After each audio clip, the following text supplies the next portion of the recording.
This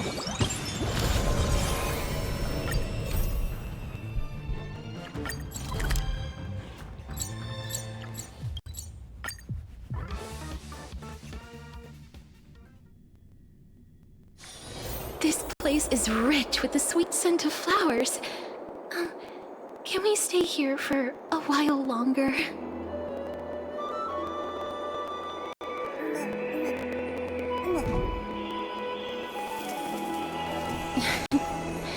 Oh. Oh.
It's you, Cass.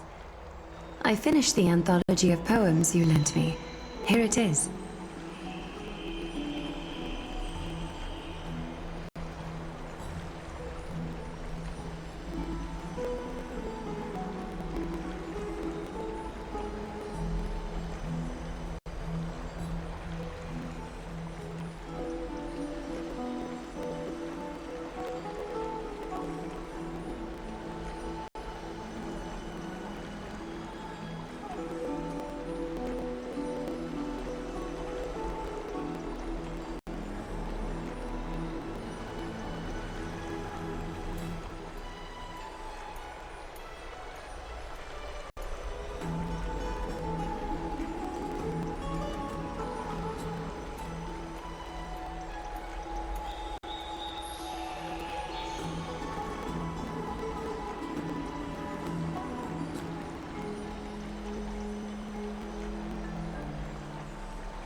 I thought you'd be too preoccupied to find time for reading.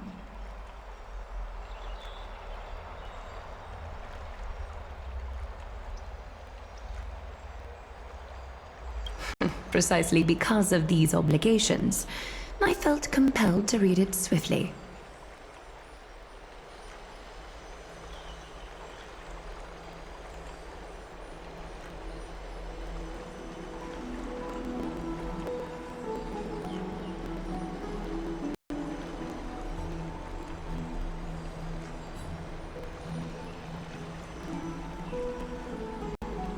Wouldn't all these preoccupations slow your pace?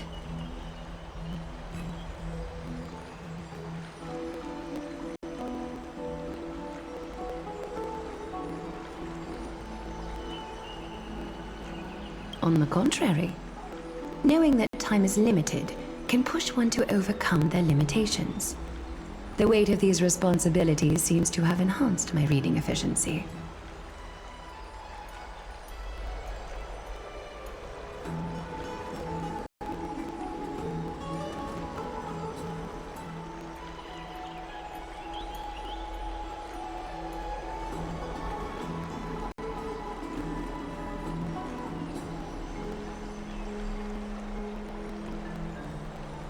I understand completely.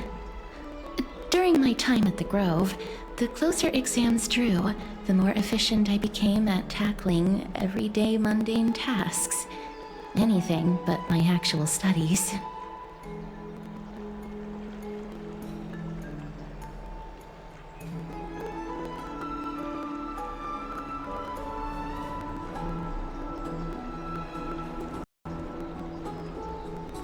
Precisely.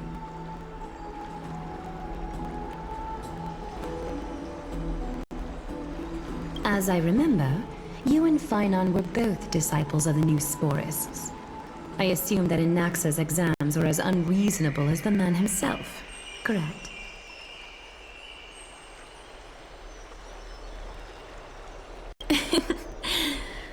The courses Professor Inaxa taught were Introduction to Alchemy and History of Mythology.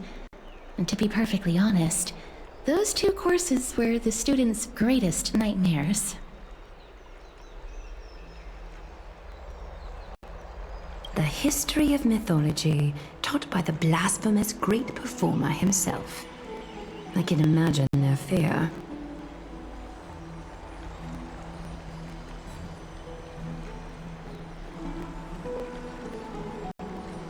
Now that I think about it, students would often rush to the podium during class to challenge him on those blasphemous ideas.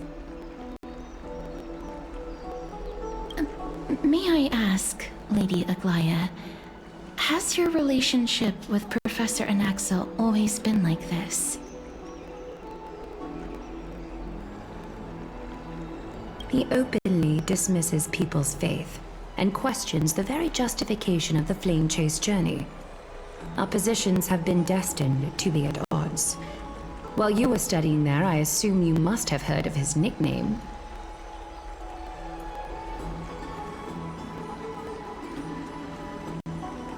The Dromus draped in finery?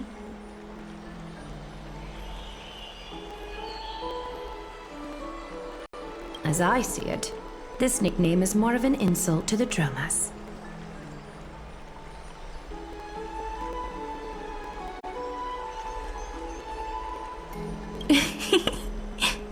The gods have chosen him.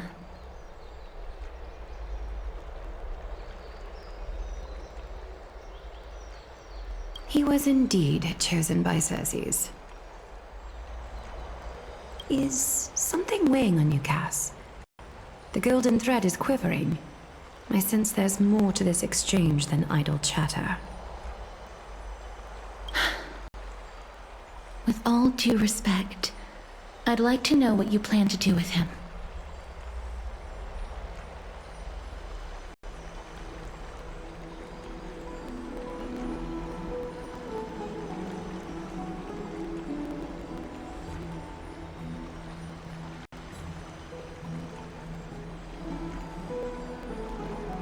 In light of his assistance in the battle against the Flame Reaver, I am willing to grant him some time to find a way to remove the core flame.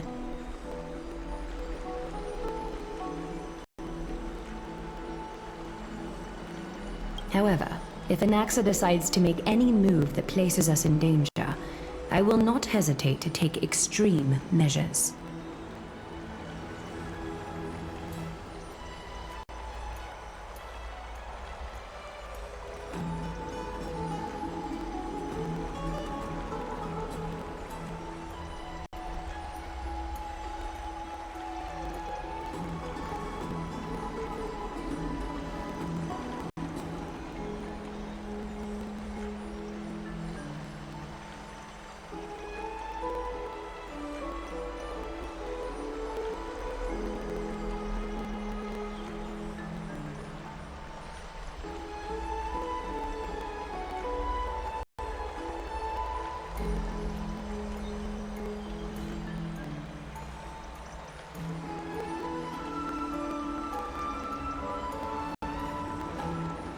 Just as I feared.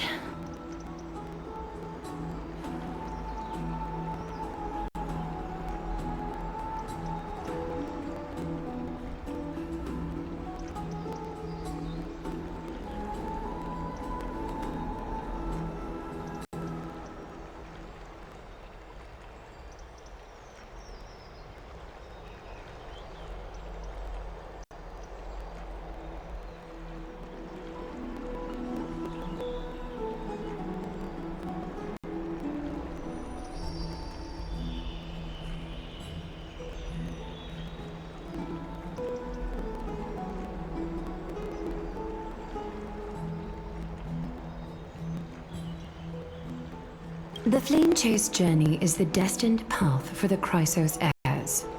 Yet he now seems more like an empty shell. Given his strong sense of self-respect, I trust that Anaxagoras will make the right decision.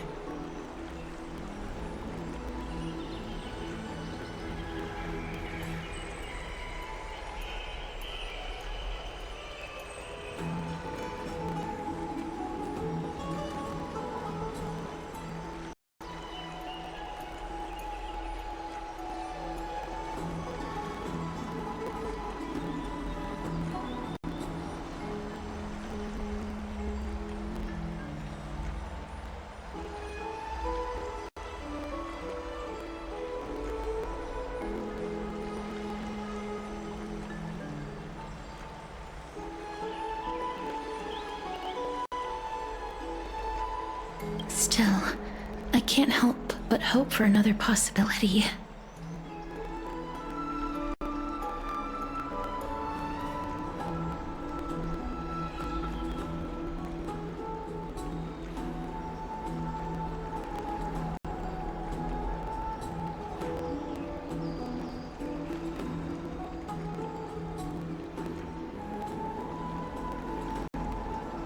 Perhaps Anaxa will also overcome his limitations, now that he knows time is limited.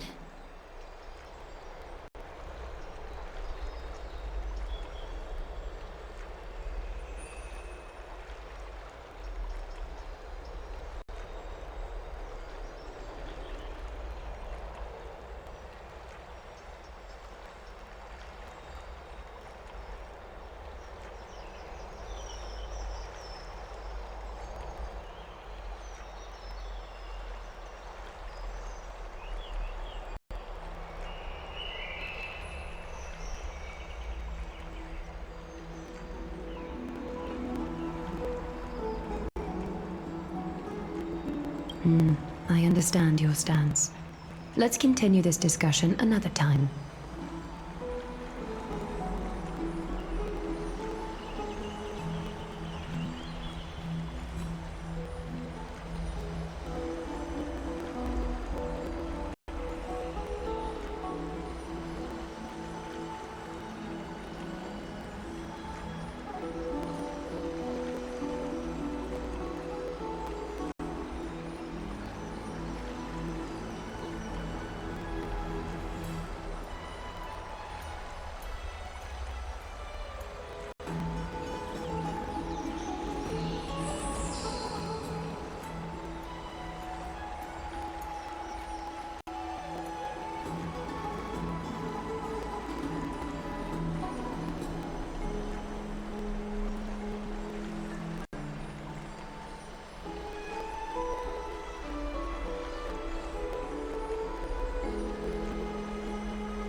But now, let's greet our guest.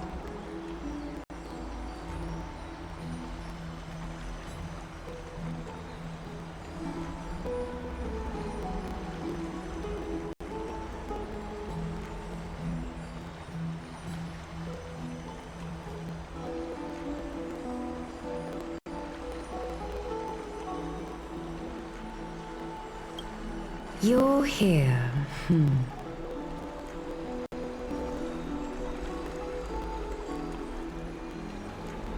Does this mean you're ready to take on Orynyx's trial?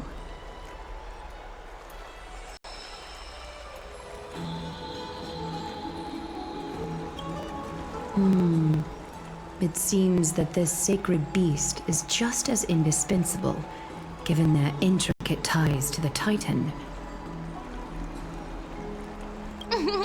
Memmy mem, memmy mem mem mem mem, memmy mem memmy mem.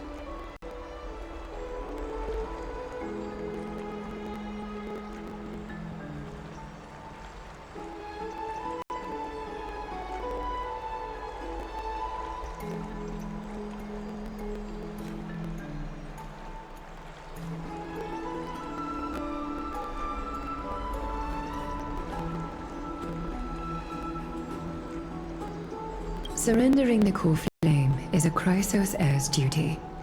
Your selfless assistance is deeply appreciated.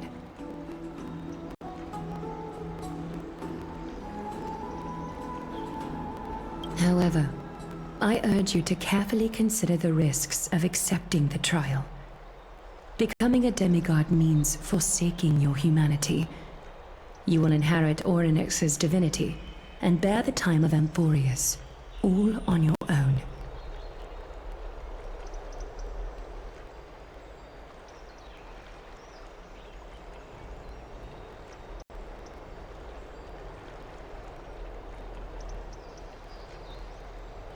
From that point onward, your fate will be forever intertwined with ours, never to be separated again, until the end of Genesis.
On the contrary, you are the only one who qualifies to attain divinity.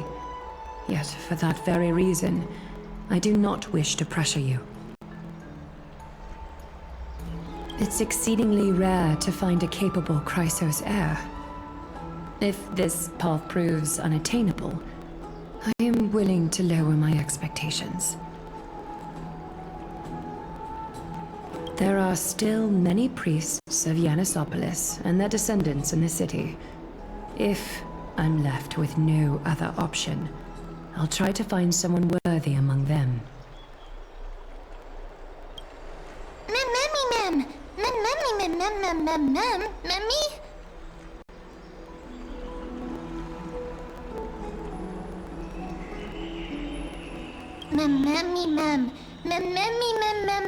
Hero.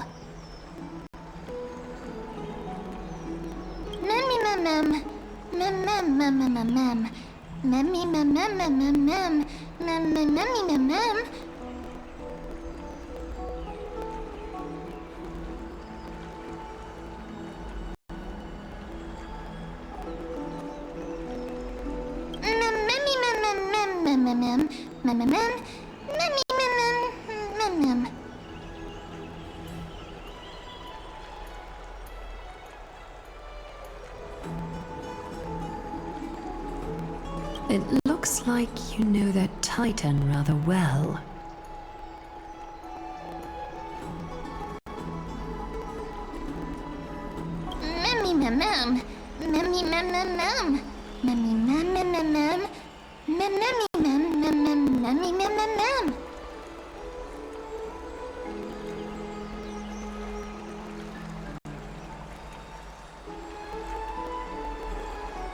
Memories that exist outside of your own experiences.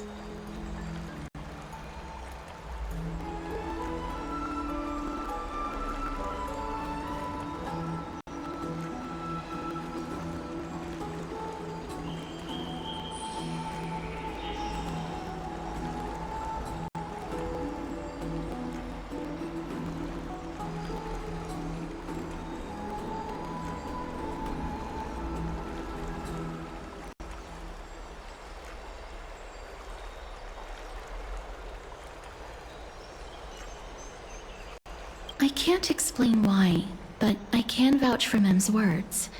When I was in the abyss, I heard the Titan's groans, full of pain and grievances, yet without any ill will.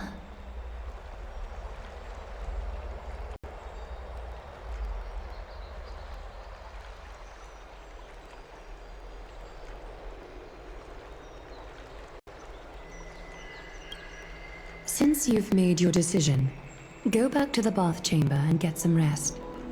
Trinen will call for you when the ceremony is ready.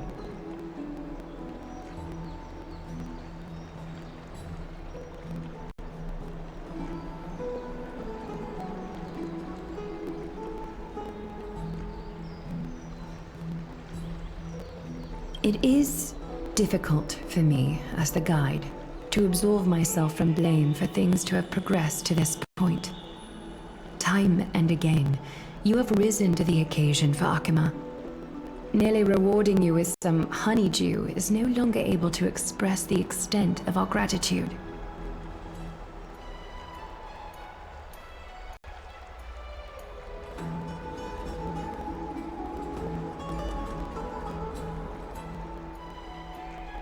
When the dust settles, I hope that we'll have the chance to have a long chat regarding your return journey and the curse of the sky. It's about time that we lift the taboo and discuss things openly.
Miss, may everything go well for you and Mem.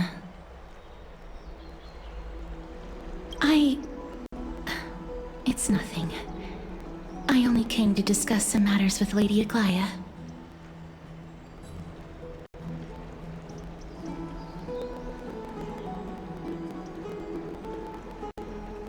Previously, I lent her an anthology of poems that Lady Trianne had gifted to me.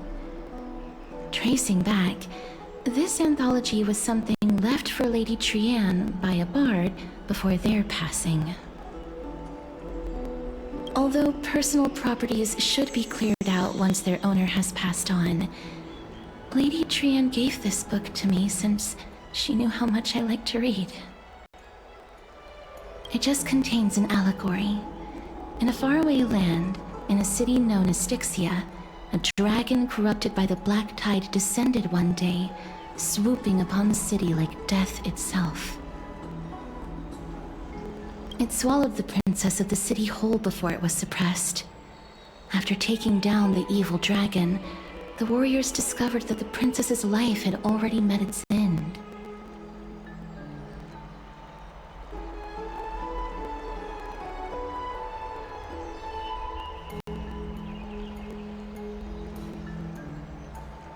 Overwhelmed by grief, the queen hired an alchemist to resurrect the princess using the dragon's flesh and blood. However, having lost memories of her previous life, the resurrected princess turned into an evil dragon herself and wreaked havoc on the city. As a result, the prosperous Styxia met its demise.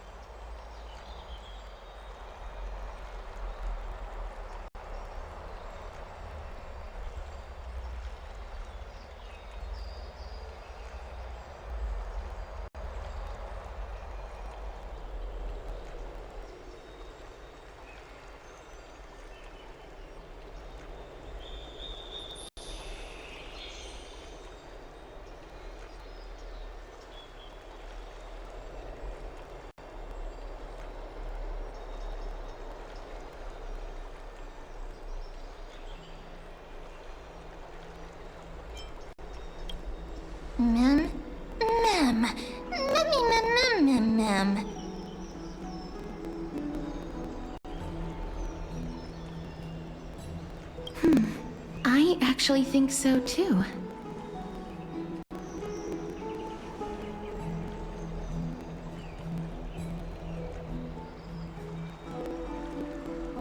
Mem? Mem? Me, mem, mem, mem, mem, me, mem?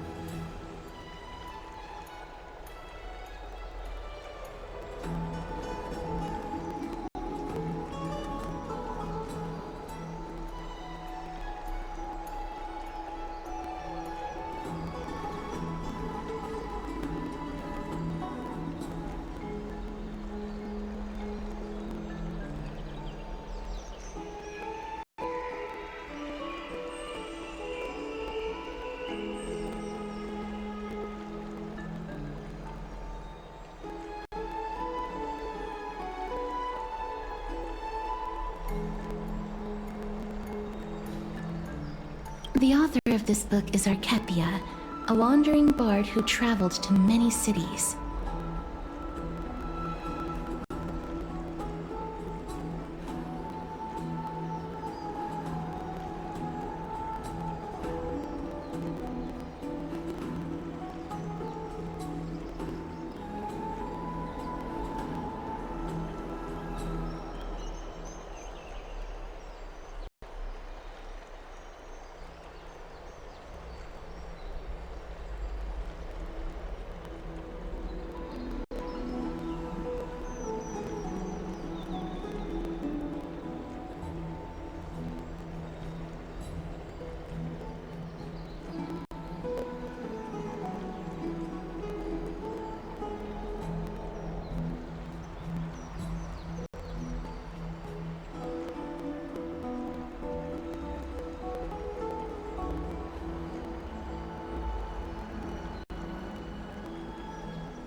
things she left behind are poems, dictionaries, and many tragicomedy scripts. She even clearly underlined and took notes in books that covered myths with her elegant handwriting.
While flipping through these books, I felt like I was afforded a glimpse into the life of Archepia.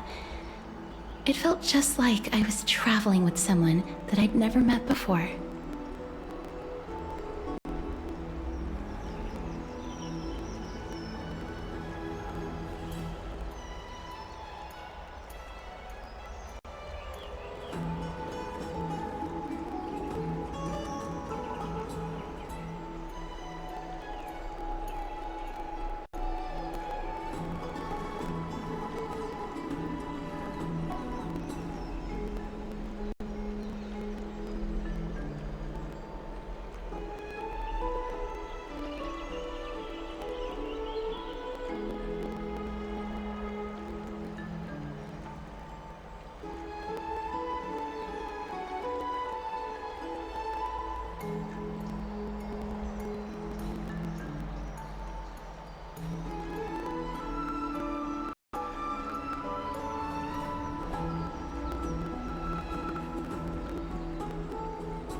It was as if she had yet to pass on and was still alive.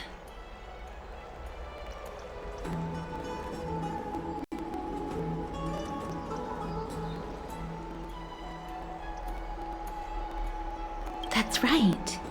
Writing, drawing, and taking photographs. It seems like human nature to try and leave records of things. Speaking of taking photographs, when I was helping you to take the photo previously, I did not look through the photos in your photo stone out of courtesy. But I'm also very curious about the story of the rosy celestial maiden. Despite having visited many cities in Amphorius, I still understand nothing about the world beyond the sky. If there is an opportunity...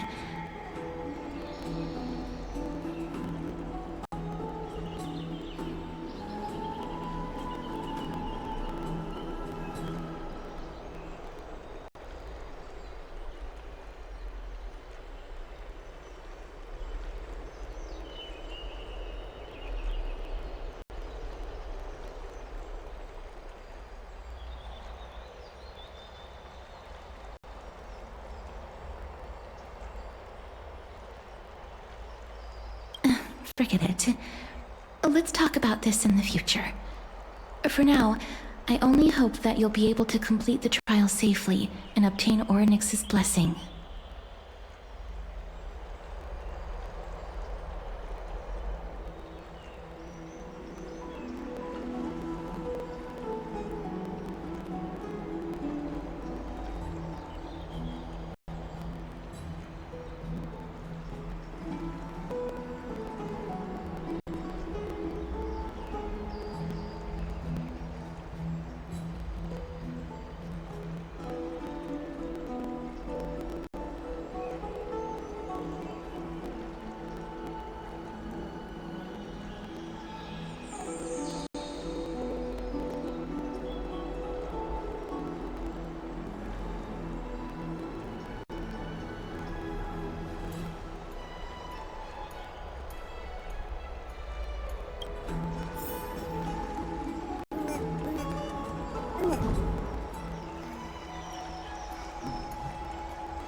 May you complete the trial safely and obtain Orynyx's blessing.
Is that it?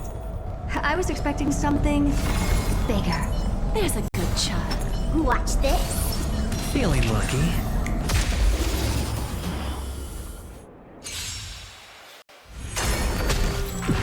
I always deliver. Expand your thinking. All in. Spend freely. Feeling spiffy? Open sesame. Endless riddles. Nothing but a void. Expand your thinking. Glimpse the unknown.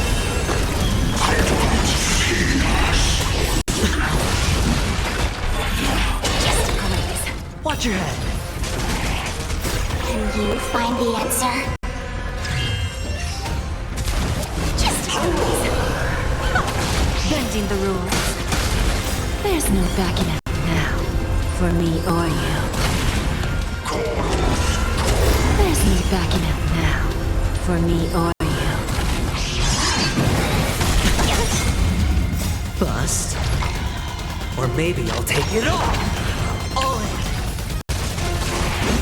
Just a glaze. Watch your head.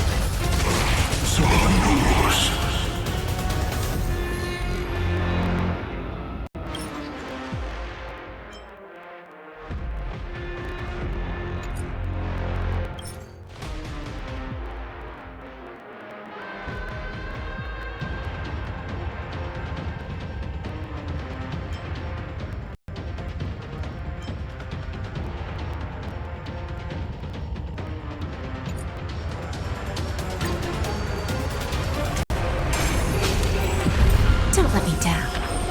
Open sesame. Endless riddles. Nothing but a void. Expand your thinking. Watch it crumble. All in. Open sesame.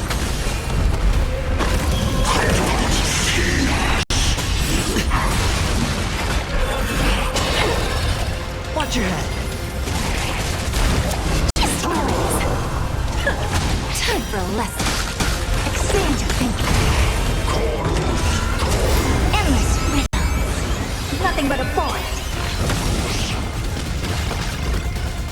Endless riddles. Nothing but a void. Open sesame. Glimpse the unknown.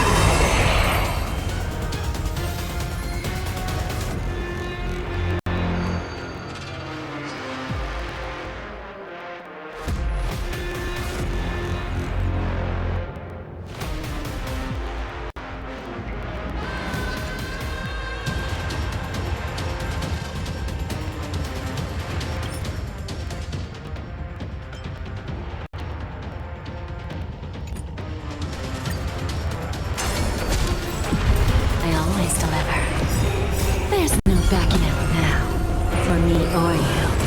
Expand your thinking. Spend freely. Feeling spiffy? Can you find the answer? Open sesame. Endless riddles. Nothing but a void. Expand your thinking. Watch it crumble.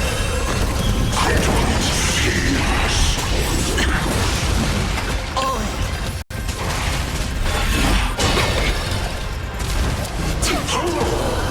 It's on me. Bust. Or maybe I'll take it all. Watch your head. Open sesame.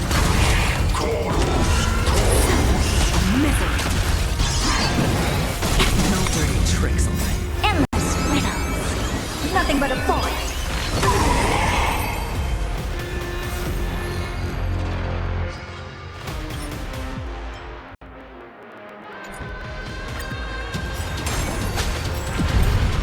Endless riddles. Nothing but a void. Don't let me down. Expand your thinking. Glimpse the unknown. All in. Spend freely. Feeling spiffy? Can you find the answer? Open sesame.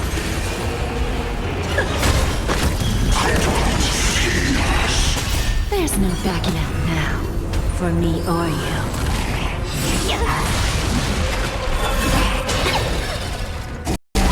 Just a graze.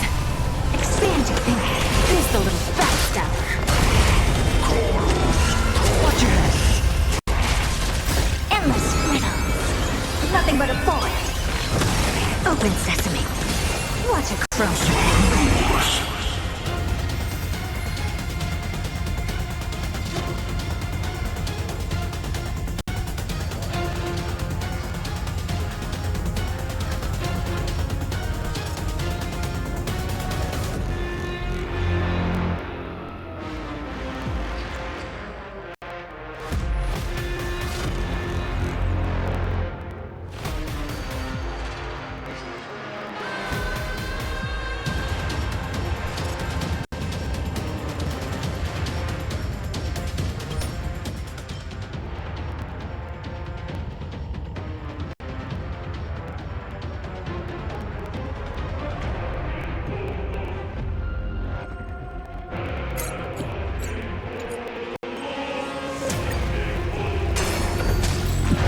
I always deliver. Expand your thinking. All in. It's on me. Open sesame. Endless riddles. Nothing but a forest. Expand your thinking. Glimpsing enough.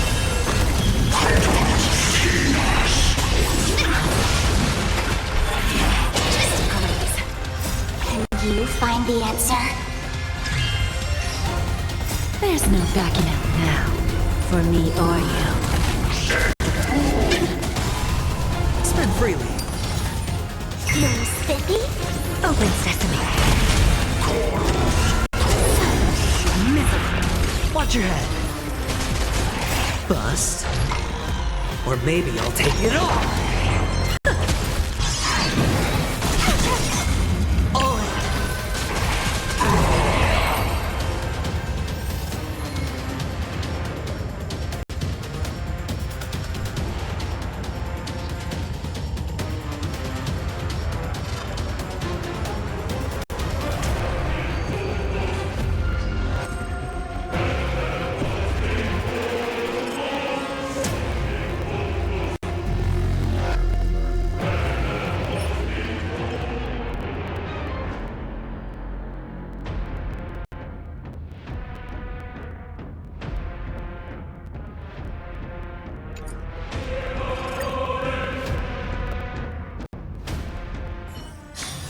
This place is rich with the sweet scent of flowers. Can we stay here for a while longer?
This place is rich with the sweet scent of flowers.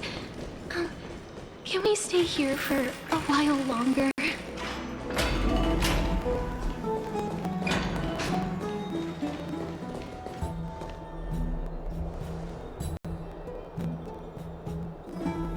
That's right. Oh, partner, you're back just in time. This is something that the both of you should probably know. Good news? I wouldn't call it that.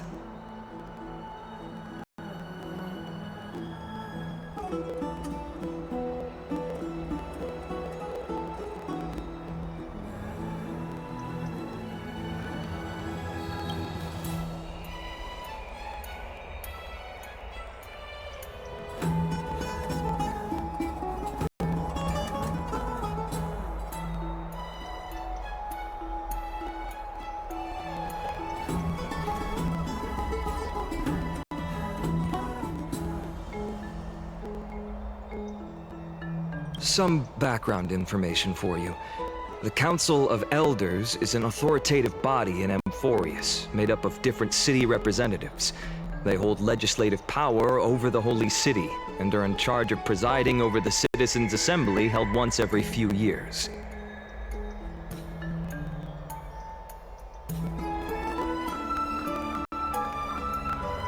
This is the most important social event of Akima. It is highly influential, and can even affect what happens to the Flame Chase journey.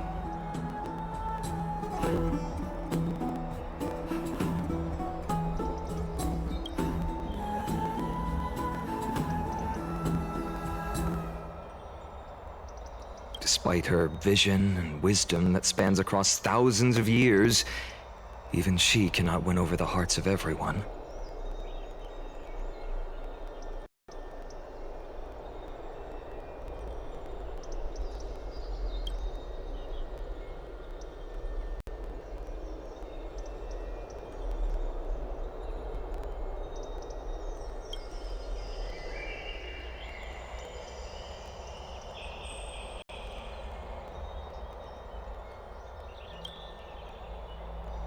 Every 5 to 10 years, the Council of Elders organizes a Citizens' Assembly at Dawncloud.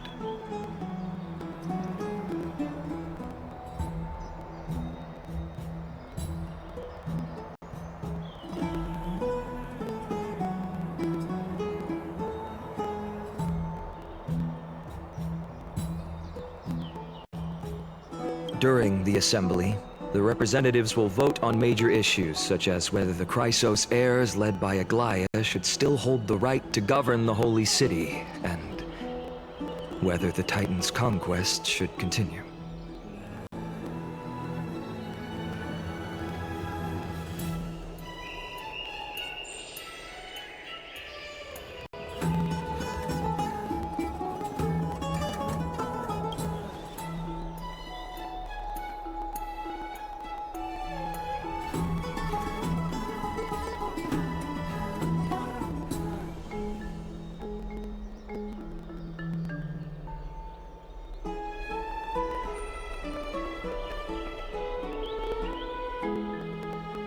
That is correct. However, the problem lies in the fact that there are ill-intentioned extremists in the Council of Elders. They view the Citizens' Assembly as a way to restrain the Chrysos heirs, and hope to take complete control over the Flame Chase journey.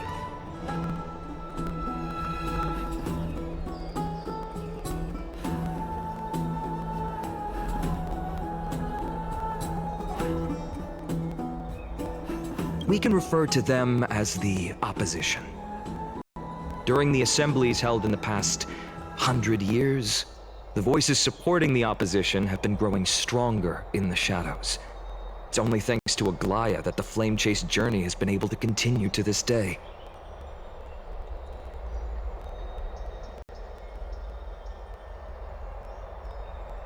The Citizens' Assembly is just around the corner, but this time, there seems to be a new variable to the situation.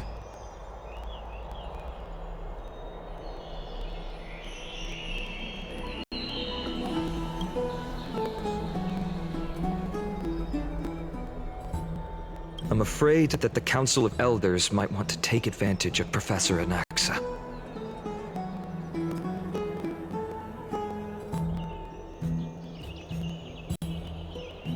Aglaya will surely take back Circe's core flame, but with Anaxa's current condition, it's so unique that nobody knows how taking the core flame away from him will affect him.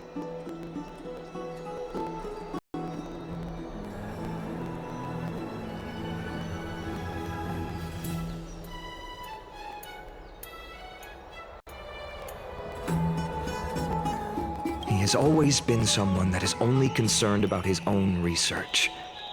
I'm certain that he must want to escape from the monitoring of the Golden Thread and protect himself.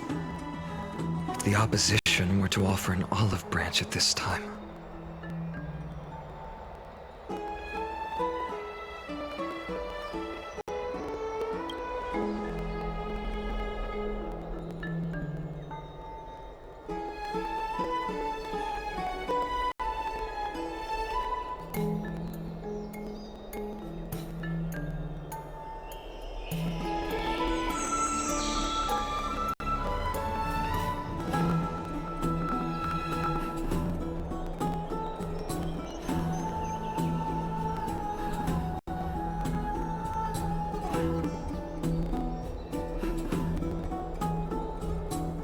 Anaxa has never believed in the prophecy, so technically it cannot be considered a betrayal.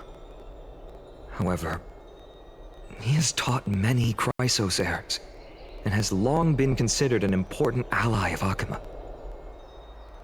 I truly do not wish to see comrades turning on one another.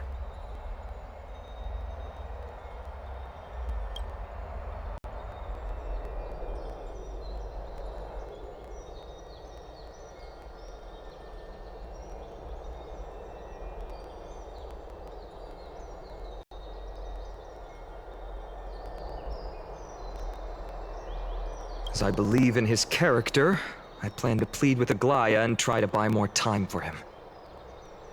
Then, the greatest way in which you can help is for you to know what I am fighting for.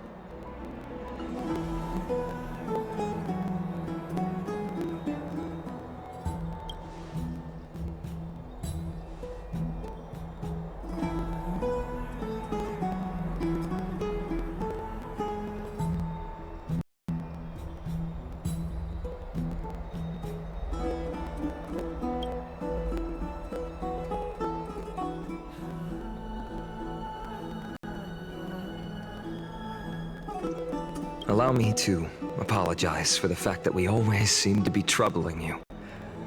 I hope that Orynyx will show more benevolence and be more accommodating. I remember that they seemed quite fond of you back in the Abyss.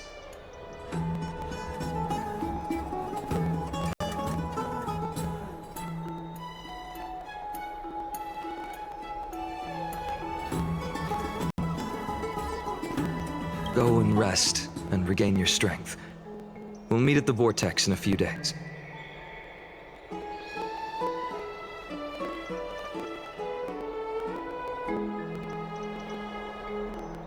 Oh, right. You can read this scroll if you want to find out more about the Council of Elders and the Citizens' Assembly.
Mem nervous.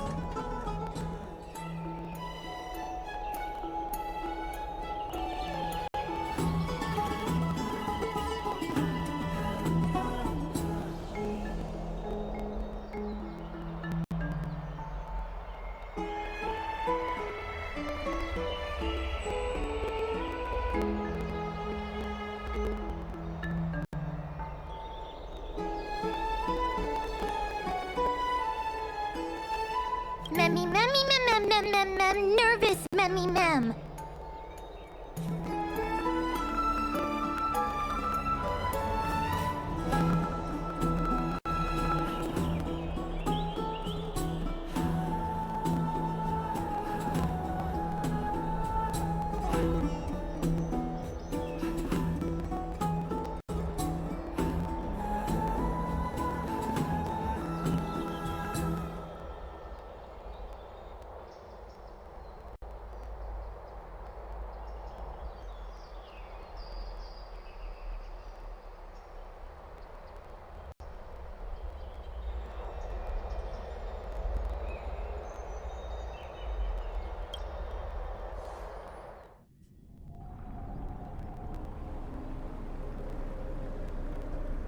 Esteemed one, Orynyx's vacant totem awaits.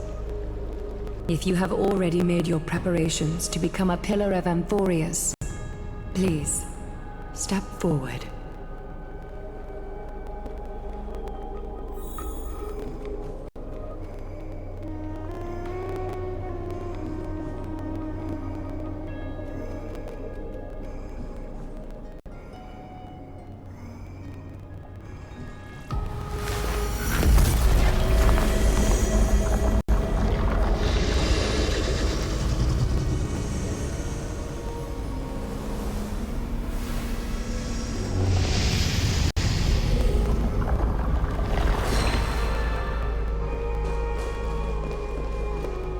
Miss, I'm sorry. I'm not sure what I should say to help calm your nerves. Oh, right. Perhaps something like, as long as you can successfully complete this trial, the rest of the Flame Chase journey will be smooth sailing? No, that sounds a little strange. Don't worry, it won't take up too much of your time. Don't worry, you'll definitely make it back alive? Oh. Sorry, it seems like I've made the mood even heavier. In any case, may everything go your way.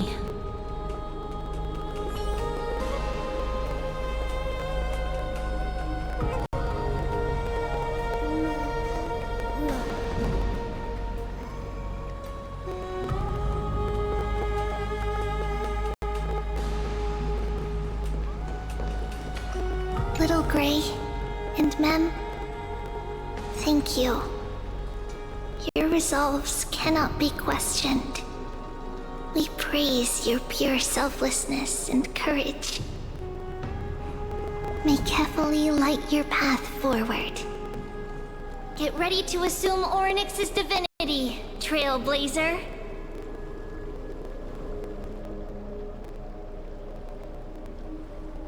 The divine position of Orynyx has already been vacant for some time. We can feel the space of the trial closing. As there isn't much of their soul left, we'll have to complete the ceremony before their soul completely dissipates.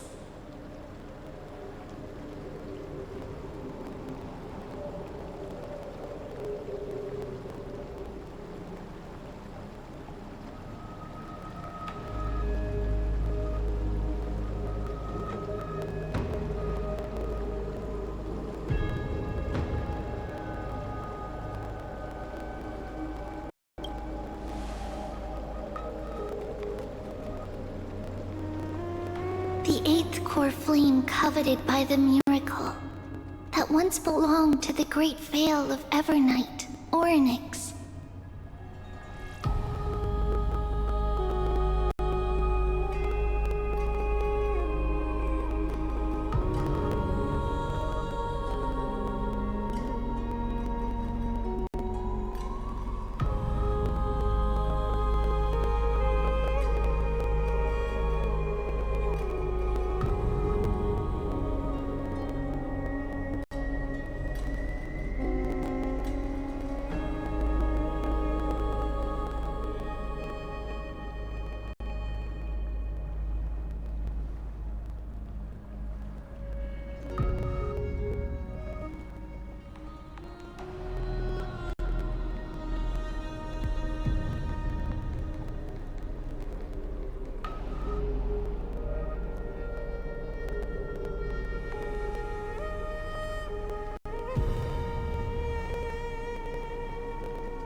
It shall now be returned by the 2 elected heroes of the Chrysosairs. A traveler who is upright and courageous, and a sacred beast that invokes miracles.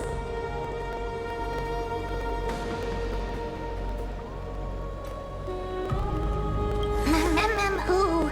Mem.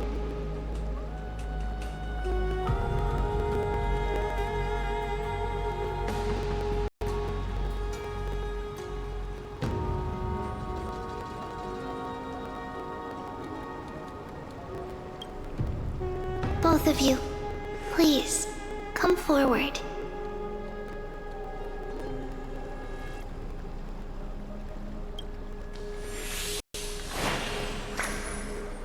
Recite along with us.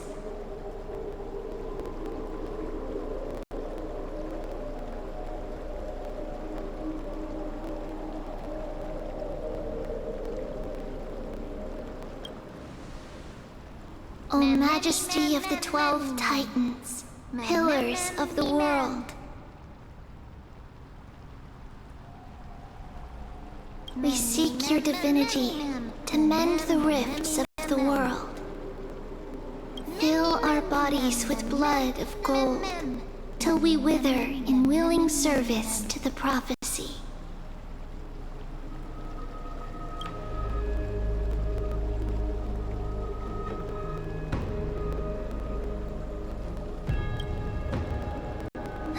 These are just words meant to make the prayer seem more solemn. Please, focus.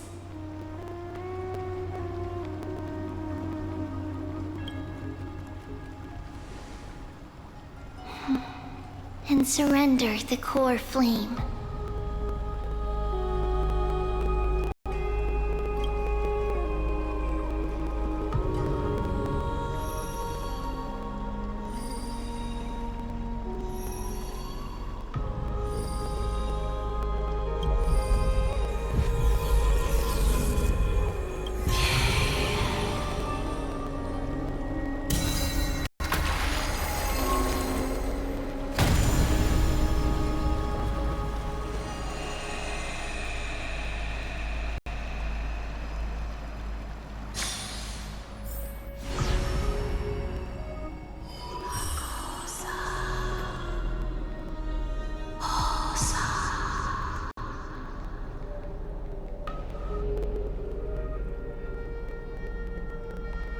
Orynyx.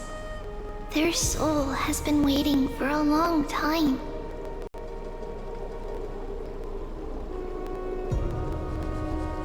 Perhaps they're also quietly waiting for the arrival of their successor.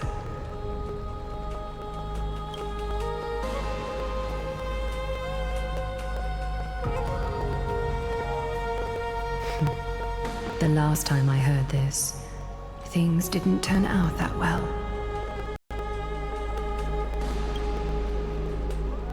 Don't worry, Aglaya. She's tougher than I am, right?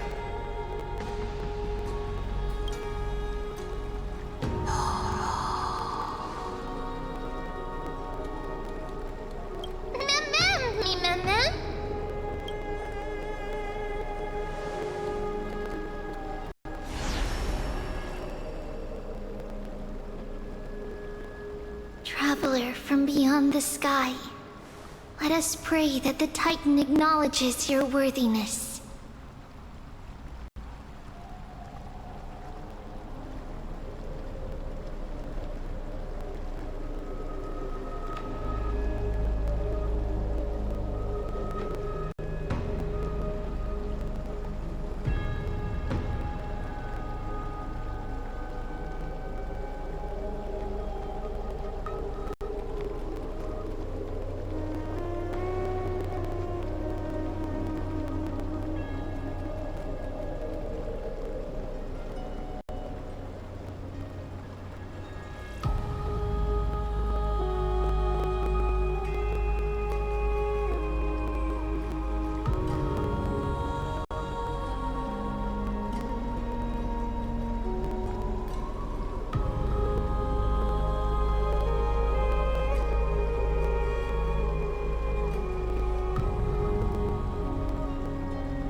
Although she loves cracking jokes at inopportune times, her determination is as strong as the Chrysos heirs. She will definitely succeed.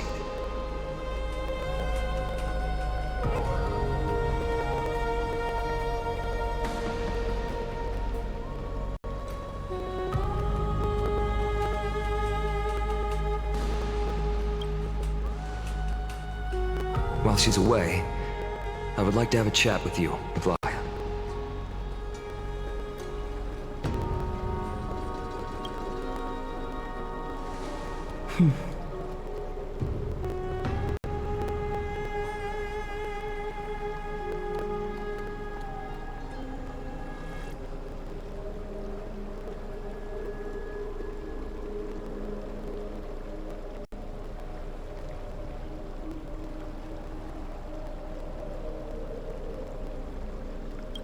Speak. I'm listening.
Slap, slap, wake up!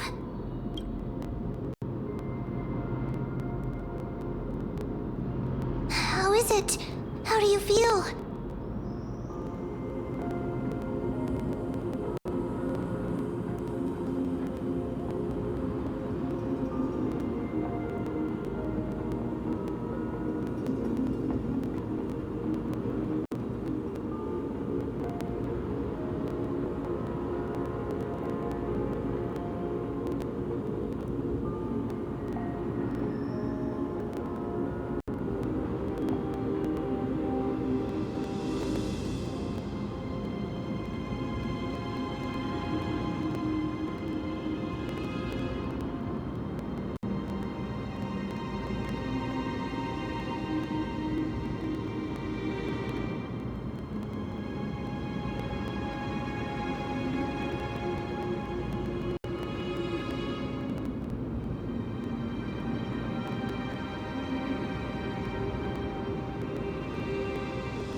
That's right!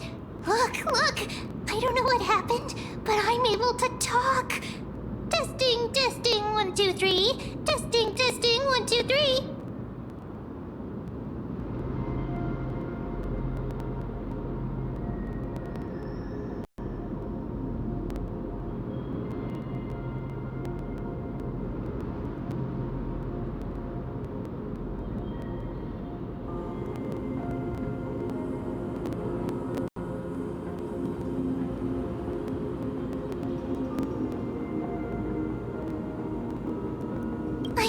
such a cute voice! It must be because of all the memories that I collected. They allowed me to grow beyond expectations.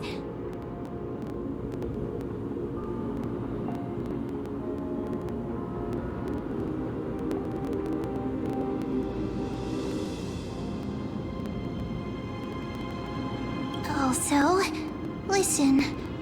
The words of the Titan are becoming clearer.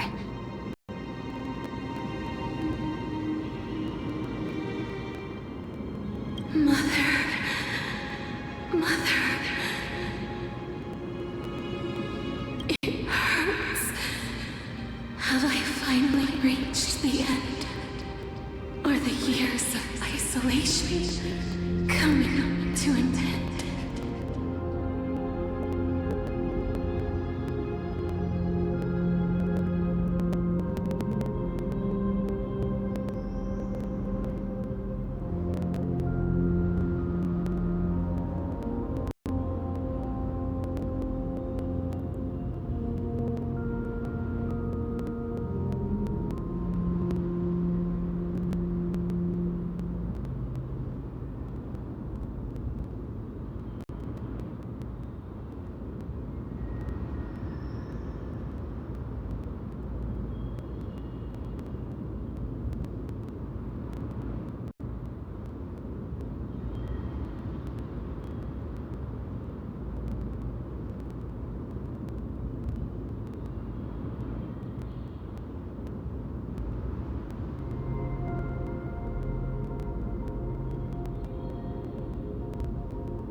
weeks. Oh, how heartbreaking. Ever since the figure draped in the black cloak robbed them of their core flame, they have been relegated to waiting in isolation in such a confined space. We are going to help alleviate their pain, right? Memories. Broken. Mother. Where? Mother? Who are they calling out for?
You. It's you. I remember you.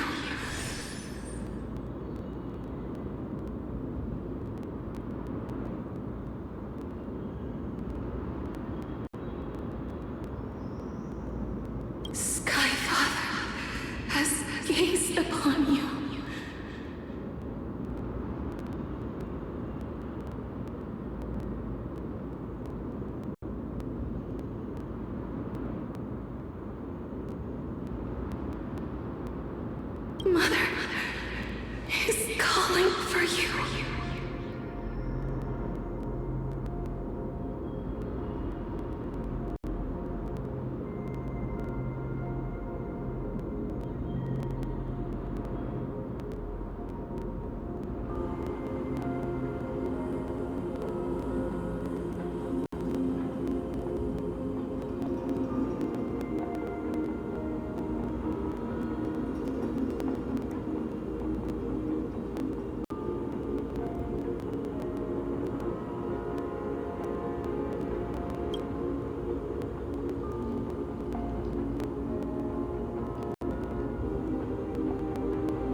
chose you.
Mother is no longer responding.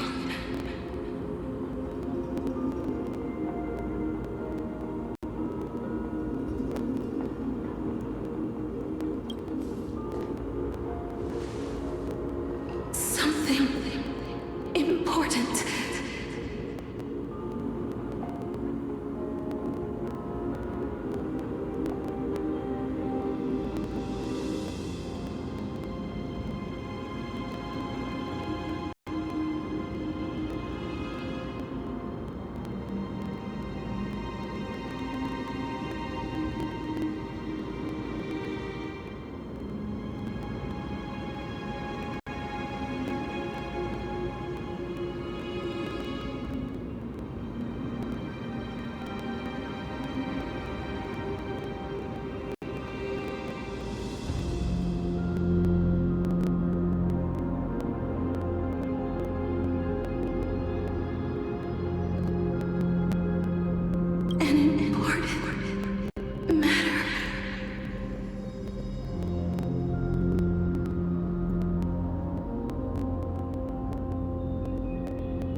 Listen to me.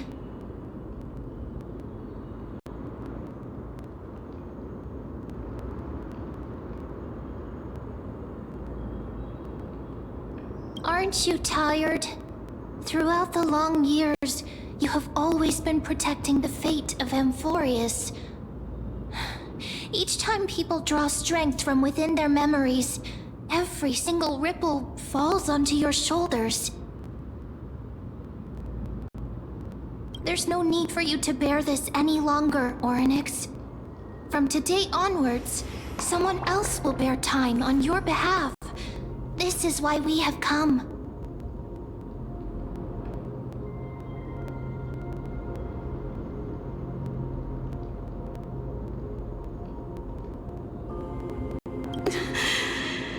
Freedom.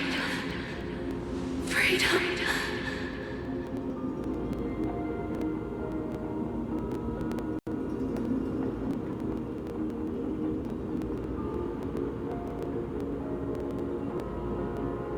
I want freedom.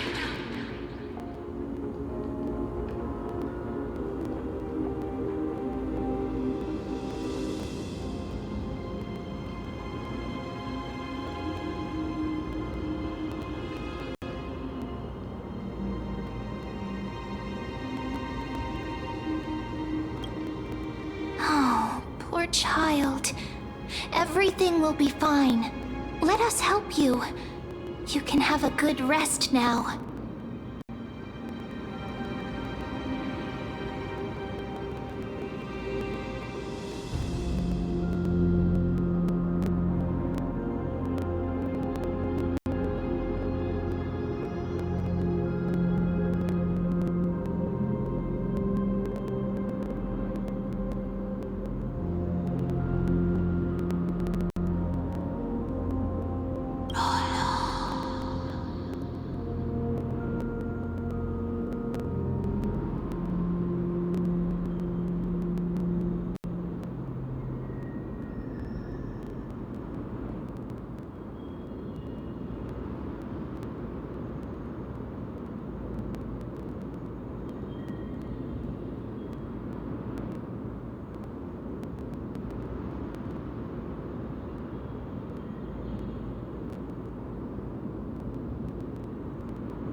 You lack something.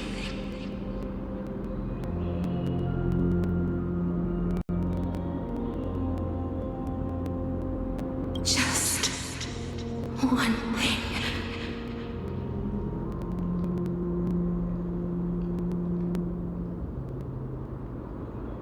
Lacking something. What is it?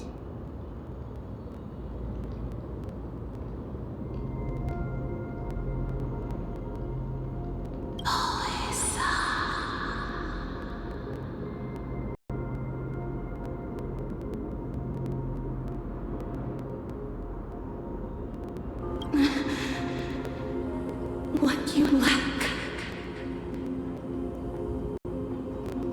is a future.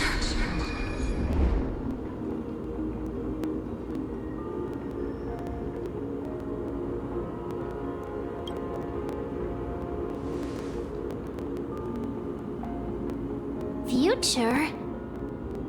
Traveler from the sky, you should have dissipated already. The gaze from the Sky Father stabilized your form.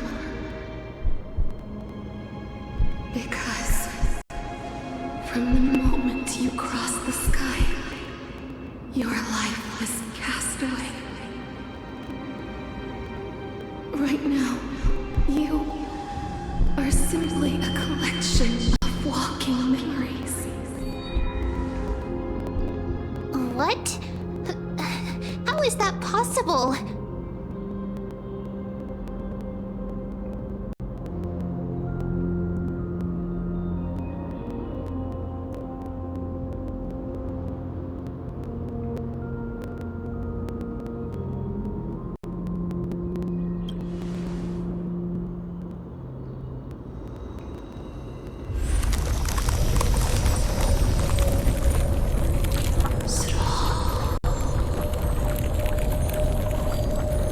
The space is collapsing.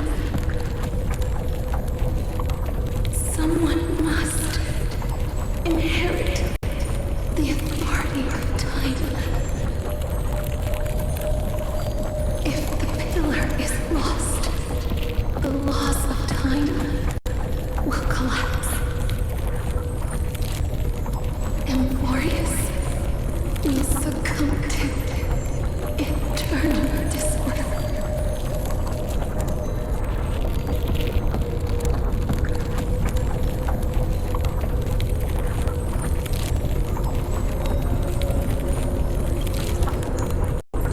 Time never compromises, never bears grudges, never forgives, never makes a choice. Child of humanity, Titans, Mother, Sky Father. Time restrains everything that exists in this world. Orynyx's divinity is dissipating? Is the trial coming to an end? Strider of remembrance, my strength, I shall entrust it to you. The fate of the world, if you wish to save it. Go and find your future that has been stolen. Even if that means you'll have to cheat death. You'll have to challenge that hand of shadow clasped with unyielding fingers.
Hey, are you alright? I heard you two talking about Thanatos. Cass is also very concerned about the warning. She has left the vortex and returned to the garden. Shall we go and look for her?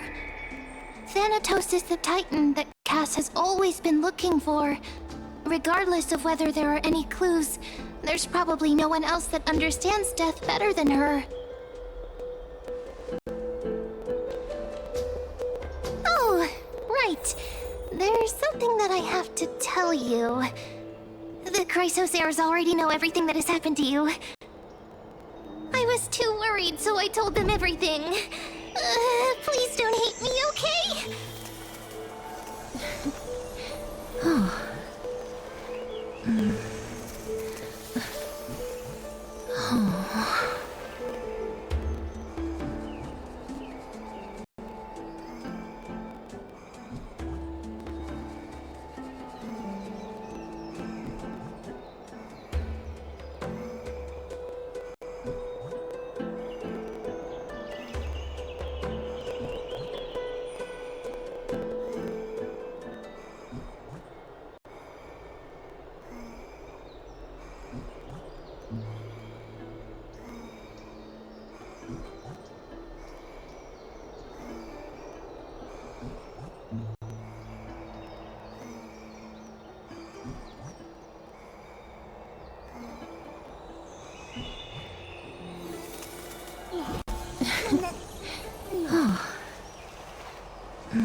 little Treeby. Be a good girl and open the...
Miss, I'm right here.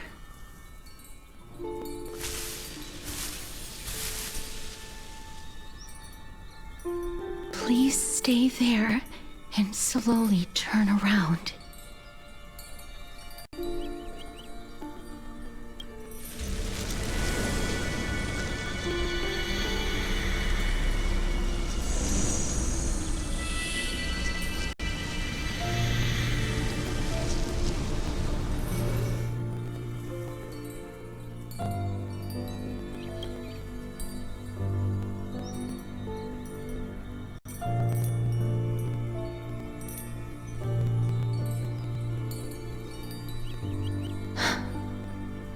Please pardon me.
Just as I expected.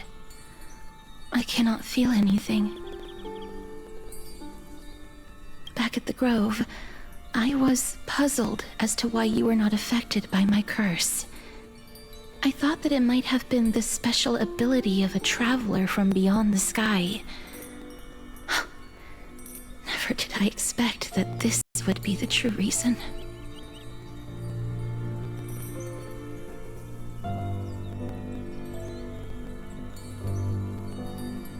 I'm sorry. I should have noticed that something was amiss earlier.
Miss, if my abrupt behavior just now offended you, I hope that you can forgive me.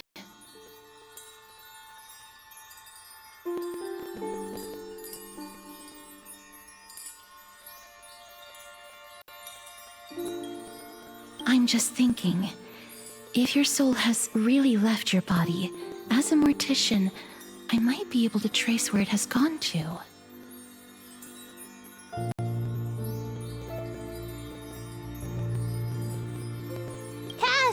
Did you find anything?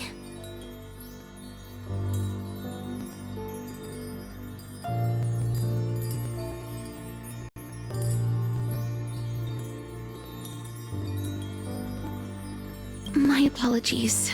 Not as of yet. Perhaps I have overestimated my capabilities. But, Miss, would you be willing to let me try again? This time, I'll increase the area of contact slightly. Perhaps the result might be different this time.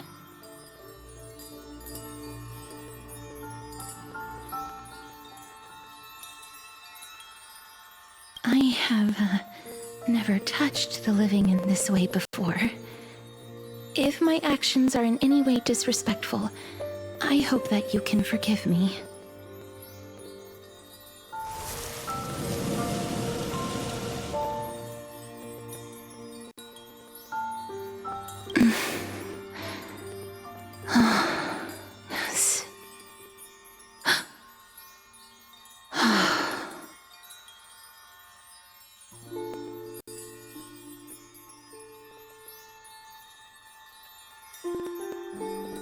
I seem to have caught a glimpse of something.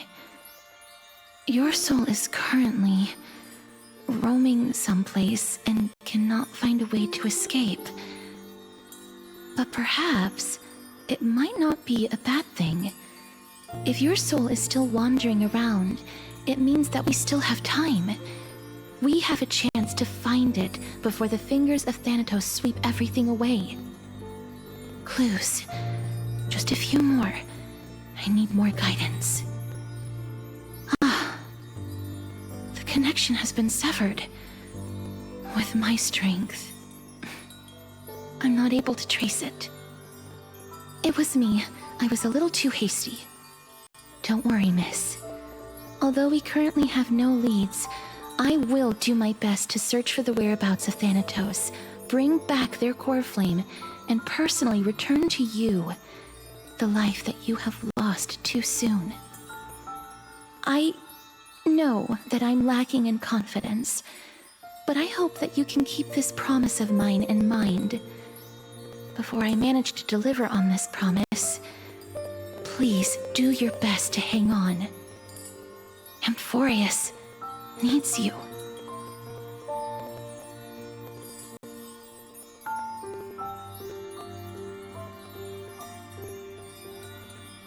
Lady Aglaia and Lord Finon are currently discussing some matters in the paths. They're worried about you too. If possible, please go there and let them know that you're well. Although, I don't actually know whether your current situation can be described as well. Also, please accept this Styxian fable. Reading can help one to focus and relax. I hope that reading this can help tide you through this difficult period.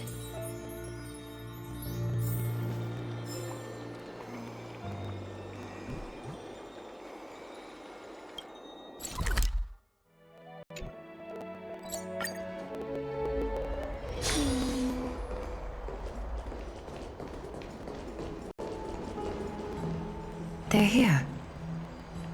Partner! Hyacinth said you definitely wake up. How do you feel?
Please forgive me.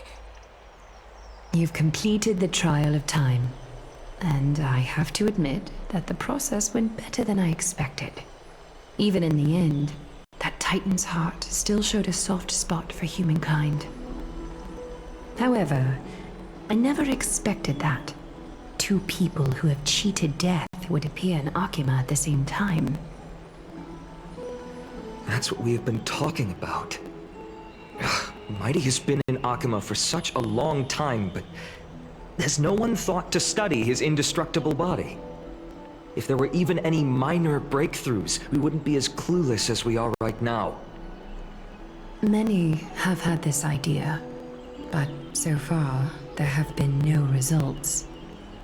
If it were successful, Thanatos wouldn't have disappeared without a trace. Nevertheless, now is not the time for us to give up. At the very least, we can still see a glimmer of hope. Cypher.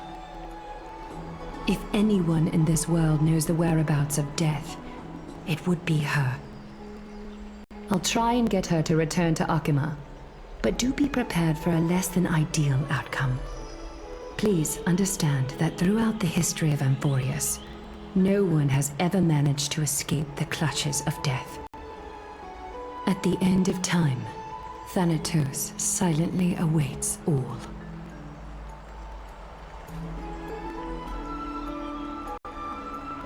It is my duty. We too require you to bear the divine position of time.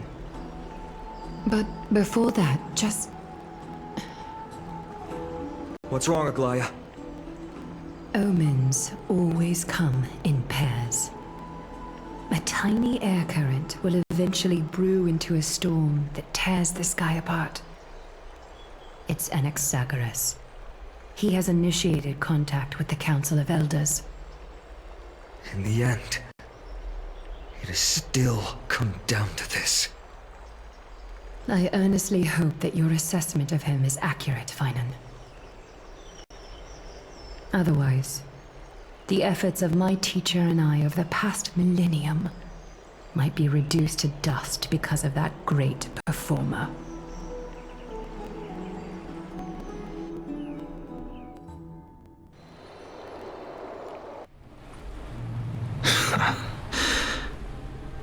I'm back here again. I remember this dream. This realm is covered in a silk-like fog, and the land is barren and harsh. The crowd of travelers leaves tracks everywhere. Hey! Excuse me! What is this place? Where in Amphorius are we?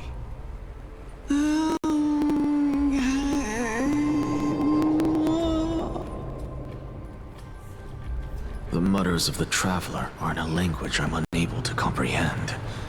Or perhaps they're just distracted and ignored my question.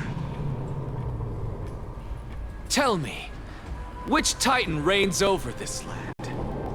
And how do I find them?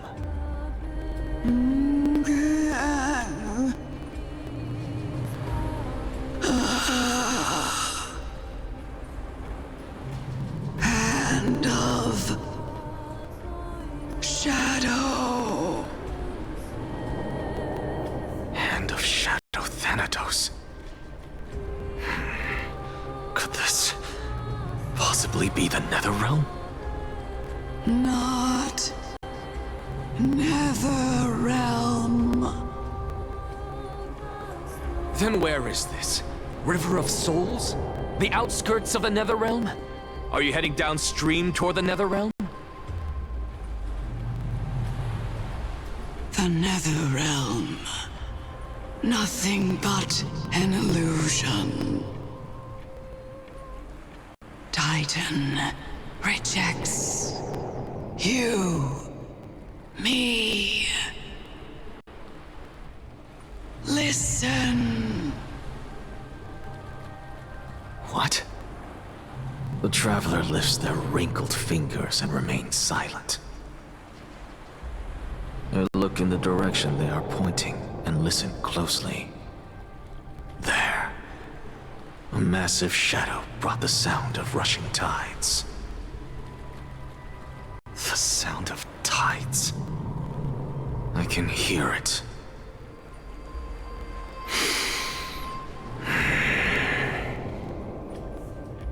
I hear it, deep within the tides, beyond the closed gates of the Void World. A voice, about to recount something. Child of humanity, Is it death's embrace you yearn for with such urgency?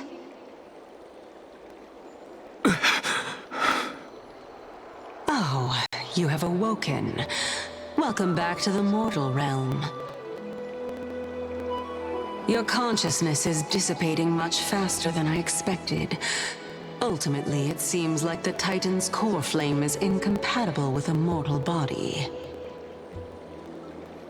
How much longer can my consciousness remain in the mortal realm? In my estimation, at best, you'll see 15 more entry hours. 15 days and nights. What is it? Are you finally starting to become attached to the mortal world now? On the contrary, 15 days feels a little too long for solving a singular problem.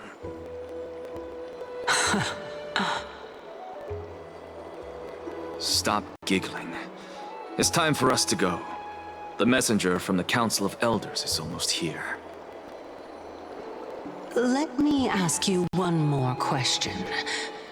Are you really planning to betray Aglaya's will? What betrayal is there to speak of when I was never loyal to her to begin with? What about that white-haired student of yours? Acting so recklessly, do you not care about what might happen to him? There will be a price to pay for blind faith. This is also a lesson for Finan.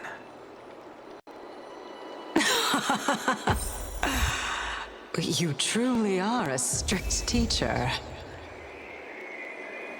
Of course. This is how I've always been.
Sorry to keep you waiting, Lord Inexagorous.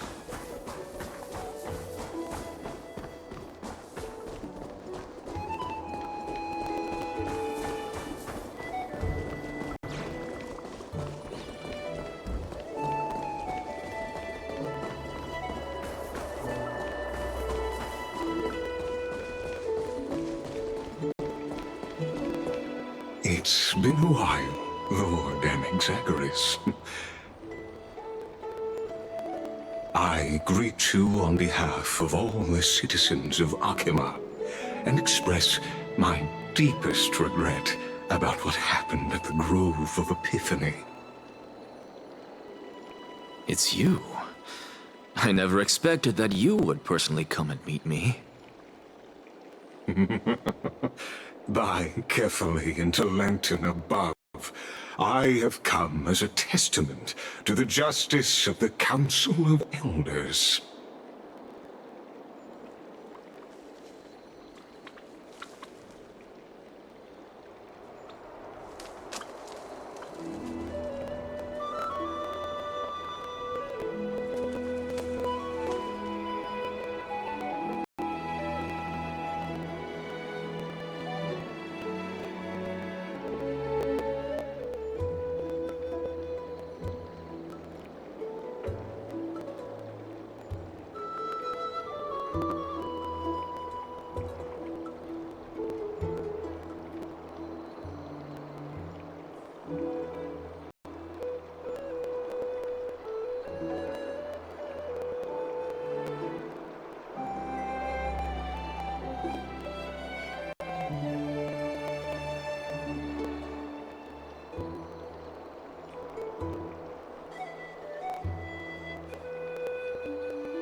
Antikytherans here?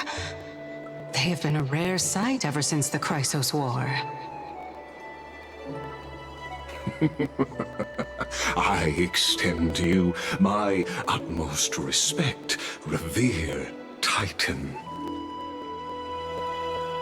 I am Lycurgus, though you may call me Lygus, holding an honorary position within the Council of Elders in Akima, and as the Theoros, I stand to protect the right of all upright citizens to express themselves freely. You can see them too? You know about us. We Antikytherans perceive the world through the amplitude and frequency of souls. Just as I am conscious that Lady Aglaya is secretly listening in on our private meeting from afar, if necessary, Lord Anaxagoras, I can sever the golden thread to protect your fundamental rights. The demigod should know better, for such is her station. Spare those poor threats, and just let her listen to my words.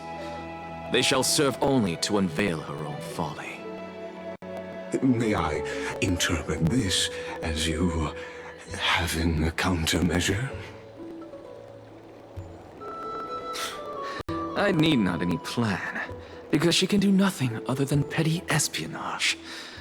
As the Citizens' Assembly approaches, and with Orynyx's fall, any attempt to capture the core flame within me will only usher chaos and calamity.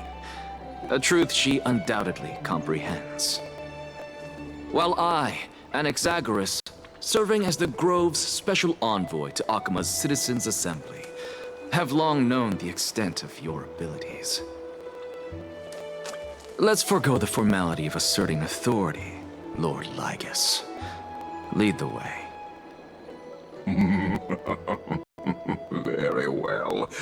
Surely Lady Kindness would appreciate such assertiveness in an ally.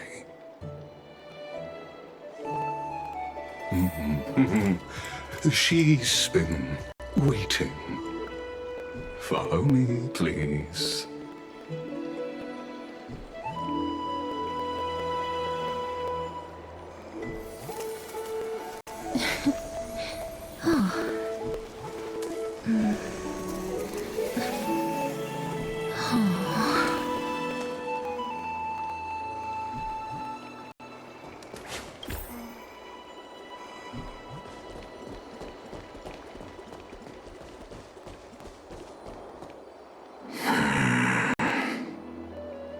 Is there something on your mind, Lord Anaxagoras?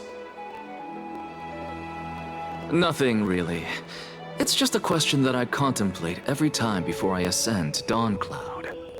For the Titans, does the falling equate to death? Ah, a pondering truly deep. Time is on our side. Do you mind sharing your reflections with me? While all living beings must ultimately face their demise, Kefali has yet to meet theirs. Their journey continues unhurriedly along this long path. Are you suggesting that Kefali may not have truly passed? Yes.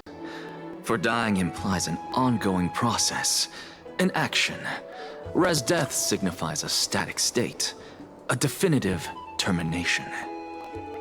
In contrast to mortals, Titans exist on a grander scale of space and time, thus elongating their passage into death. The notion of their fall is but a misinterpretation born of mortal ignorance. Ah. An intriguing concept, albeit challenging to substantiate. After all, Kefali has maintained a profound silence ever since the era Arasa, while scholars and priests alike have conveyed the message of the gods' imminent fall. Perhaps the gods, in their arrogance, deemed it beneath them to reveal their perspectives to mortals. Could you elaborate on your statement? Circes, the kin of the Skyfather as recounted in myths, now resides within my brain. Were I to inquire, Kefali would have no cause to refuse. Oh. That very well could be true. But what if the world-bearing Titan still chooses to remain silent? In that case, the myths crafted by the people of Amphorius are nothing more than pitiful jests. It's worth a try. I believe, and I'd love to witness the fruits of your theory and the change it may bring to this imperiled world. Because I completely concur with you on this aspect. If the Titan has indeed met their end, any response from them would be impossible.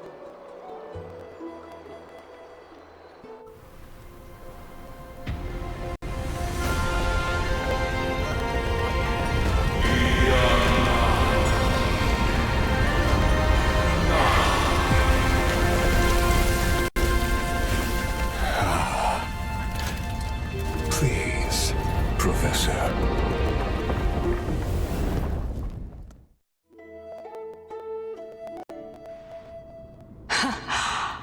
The children of humanity have indeed created a spectacle. Welcome to Dawn Cloud.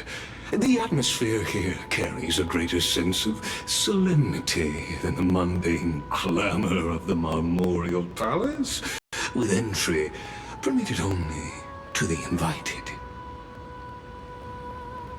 Only esteemed beings grace this place, and among them I've received priests, scholars, warriors, and now we even have the honor to be in the presence of a Titan.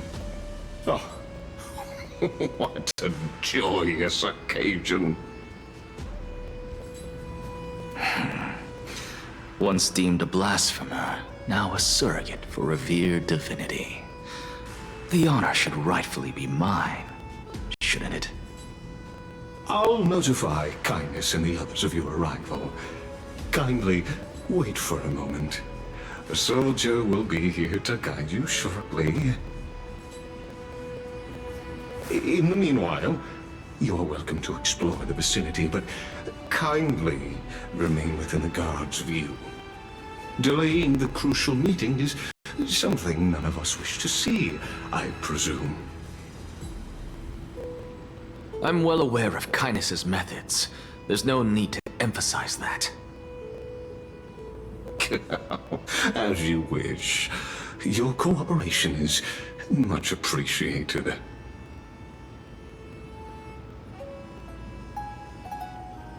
Alas, I had hoped for a brilliant plan from you, but it turns out you just left one cage to enter another. Save your concerns. I know very well what I'm doing. I shall depart to explore the surroundings then.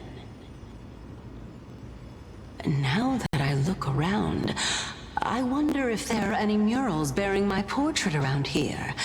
I'm quite intrigued to see how the children of humanity beyond the grove perceive another Titan. Off you go. I won't be joining you. This Titan appears to be quite at ease. I should investigate the Council of Elders' recent activities first. Be aware. I can hear you perfectly well from here.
Make sure you keep it safe.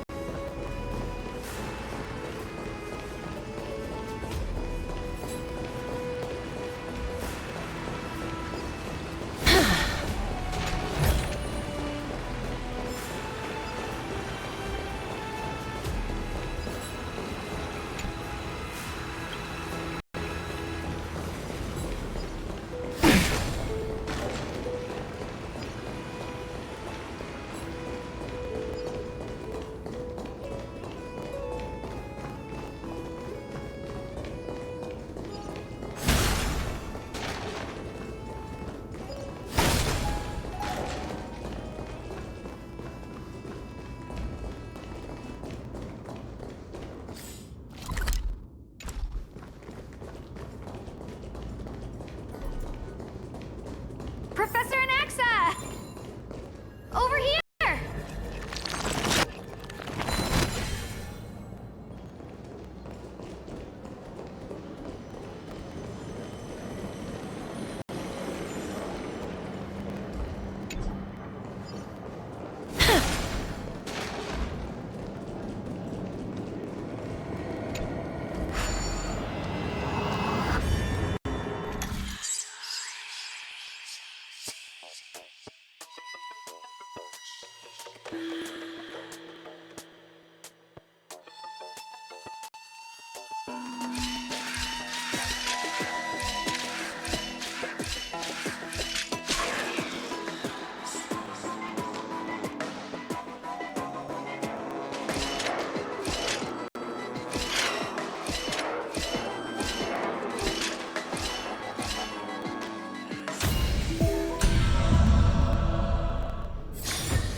make sure you keep it safe.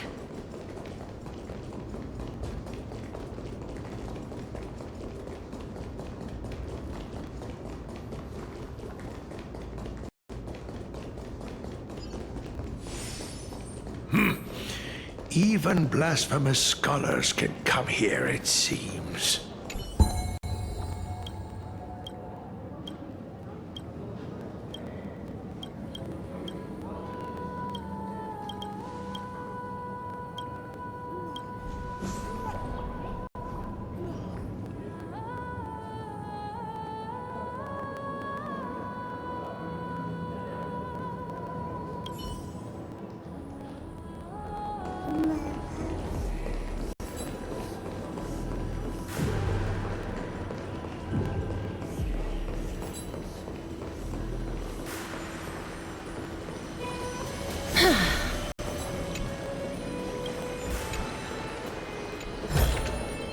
I want to make something with it, but what to make?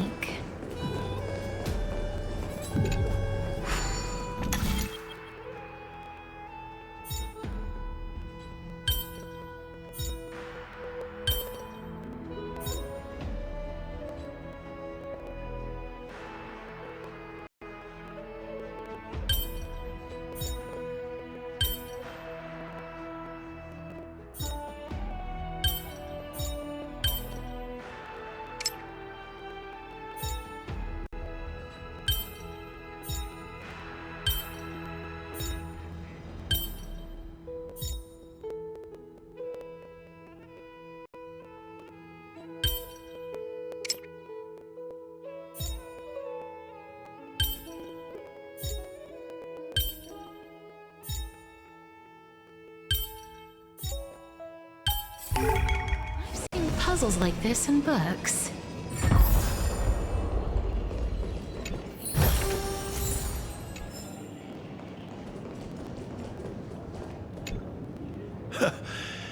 Anaxagoras, I thought that you had died to the Black Tide, just like the other scholars.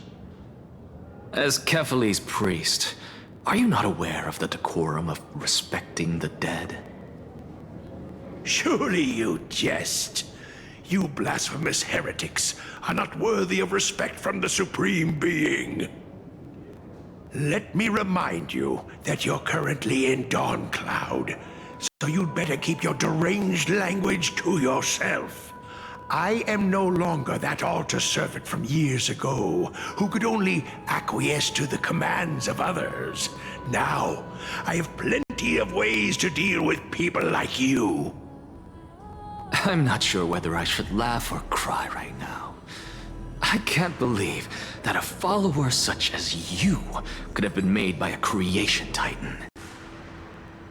As I see it, a dead titan can't provide you with this level of confidence, right?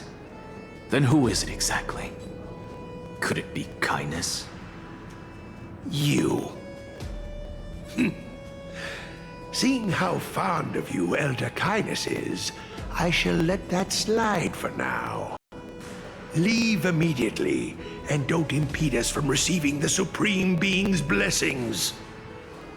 Seeing as we were able to hear of this matter from the mouths of others, it seems that kindness is indeed quite sincere toward us. Perhaps this affair will proceed smoother than I had anticipated. Oh my, what a thrilling confrontation. As expected of one of Kephales's followers. Are you praising or insulting him? Praising him, of course. As a believer of the God of Deliverance, it is only natural that he detests evil. Didn't you hear me? I asked you to leave. Go as far away from here as possible. Don't mutter to yourself like some sort of madman and disturb my meditation.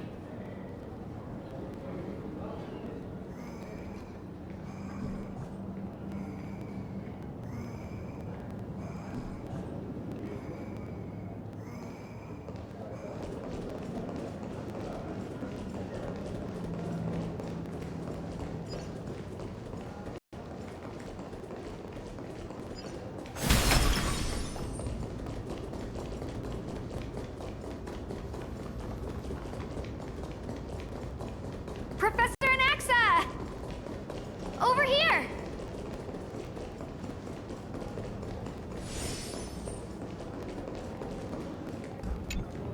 Professor Anaxa?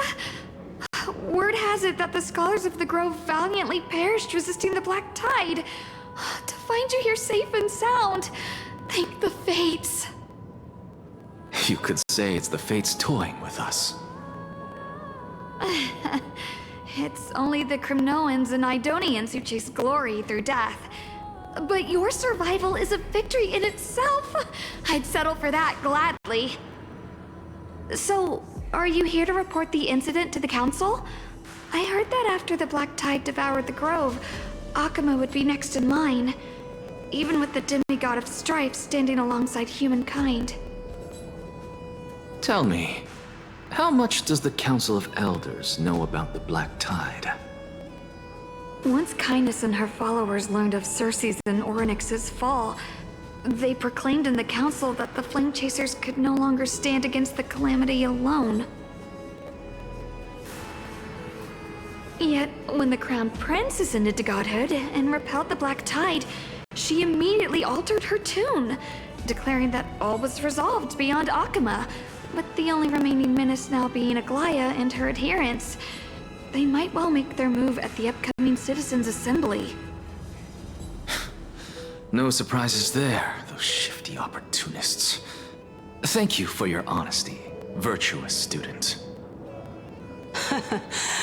Being an opportunist could very well be a facet of wisdom. Shouldn't you be searching for murals of yourself? I've had enough of your prattling.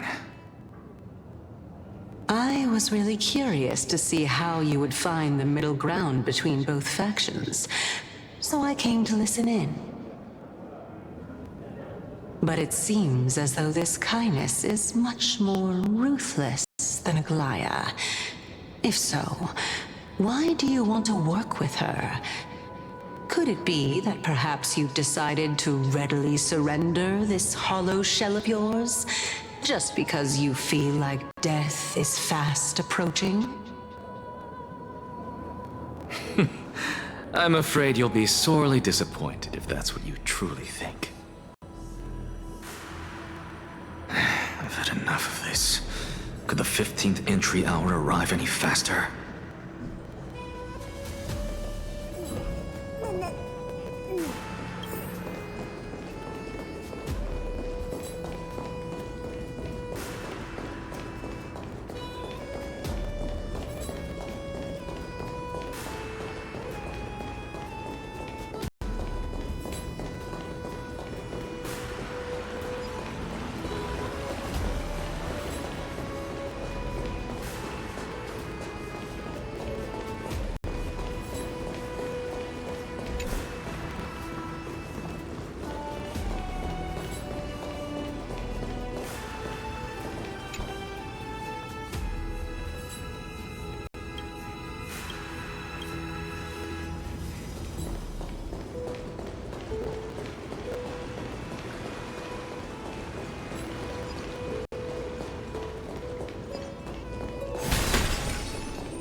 Oh, my.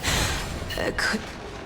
Every plant, every tendril, no, even every leaf could be the embodiment of Circe's. As a result, mere mortals who did not know what the Titan actually looked like chose to paint them as a giant tree instead. Their wisdom was portrayed as fruit, to symbolize how they shared their knowledge equally among the masses. Such exquisiteness indeed. This mural is quite abstract. I really can't tell whether you are praising or demeaning yourself. Now I'm quite curious whether the Reason Titan has studied figures of speech before. Of course I find such stylistic devices interesting.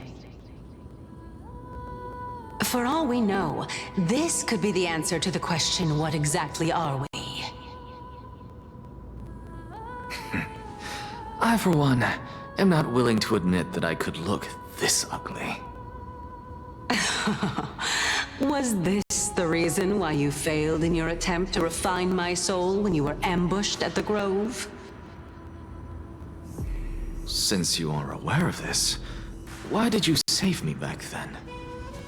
From my perspective, this point alone was enough to separate you from the average person. How do two lunatics coexist in the same brain? Therefore, it seems that your journey to Dawn this time is not just to seek protection. What, then, is the intention behind your actions? The entire plan is stored in my memory, so why don't you look there? Then don't mind if I do.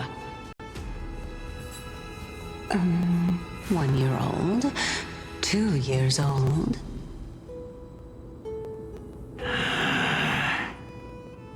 Oh my! Even a member of the preeminent Seven Sages must hug his Dromastal to sleep? How interesting. That's enough. How unusual. Your soul is actually trembling. This must mean that behind this toy hides a secret that nobody knows, right?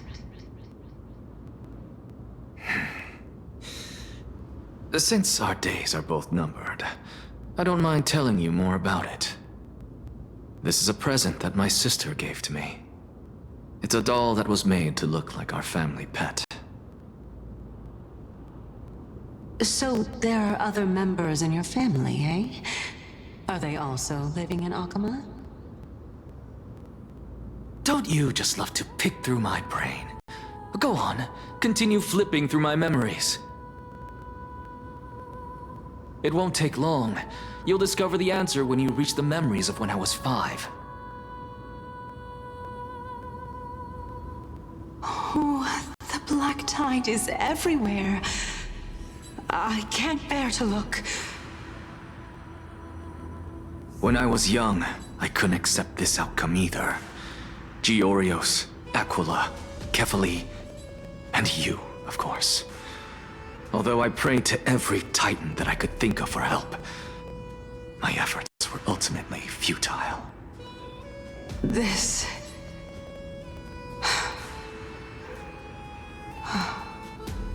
Could this be the inception of your research into alchemy? Indeed it was. Everything started from that verdant courtyard of yours. When I was pursuing my education there, I naturally also came to learn of Thelesis' theory as well. Oh, I remember that person.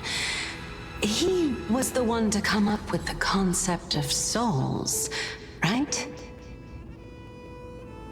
Not only that, he also believed that life, as well as the composition, movement, and transformation of matter, all stem from souls themselves. This is why I thought that, since all living things stemmed from the same origin, why could I not sacrifice myself in order to resurrect my nearest and dearest?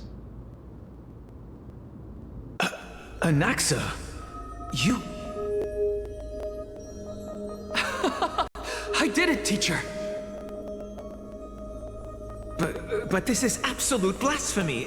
Regardless of how much freedom the Grove provides, such an act could cause you to be burned at the pyre. Your beloved, where is she now? Send her away from the Grove at once, to a place where nobody will ever be able to find her. Otherwise, the both of us will be judged by the Council of the Seven Sages. Calm down, teacher. My sister, she's still not in the mortal realm, even to this day. What do you mean? It was naive of me to think that I could snatch the deceased from Thanatos' grip by merely sacrificing one eye. Equivalent exchange. All I received for that price was but an opportunity to see her for one final time. Nothing more.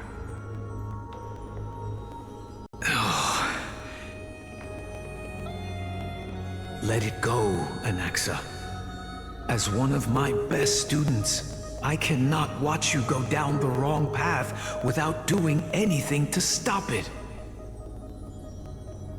Never do something taboo ever again. Don't disappoint the deceased, and never harm yourself. If you can do that, this classroom will still be yours, and you'll have a chance to live out your own life.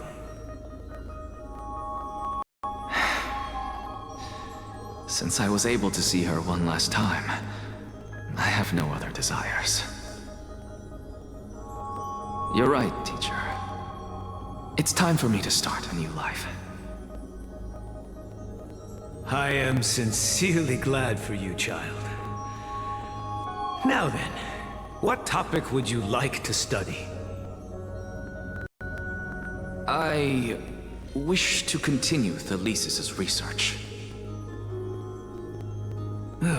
Continue the research into souls, but you know that the Grove has long since understood his philosophy like the back of their hands.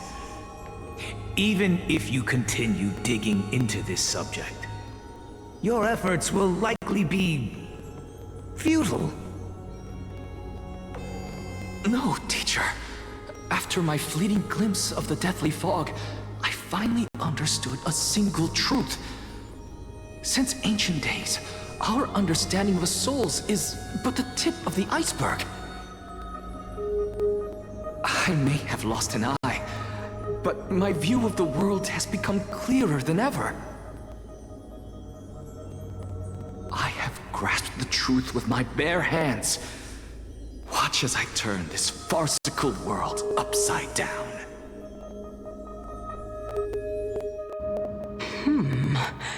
Who would have thought such a secret lay concealed beneath that hefty eye patch of yours?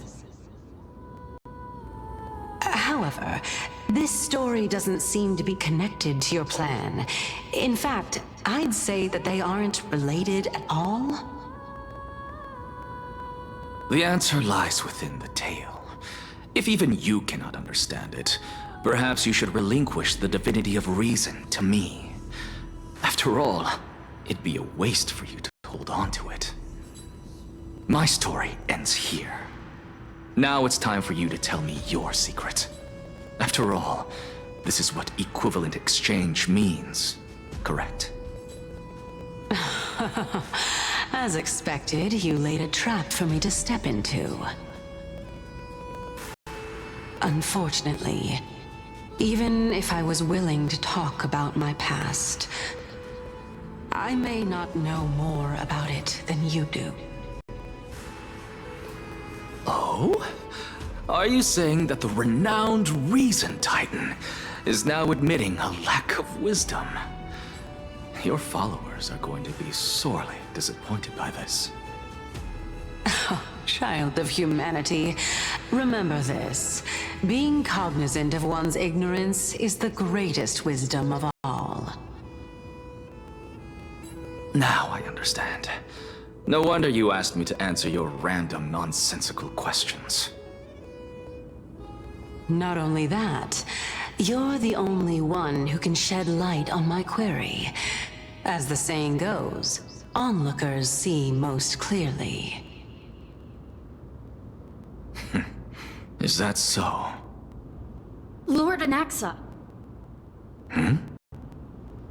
I saw you muttering to yourself and was wondering whether you were caught in a delirium of reflective thought. I'm sorry to interrupt you, but time is of the essence.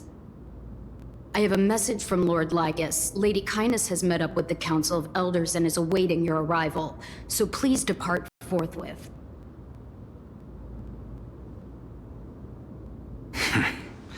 It's finally time. Carefully. The one who created the world, and the one who bears the world.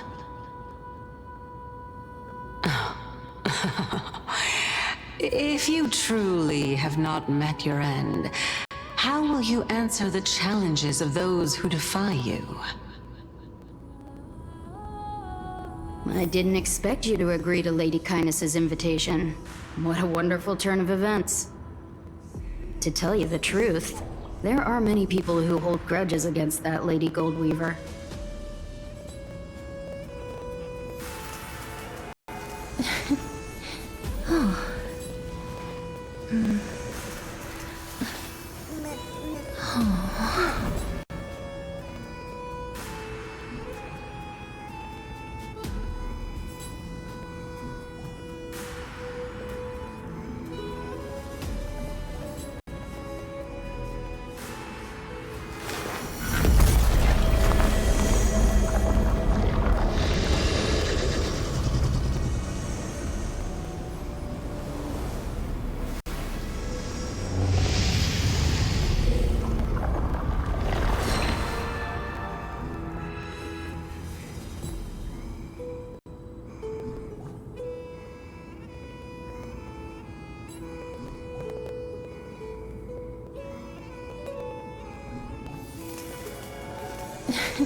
Isn't that the dromas draped in finery? Avoid his gaze. I don't acquaint myself with blasphemers. Don't worry. He's too full of pride to pay us any attention. Your nickname is Dromus as well? You must really like those creatures.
A student of Empedocles?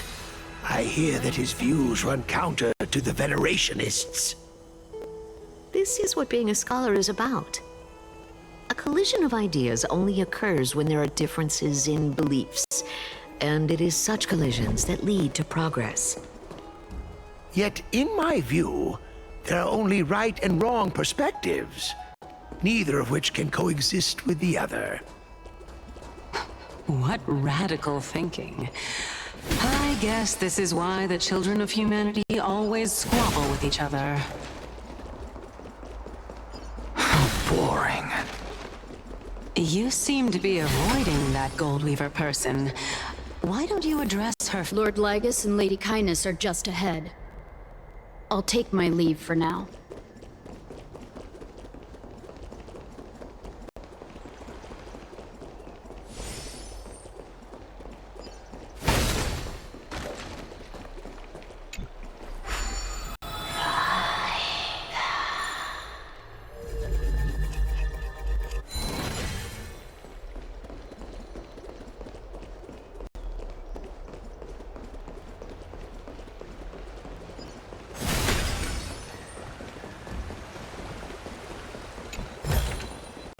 I want to make something with it. But what to make?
I want to make something with it. But what to make?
Welcome to the Demigod Council, esteemed guests.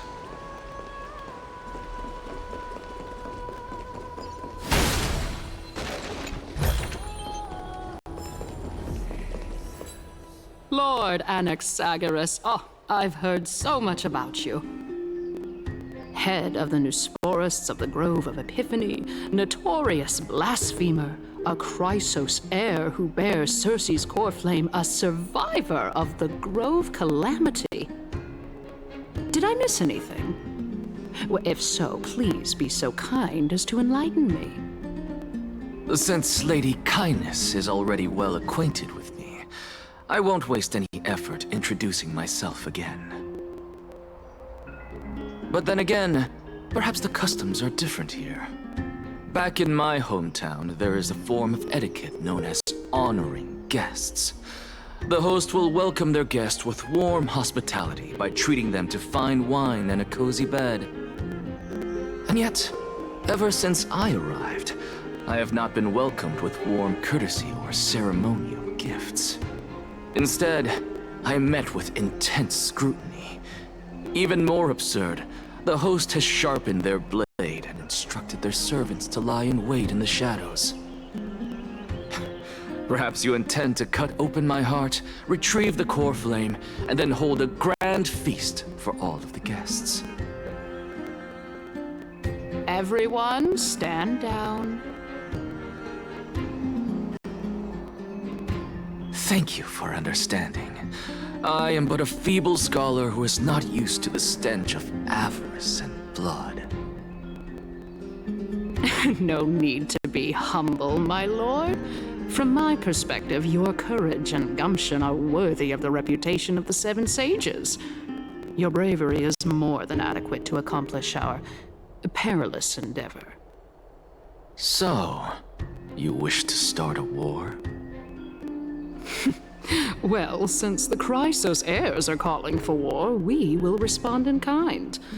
Conflict is inevitable. Since Aglaya endeavors to suppress the virtuous commoners with blood of gold, we will not hesitate to display the rights and mettle the citizens of Akima are so entitled to. As to your question of whether peace is still a viable option, well, to that I can only say this. Everything hinges on the next citizens' assembly and whether they have a sudden epiphany amid the clamor of the masses. And since you, as a Chrysos heir, accepted our invitation, you have indeed given us a glimmer of hope. What brazen arrogance. What you're saying right now is worlds apart from what you were saying before you retired your cleaners. I don't deny it. After all, they're responsible for cleaning up any threats, and just a moment ago, you were on the side of the Chrysos heirs. But now that you're an ally of ours, we can continue talking somewhere else. As you know, these walls have ears. I was fortunate enough to have the opportunity to discuss a treatise about the Venerationists with your teacher, Empedocles. Yet, it seems you subscribe to the Nusporists instead, Lord Anaxa. I've heard that this school of thought is one with many detractors. It's normal for ideas to have supporters and dissenters, just like how there are two types of people in this world: geniuses and dimwits.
Puzzles like this in books.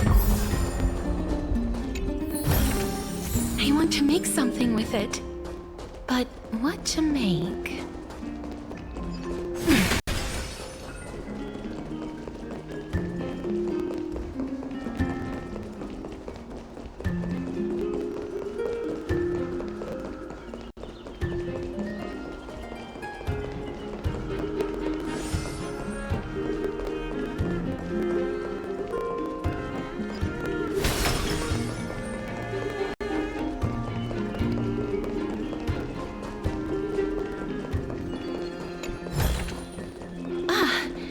Make sure you keep it safe.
I want to make something with it, but what to make?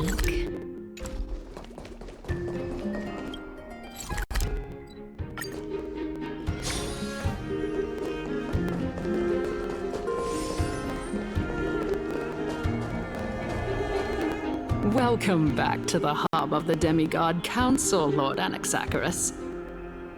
Surely you remember that countless eloquent orators have stood in this spot before and emerged victorious by stoking public sentiment with their words. And yet there have also been innumerable blasphemous philosophers who set themselves up for failure because they refused to defend their actions. This tiny stage is the most profound embodiment of Akama in centuries. In 15 days, this site shall also become the most important, as well as the final turning point in Akama's history. May the both of us carry out our duties with honor and lead the masses back toward the Erechrysia, a golden age with no death, strife, or trickery. Oh my, 15 days and nights. That aligns perfectly with the date of your demise. Could such a coincidence truly exist? Using death to prove myself fits my intentions perfectly. What strong conviction you have, as expected of the hero who dared to stand up to the Gold Weaver. As expected, she misunderstands you. That's enough, Lady Kindness. Dispense with the niceties. I only accepted your invitation so that I can serve the commoners alongside the members of the Council of Elders. Don't test my patience with such superfluous formalities. Well, you say that now, but surely you also require my aid as well, so that you can stay alive even when being pursued by the Golden Thread? You worry too much. She won't show her hand too freely, as she still needs to garner support from the masses at the Citizens' Assembly. Even someone like me can tell that only a sliver of her humanity remains. Surely you're not asserting that she will definitely act in a rational manner. As you're no doubt aware, Aglaya covets the core flame that I possess, which makes it the bargaining chip that allows me and the rest of you to negotiate with her. However, in return, I'll need the Council of Elders to support me as much as possible. Naturally, this includes the guards as well. You're well aware how valuable Cersei's core flame will be in the era Chrysia that you are desperately pursuing. Talk is cheap, so you'd better act prudently as well.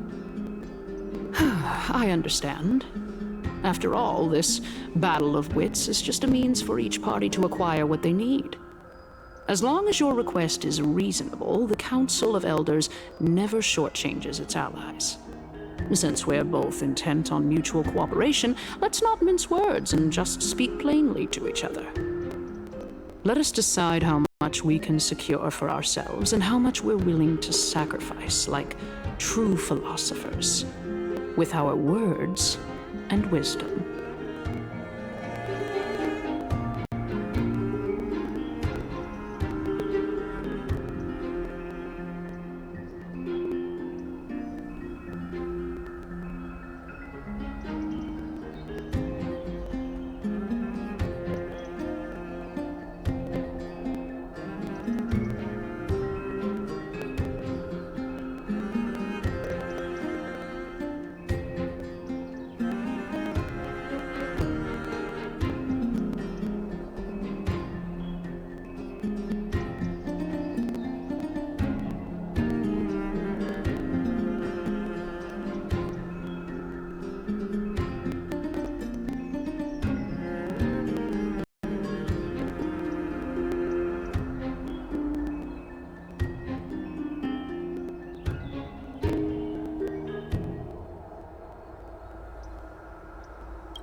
Continuing from the earlier topic, let us discuss our common enemy, Aglaia. She is the second most experienced Chrysos heir across the whole of Akama, who has gradually lost her humanity to the ravages of time and the ablation of the core flame. A formidable opponent indeed. Admittedly, there is ample reason for her to take your life. Yet your previous reasoning is quite sound. As a seasoned political animal, it's unclear whether she will actually cross that irreversible boundary. Moreover, she still needs you alive so that the Titan's trial can be completed. Is there anyone present who can swear by the sacred vow of Kefali and guarantee that you weren't in league with that woman before coming here? Are you just trying to pull the wool over our eyes and aid her in her savagery?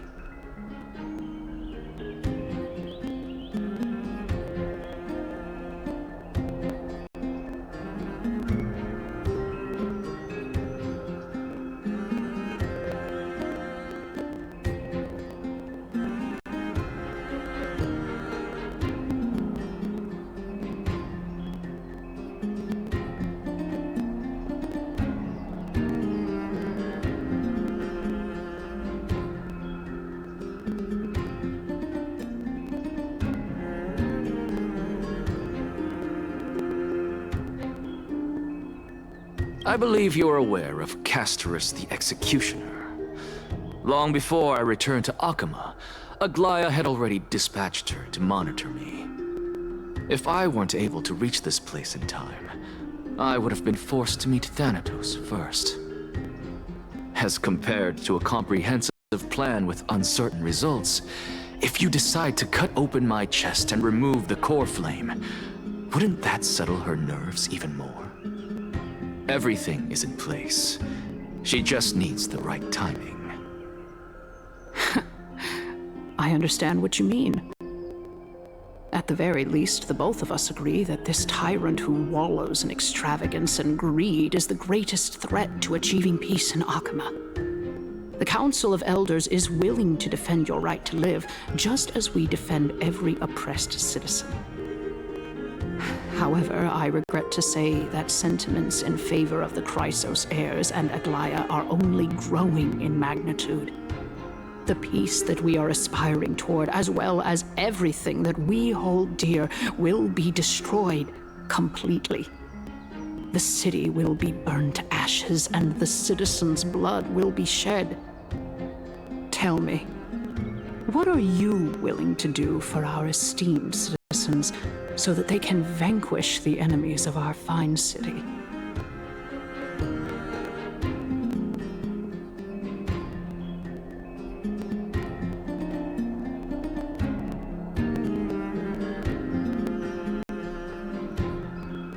Although the circumstances are rather unfortunate from an objective point of view, it is an undeniable fact that ever since the Grove was attacked, I have become the de facto leader of the Grove. The Council of Elders needs more backing if it wishes to topple Aglaya, and it's evident that the Academy wields considerable influence.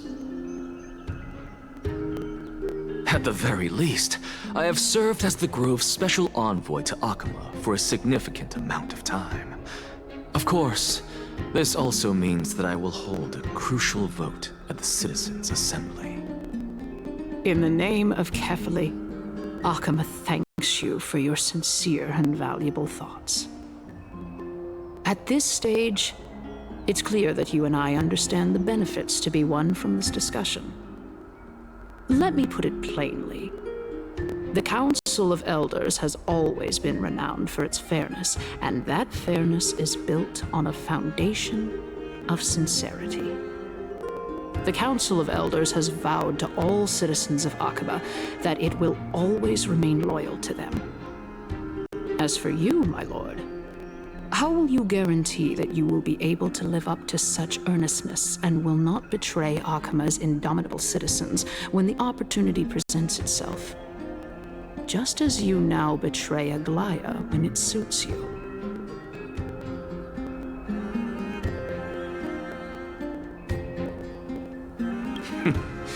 Surely you jest. My loyalty does not need to be proven. The fact that the Council of Elders is asking for proof of my loyalty is itself akin to a form of betrayal. I am incredibly honored to have witnessed the both of you bury the hatchet in a civilized manner. However, I am afraid that I must interrupt for a brief moment. As the Theoros, I have observed the following. Lady Aglaya, the Gold Weaver, is currently on her way to Dawncloud. Oh. Well, I do believe that we might have a slight overabundance of guests today. Feeling dissatisfied, Lady Kindness? Despite the Council of Elders' lofty residence on Dawncloud, it must still tolerate the whims of the Chrysos heirs. So you were holding back just now. Seems like you are better at playing this game than I. In any case, I'm glad that she's arriving here. So tell me, Anaxagoras, now that you're an ally of mine, if Aglaya were to demand that I hand you over, what should I do? You can do as she says. Tell her that the Council of Elders merely wished to chat with me and had no intention of offending her. However, by doing so, the authority of the Council of Elders will be as thin as papyrus that has been soaked in blood. Not only can it be destroyed at the slightest touch, but the Council will also lose possession of a valuable core flame. No, more like 2 core flames. After all, at the next Citizens' Assembly, that young lady who is synonymous with death will also be standing on our side. Oh? How can you be sure of that? Is that of importance to you? All you need to know is that I have a plan. In my opinion, you should be more worried about the impending threat. If Aglaya can seize me in full view of the masses today, she could also dismiss the entire Council of Elders in one fell swoop tomorrow. If that happens, the discussion that we've just had will turn into an utter joke instead. Is this the outcome that you wish to see? Lady Kindness? Fine. I will handle this matter appropriately. But you do best to remember this. Fool the people and karma will be on your tail. I'll overlook it this time, but don't count on there being a next time. Unless, of course, you crave cruel punishment and consider suffering the perfect state to ponder the true nature of souls.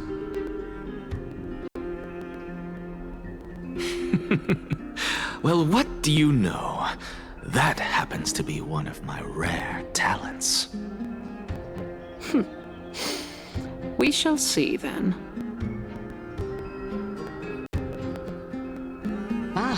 I've got to say that you've managed to really impress me again. But shouldn't you be going after more?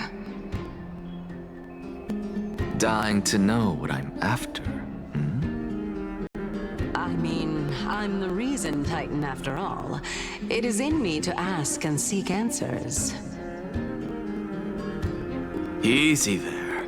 You'll learn the answer soon enough. I didn't bring it up with her purely because she doesn't have the means to give me what I truly want.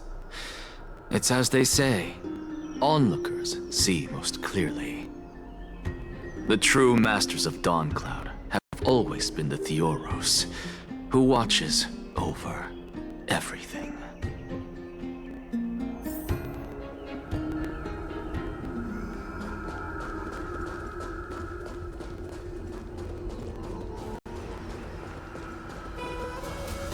Unexpected visitor. Welcome once again. You know, you could actually skip all the pointless debate and come straight to me to seek an audience with Kefali. I have no reason to refuse you, do I? You may not, but Kindness has. Whoever gets hold of Kefali's core flame will get to rule over Akama. She's wary of me, so naturally I had to gain her trust. I would say that debate was not at all pointless. Very true. In my view, this individual has gone to great lengths to get close to Kefali. He might very well be plotting something nefarious against the Titan. Are you still willing to let him pass, knowing this? Yes, very much so. All living creations are always free to visit Kefali's transcendent vessel. This comes with being the World-Bearer. How convenient it is to be able to hear what they say. It is truly my honor to speak to a venerated Titan in person. Please, go ahead. Let me join you both on this journey. Oh, a bygone myth tells of an occasion where Kefali once answered their followers' questions on the peak of the holy mountain. Their followers have since believed that scaling this Titan cliff is one way of being with the god. Hear that? It's not every day that you get to climb a mountain with Circes. You should sing me a hymn of praise. Titan hymns are beyond me.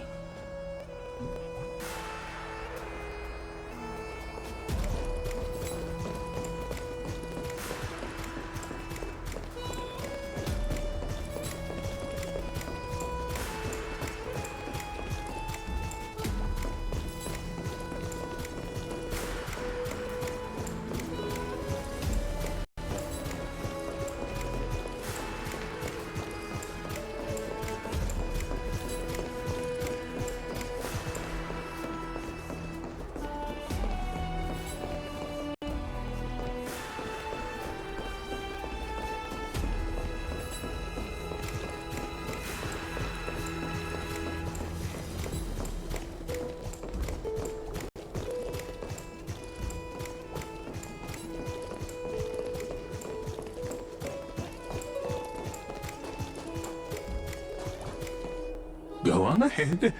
Take this Yanis shortcut, and the long pilgrimage stairway will be waiting for you at its end. I have to admit, I never expected you to not ask me anything. Not even my motive. Because I know very well what it is you are after. As the saying goes, a gentleman helps others achieve their goals. I have a feeling that your theory will be validated at the end of this journey. I believe Kefali will not deprive you of your right to ask your question, especially now that you're on the brink of death. You must be closer to Kefali than anyone else. Wouldn't you agree? I hope things go as you say, then. Putting a child of justice into a farcical world is bound to turn it upside down. It is my hope that you bring a much-needed change to this world which is on the brink of destruction.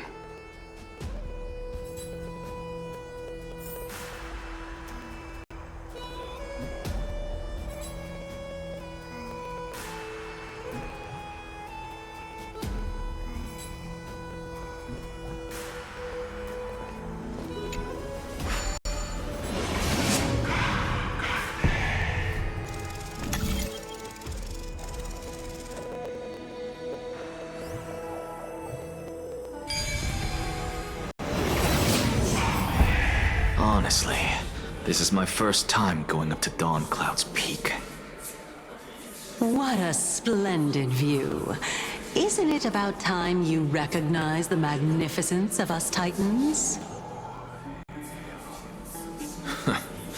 Well, I don't see how this place is different from those temples in the city.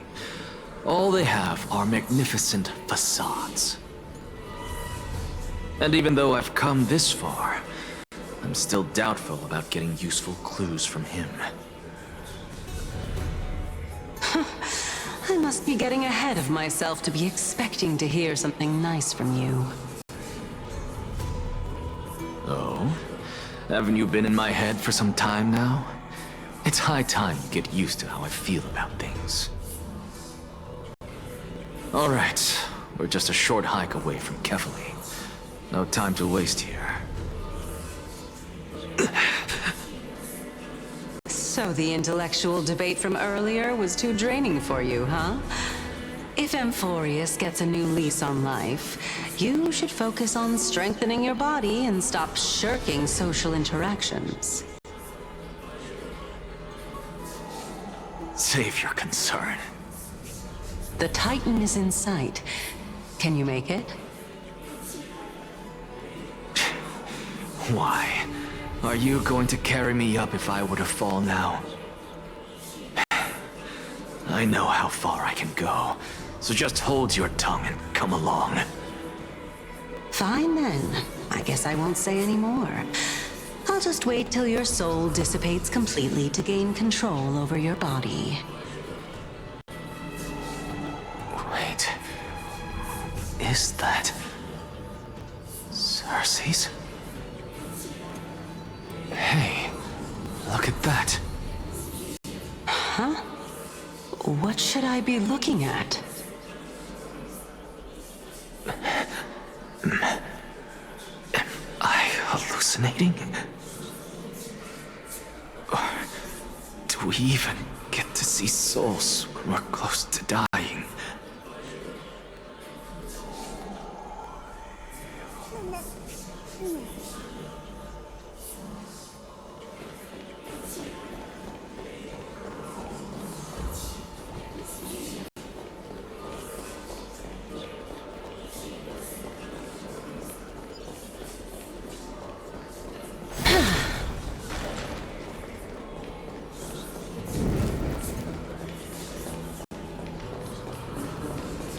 Oh?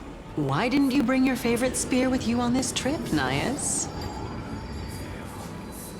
Nias. I know I've heard this name somewhere. It's unfortunate. The Black Tide destroyed every last inch of my calyx. How could that be? Even a creation of Georios, from their prized ores and molten fire, couldn't escape the fate of destruction? Hey, Xerxes. Do you know a certain Nias? Nias? No, not that I remember. How did you even think up such a strange name? I just saw him. Nias. A warrior-like figure who was just chatting with you here. No, I have no such memory. Could you be hallucinating?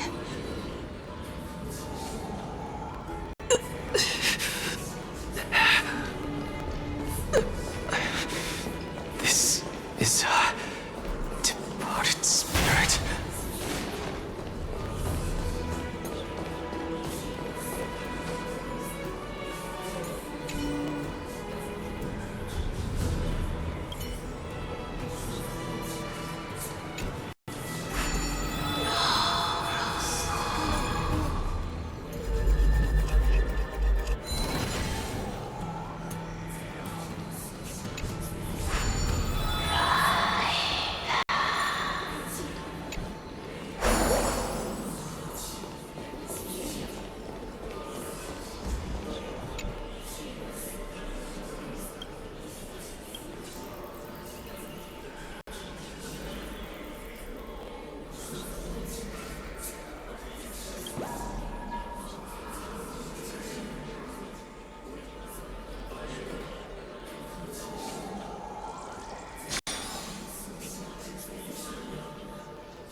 Enough about me.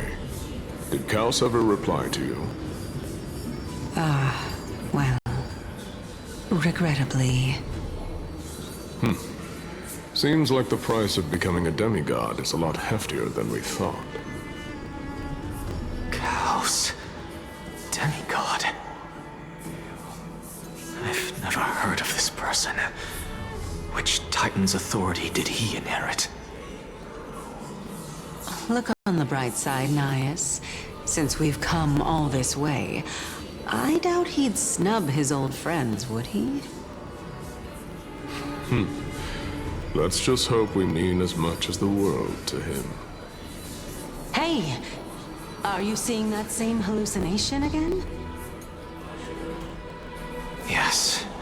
It's still you and Nias, but you're now talking about a certain Kaos. I'm guessing he's one of your companions? Kaos?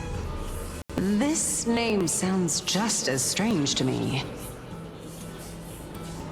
Never mind. I think I know what this is about. If things are as I thought, then they aren't hallucinations, but the souls of people. What? But if those are the souls of the dead, then what am I? Beats me. For all I know, you're just an illusion I conjured up in my dying moments. Let's just keep going. As long as I take in more sights and hear more stories. Know your limits. Wander too far among the dead, and even I might not be able to save you.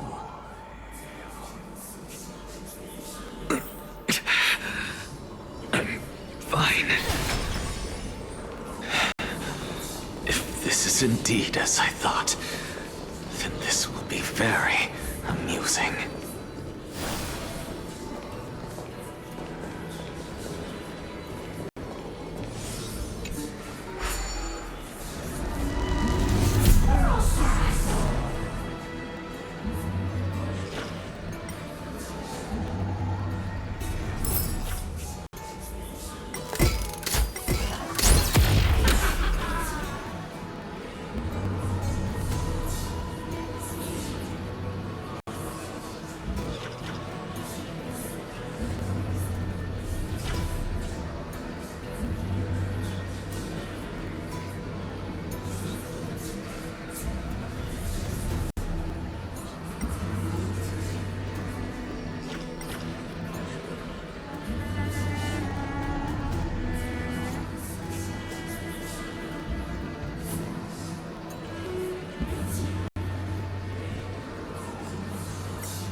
Let's take a picture.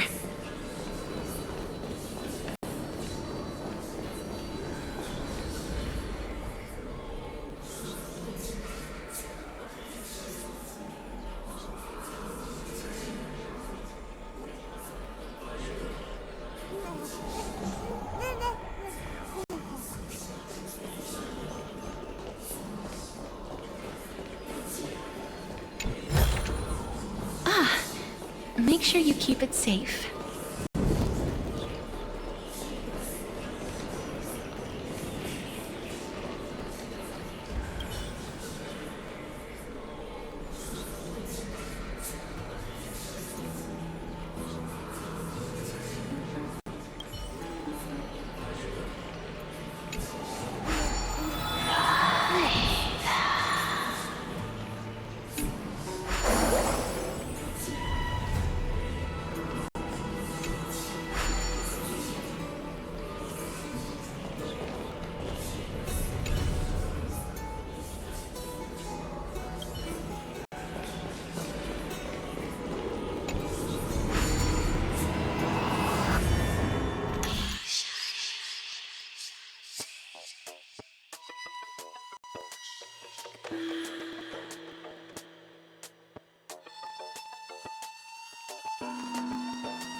So, we meet again. I'm sure you wouldn't mind a snooping ear.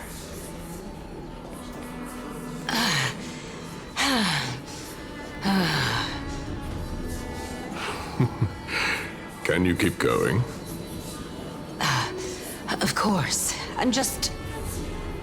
If I knew we had to climb a mountain, I wouldn't have come along with you.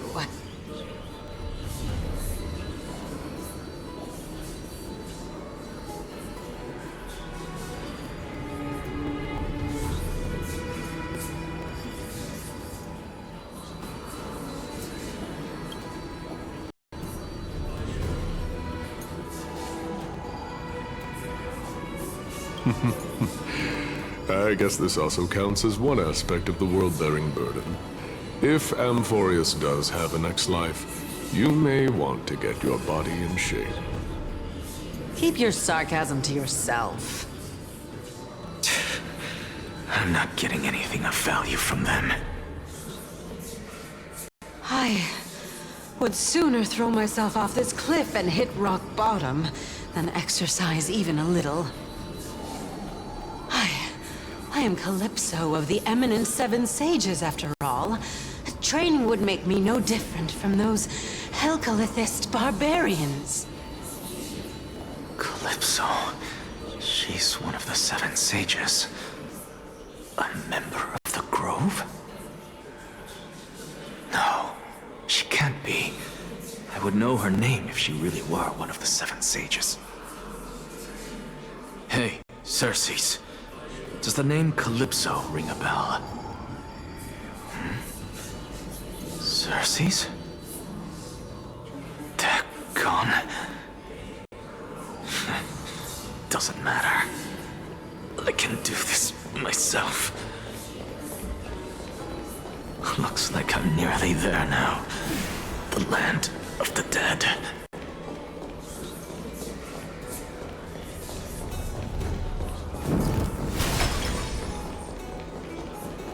Oh, beautiful old world. Where are you now? Oh, legendary era Chrysia, return to the mortal realm. Splendid gods once walked the paths we walk. Alas, all that's left of that warmth is a hazy mirage. Why are you chanting that too?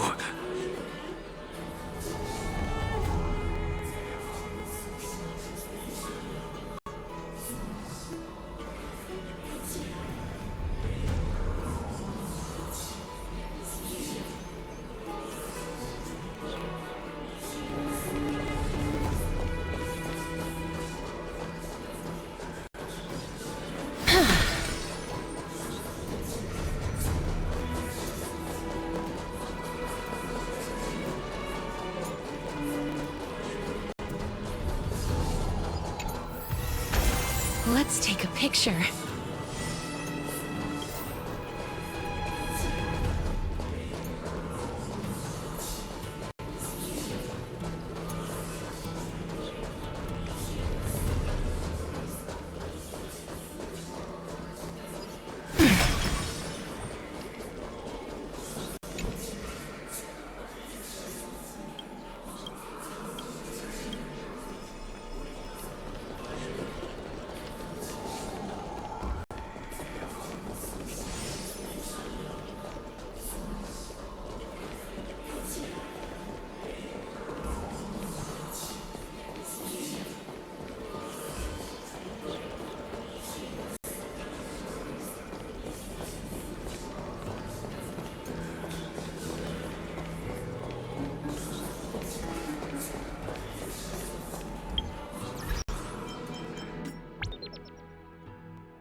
We're here. Finally. So, I don't get to ask the Titan my question. But all of you make for a pleasant surprise, nonetheless. Very well then. Let me uncover the truth for myself. Did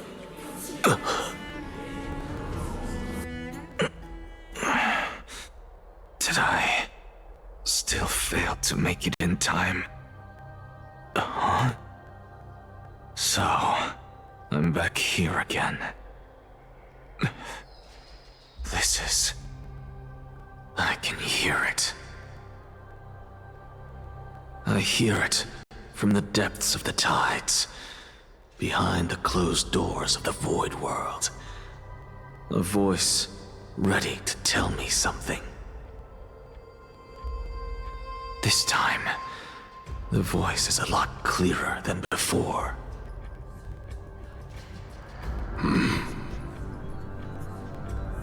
Since we've come this far, let's just wait.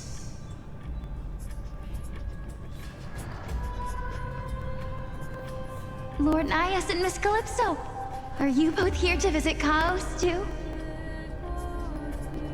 Yes, and we've been waiting for quite some time now. Regrettably, he hasn't answered us. The worst-case scenario is that he's already been overwhelmed and crushed by the world-bearing burden. You're overthinking, Lord Nias. I can still sense Chaos' soul in the area. And besides, we both know Chaos' nature. A deliverer like him wouldn't fall so readily, much less give up on all that he holds dear. Isn't that so? Yes. I have faith in him. That reminds me. Why are you making this trip alone, Polixia? Oh, my sister needs more time to make sure the flowers are fine.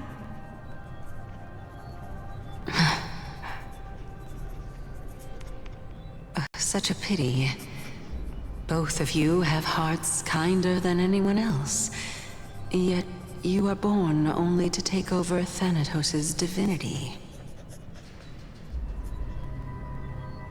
Everything that I see and hear this time has left me shaken to the core.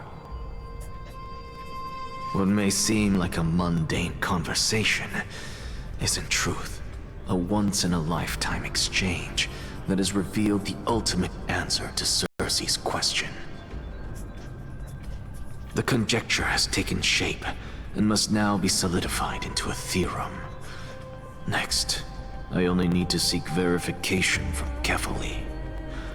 By doing so, I can answer Cersei's question and reclaim my body. But no, I will not do that. That isn't important.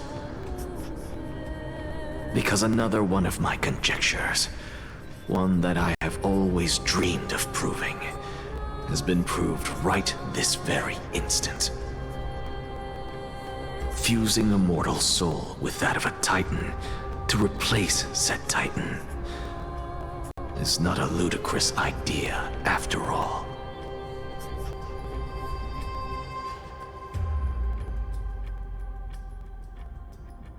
What are you thinking about?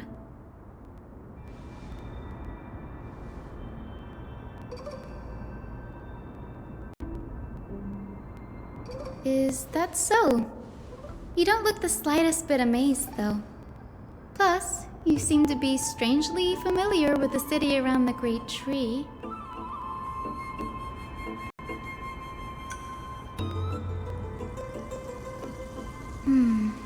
Events of the past, huh? I was also a child when I looked up at Cersei's. Their leaves and branches reflected the sparkling stars, and their trunk was like a pillar that supported the sky and ground. I stood at this very spot back then, imagining the day when I could climb to the top of this tree, because I would be the closest I can be to the sky at that spot.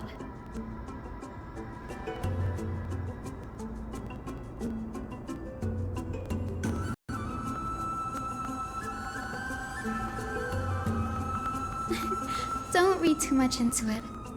I mean, can mortals even hope to reach Aquala's realm? They're a strict and draconian god.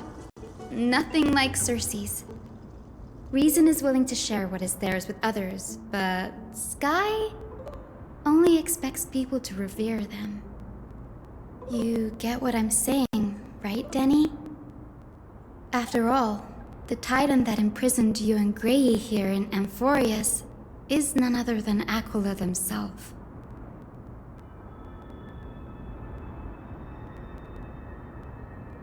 But there will always be people who dream of soaring towards the sky. The Grove has a wealth of research on Aquila, and that is exactly what we are here for. It's just... I never thought Gray would meet with something like that before we set off. As a physician, I should have been there by his side.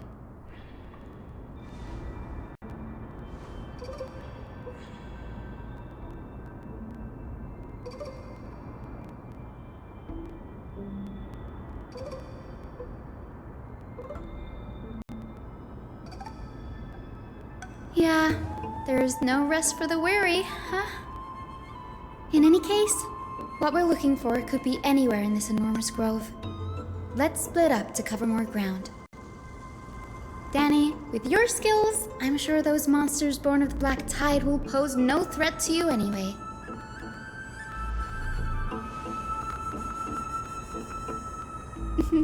Have you forgotten that you're talking to the chief physician of the Twilight Courtyard? Have more faith in me. I'll be just fine.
Existence is unity. All will be swept away by the wind. The dead return! As you wish.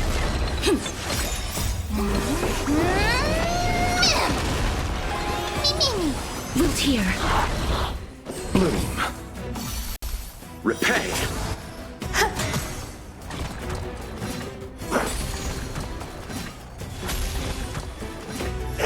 Receive divinity. Embrace a new life.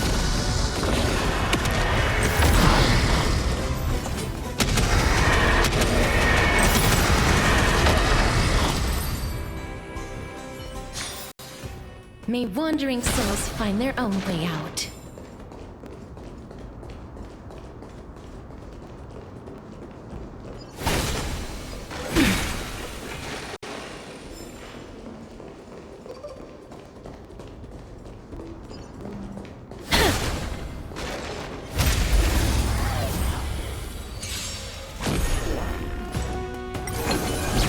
Eternal. The dead return! As you wish. Bloom. Repay. All will be swept away by the wind. Enjoying yourself?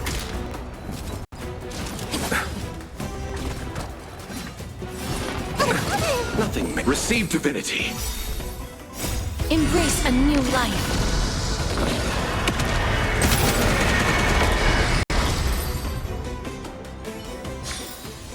May wandering...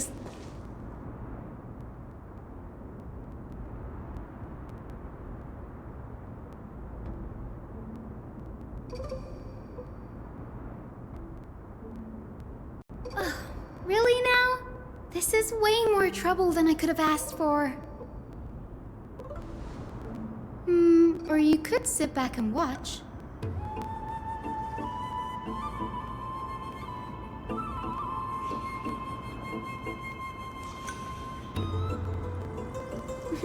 I'm kidding, Danny. Lend me a hand, pretty please. All right, now let's get him.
Existence is unity. The dead return! Wilt here. Bloom. Repay.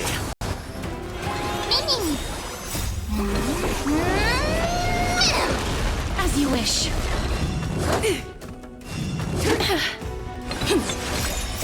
Embrace a new life.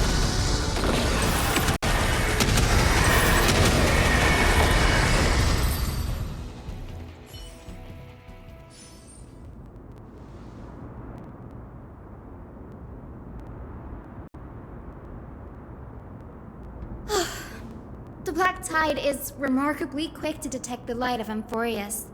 So or rather, the blessings of the Sky Priest in me, might have unknowingly called them to me. Anyway, never mind that for now. Here, you might want to have a look at this. I found it around here and thought it might be of interest to you.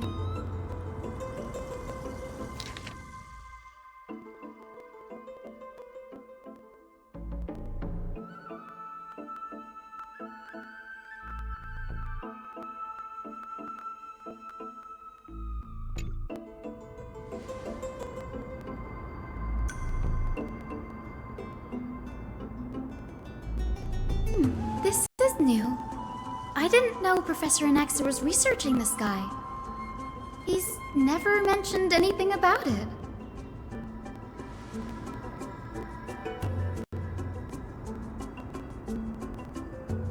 Might is an understatement.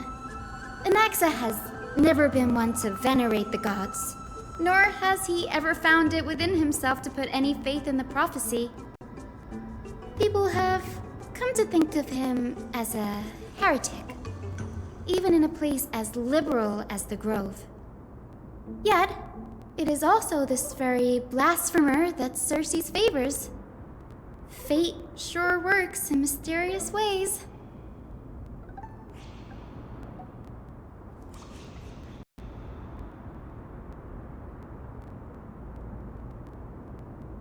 Oh, let me have a look.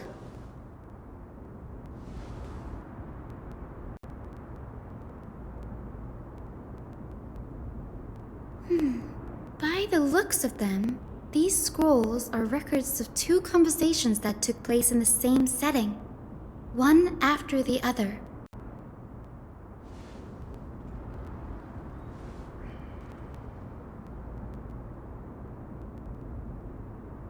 Sure, go ahead.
The Grove of Epiphany is home to 7 schools of thought.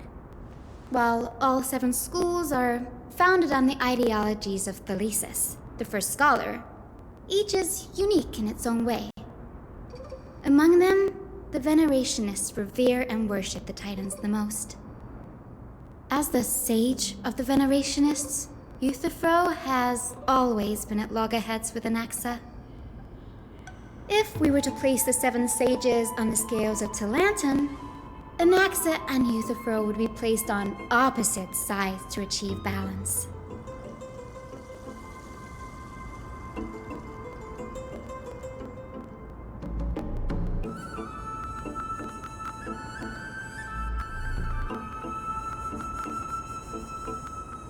Nearly everyone in Amphorius has heard the story of the skyships by now.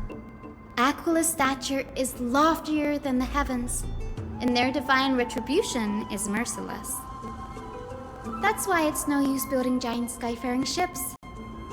Oh, but I do wonder if a supercharged mini Trevi cannon could slip past their watch.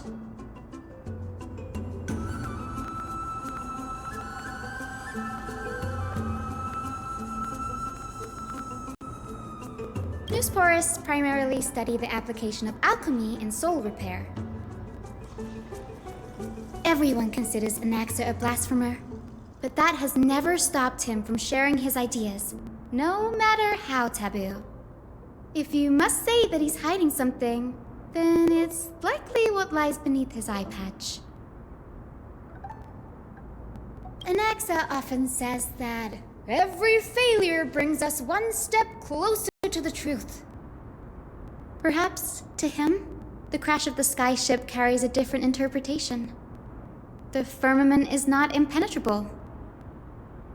On the contrary, it was precisely because the skyship represented the first step toward breaking free from the shackles of the earth that it provoked the wrath of the Sky Titan and brought divine punishment upon itself. It's a shame that the majority of the Grove's research on Aquila was headed by the Venerationists, with sacrificial rituals making up a predominant part of their findings. Discourse about more esoteric subject matters in relation to Aquila dwindled even further after the skyship incident. So much so that even this scroll is completely new to me.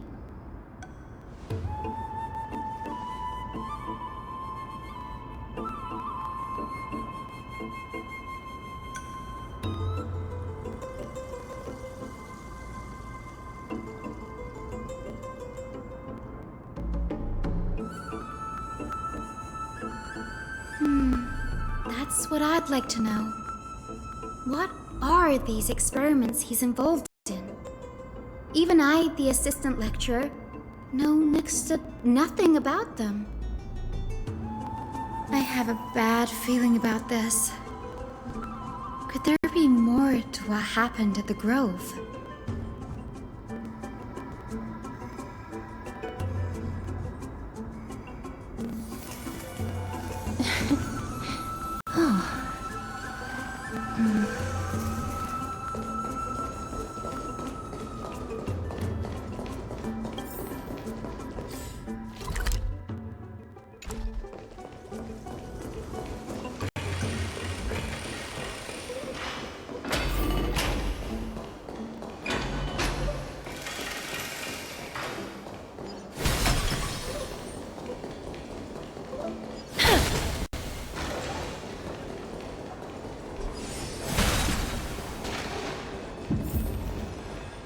This is the Library of Philia, a place where the Grove stores its collection of tomes.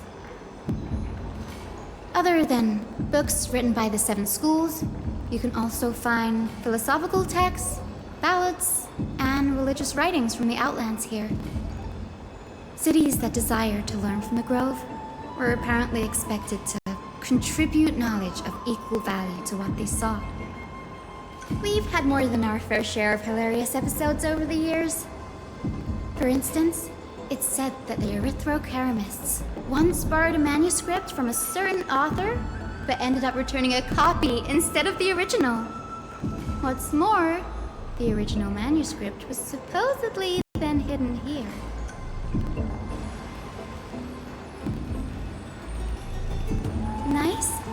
no need to hold yourself back, Danny. You can just tell it like it is. Their behavior was no different from bandits.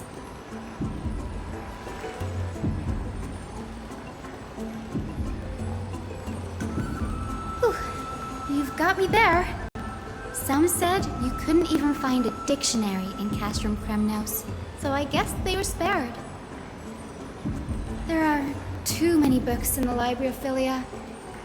Flipping through them all will take too long. Why don't we use the Biblioslate to search for the texts we need? We can bring them back to Akama for reading after that.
In here.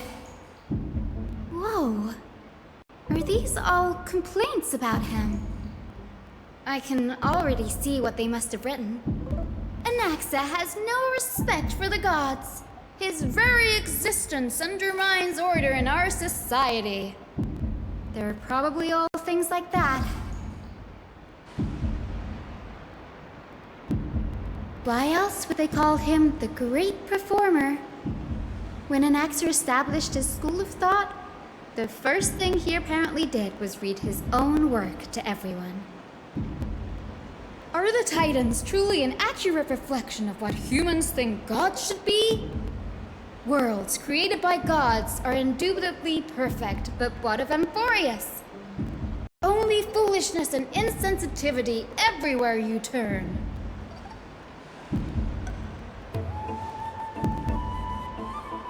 They marched him straight to the seat of judgment before he could finish. Though what he took on in the end was more of a debate than an actual trial.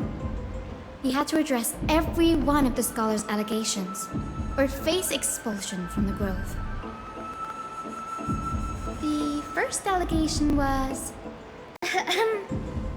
Do you agree that since the Titans created the heavens and earth, so the mountains, rivers, and seas must likewise be their creations?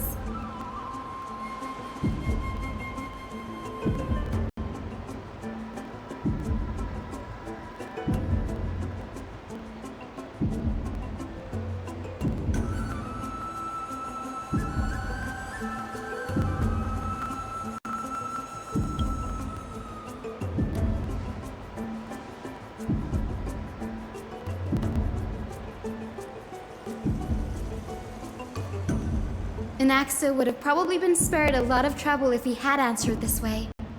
Instead, he quoted past instances of the flame chase journey, and posited that humans have the potential to take over the divinity of Titans. Needless to say, his critics didn't take kindly to his answer, so they followed up with a second allegation. You claim to be studying souls, yet you are, in fact, defiling them and committing acts condemned by the gods. Do you admit it?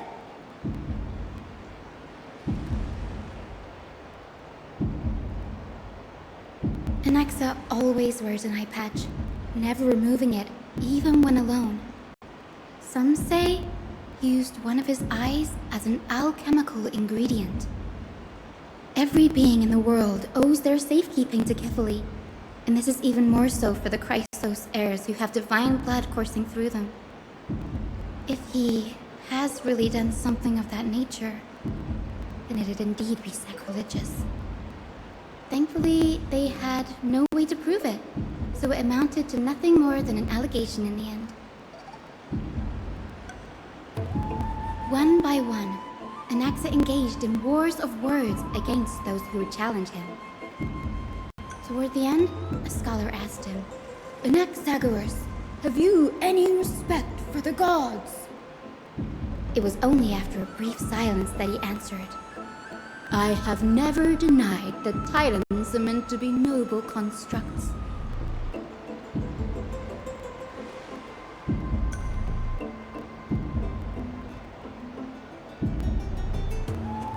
Yes, I'm not sure how that controversy was eventually resolved, but what's for certain at least is that Anaxa was allowed to stay in the grove where he continued his research, despite being regarded as a heretic. By the way, this stack of complaint letters has reminded me of a place in the grove. We may find clues there that aren't on the teleslate. I'm talking about Anaxa's alchemy lab, hidden between the cornerstones.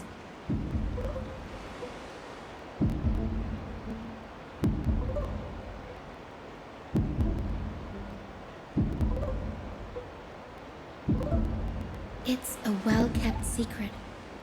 Among the 7 sages, excluding the nominal chief sage, each has a private sanctuary where they can conduct research undisturbed in their free time.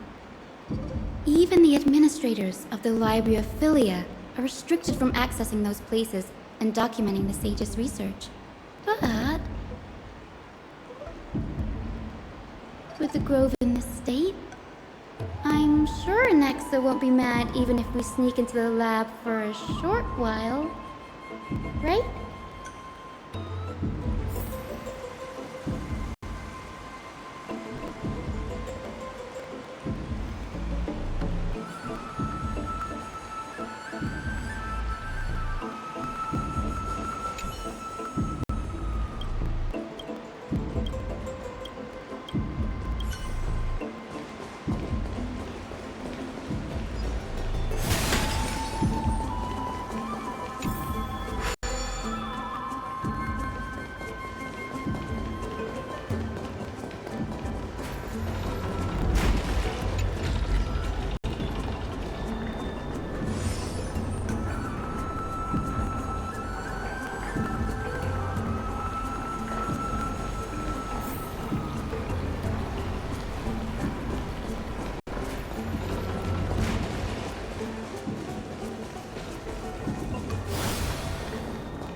this is the place.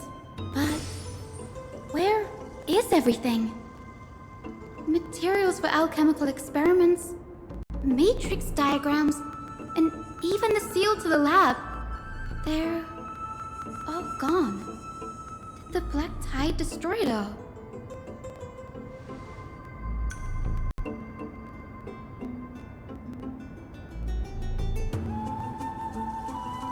No, not even close.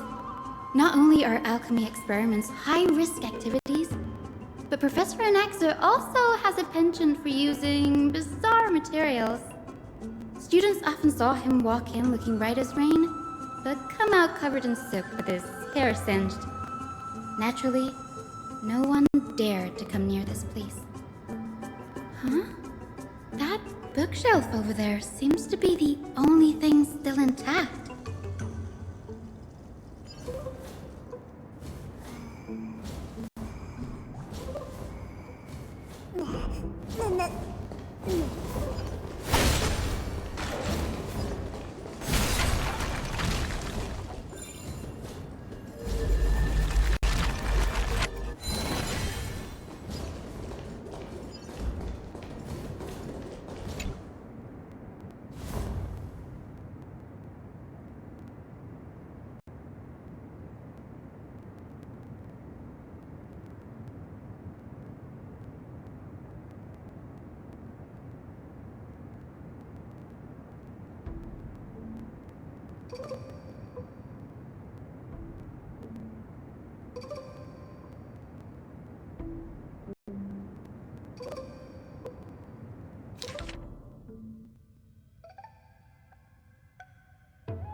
What's going on?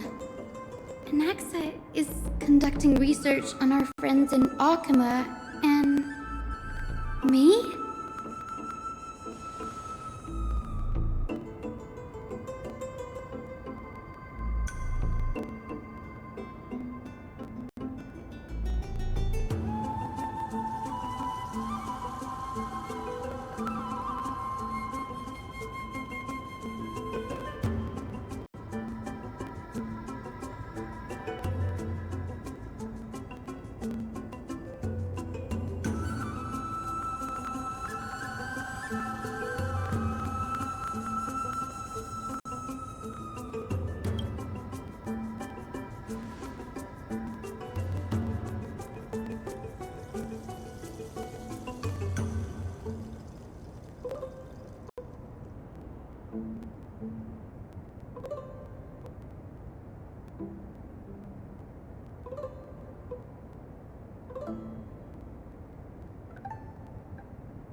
It wouldn't have been so strange if he had focused only on Cassie, given her own curiosity about her origins.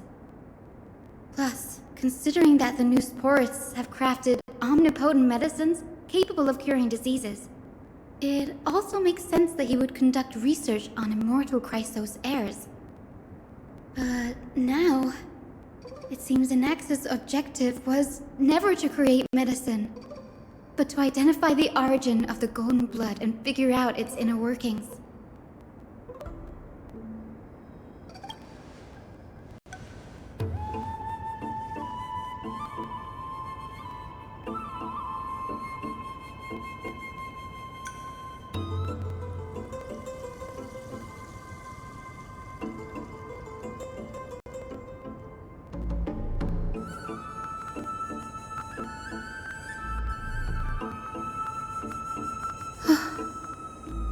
Danny, look at this. I have a bad feeling about this.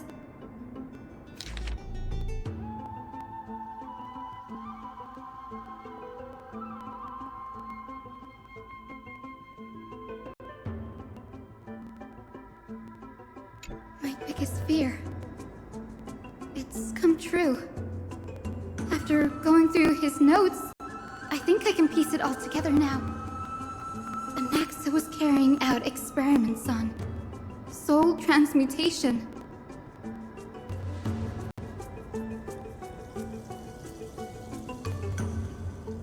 Yes, this is what he was secretly conducting research on. Something he had to keep hidden from others. Compared to his public speeches, this is the real blasphemy. Oh, I just thought of something. Do you remember when the Black Tide was approaching? The Grove had planned to send Cersei's core flame to a safe place. But an accident happened along the way, and Anaxa lost his life in the process?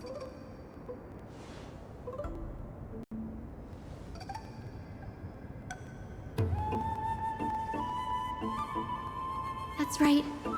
But what if Professor Anaxa's fusion with the core flame of reason wasn't an accident?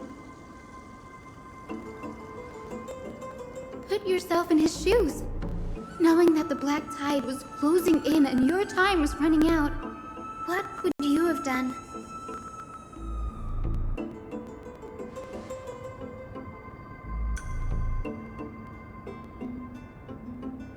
Exactly. When the Black Tide came, the true reason Anaxa headed to the Luminary Throne was to transmute and fuse himself with the Titan's core flame. No. Judging from how he reacted after the event, the results came as a surprise. Maybe he failed to consider the possibility that Cersei's would make a similar decision. The manuscripts detailing all the alchemical formulae have been taken away. His research is still ongoing.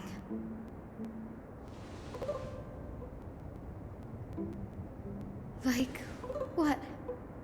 There's only one Titan left in the world now. No. No way.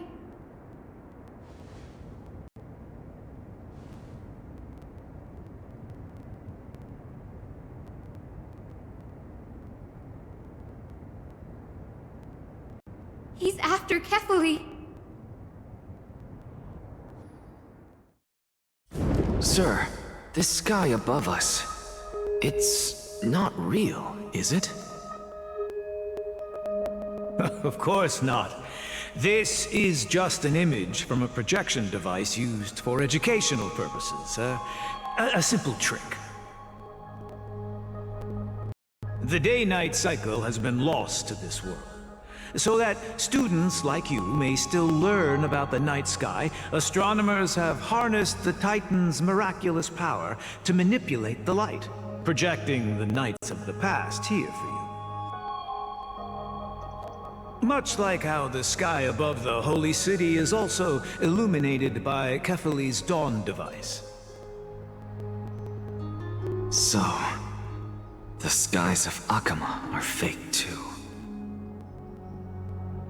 You mustn't conclude that, Anaxa. You should know that only a child would expose a trick and be proud of it. Often people know more than they let on. They simply choose to feign ignorance because they have no other choice. Then they're just deluding themselves. People believe in Kefali's tale of Genesis, accepting wholesale whatever the priests preach. But we're different. We've already walked out of the firelit cave of ignorance. We have already realized that we live in a world where Titans make the rules. Even when we look at the sky, we're only seeing what they allow us to see. Rather than gazing at this mockery of a night sky fabricated by them for the rest of my life, why shouldn't I be the one to take control of the projection device instead? So much time has passed since you sowed the seeds of doubt in my heart, child. Many a night, I find myself penning down all my theories and wild ideas, only to burn them to ashes when I open my eyes in the day. Why? Because we'll face death by burning if word gets out? As a sage of the Venerationists, my soul has already become inextricably linked to the great tree. Every word I say and every move I make is certain to influence every leaf, every branch, even the tree itself. But above all else, my days are numbered.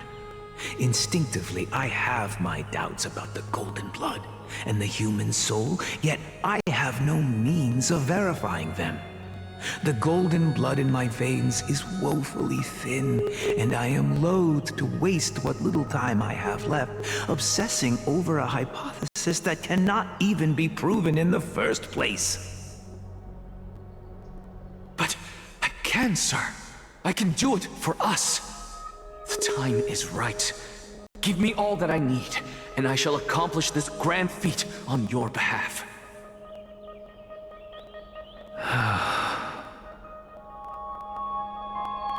You're right. I shall do just that. In the next meeting of the sages, I will spare no efforts fighting for the rights you deserve. Go. Establish your own school of thought. Find out what we are. Become the one who conquers the ultimate truths of the world. Child of humanity. You didn't go to such lengths for an audience with Kefali. Just ask him a few questions, did you? So, you figured it out. If I were as foolish as a Dromus, perhaps I'd throw myself down and prostrate before their greatness, begging for the gods' prophetic wisdom. Well, sorry to disappoint, but I'm no Dromus. Alas, I am a human, standing tall on 2 feet, possessing both intellect and pride. Before such power, does it make any difference whether you're a human or a Dromus? I'm sure you're familiar with the story of the Styxians. When the raging waves threatened to swallow them, they didn't just give up and become sitting ducks. No. They constructed a dam that kept the roaring tide at bay, chaining down the mad Fagusa. They call me a blasphemer, Xerxes. But that doesn't mean I deny the existence of gods. It's just, as I see it, Titans are simply a force that mankind has yet to find a way to tame. Oh? If power that rivals the Titans is what you crave, why not conform to the prophecy and brave the trial? Why stop at harnessing the power of the Titans when I can do so much more?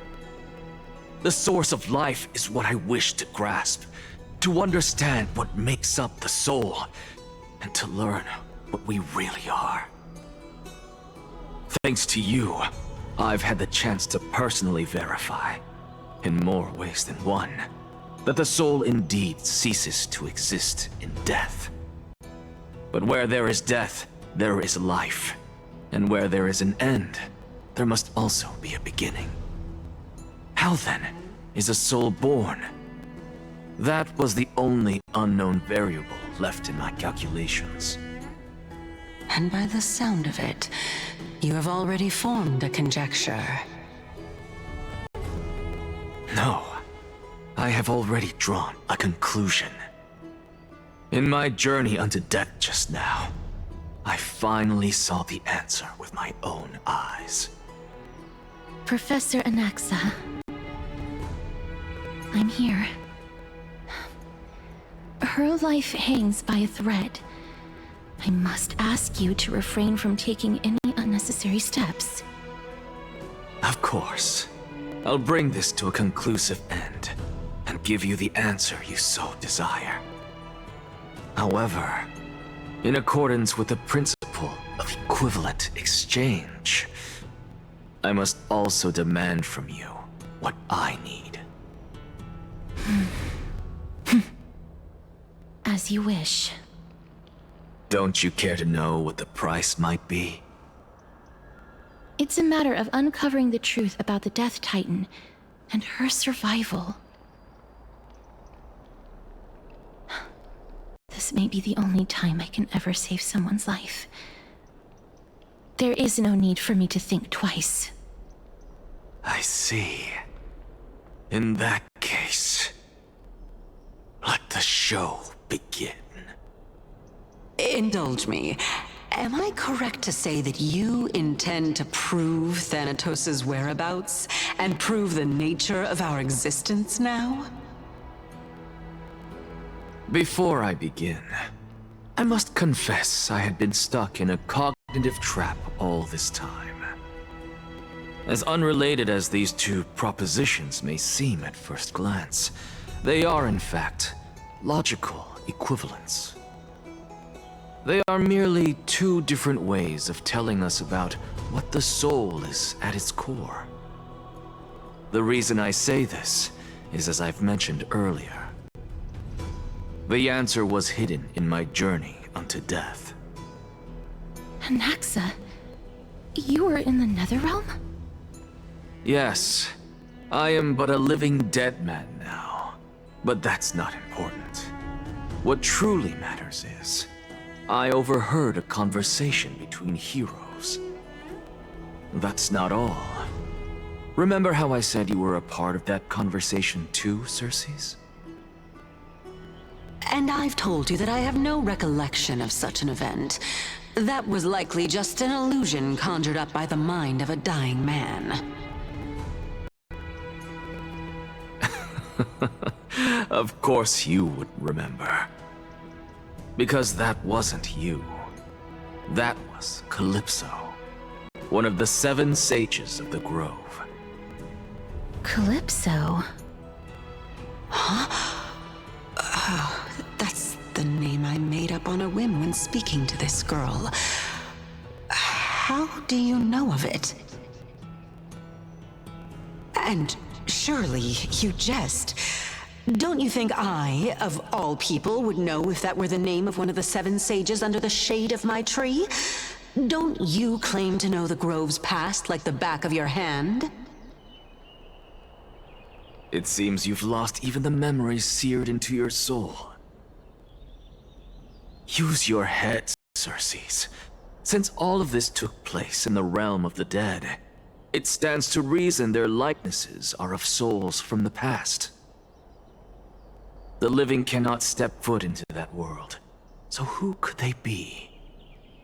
Think about Calypso. Why does she share your likeness, yet you have no idea who she is? The answer is evident, is it not?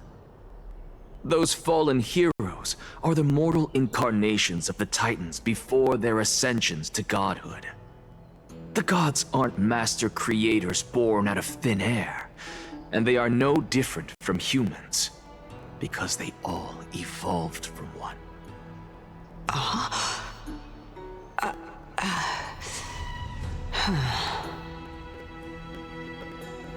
Does this answer disappoint you? Yes, because you've answered nothing. If I truly was once human, as you claim, then where do the children of humanity come from? Even on the off chance that you speak the truth, this brings us no closer to grasping Thanatos' whereabouts. How are we to find them? I knew you would say that. But it matters not. I know what I'm doing. Actually, why don't we have this supreme being standing before us tell us everything? You can revive a Titan?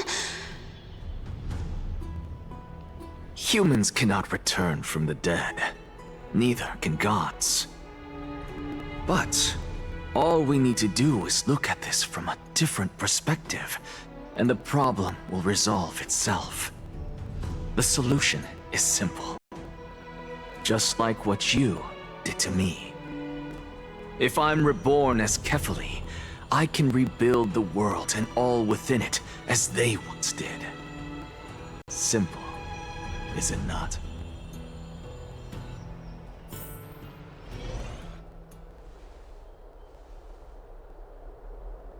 I have news from Hyacinth and Danheng.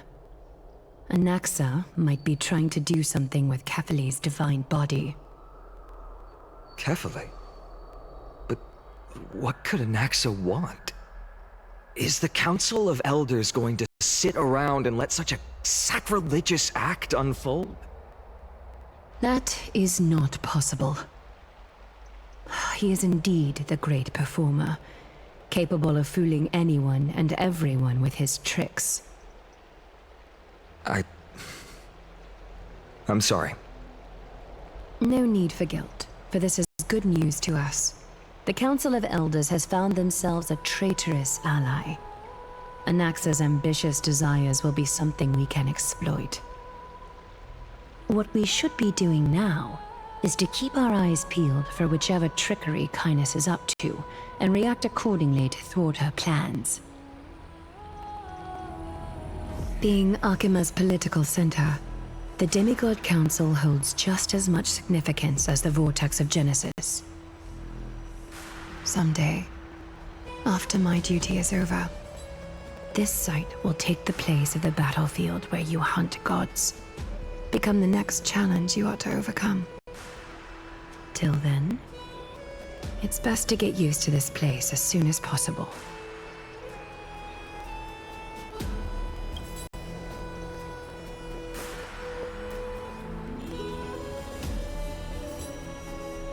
Preposterous! The Christos heirs only have their standing because of the Council of Elders! How dare they trample over it!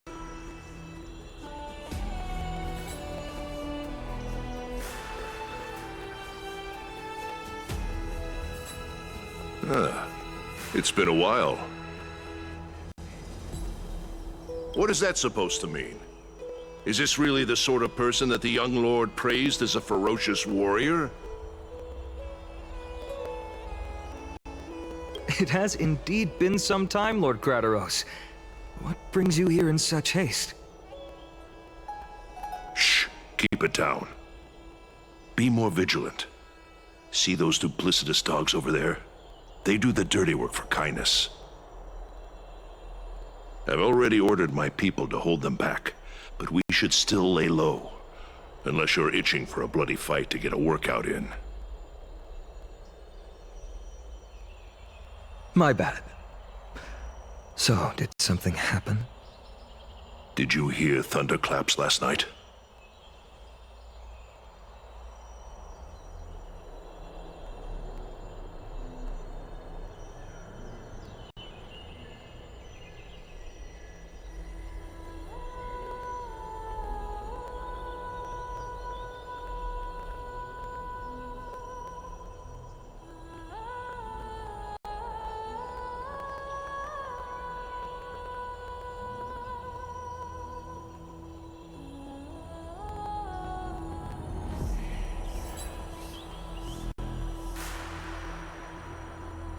Thunderclaps are beacon signals of strife. They are a message from the young lord. He threw a spear bearing several words at Akama. Watch out. The Flame Reaver is back. I guessed as much. We didn't actually kill them back at the Kremnos Arena. I figured this is something you would want to know. We Kremnoans never back down from a fight. So if you plan to take that thing... You have my gratitude. I will let Aglaya know about this right away. Remind her to be on her toes while you're at it. That vicious Kynus has been unusually active lately. Those lackeys she keeps under cover have been going in and out of the city a lot more frequently these days. Some even seem to be getting Kremnoans to defect to the Council.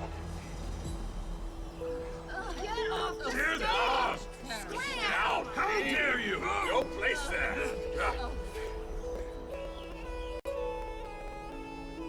That's... Looks like you can see it for yourself. We should get back. Thank you for the intel, Lord Crateros.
Existence is unity. As you wish. Voltaire. Receive divinity. The dead return!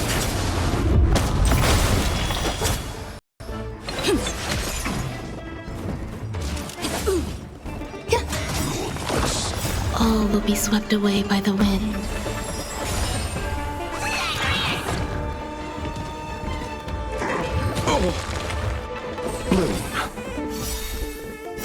Embrace a new life.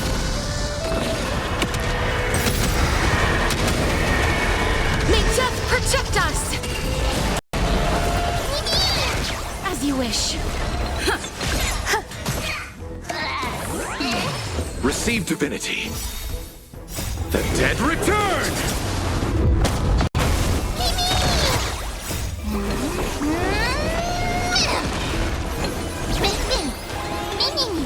Voltaire.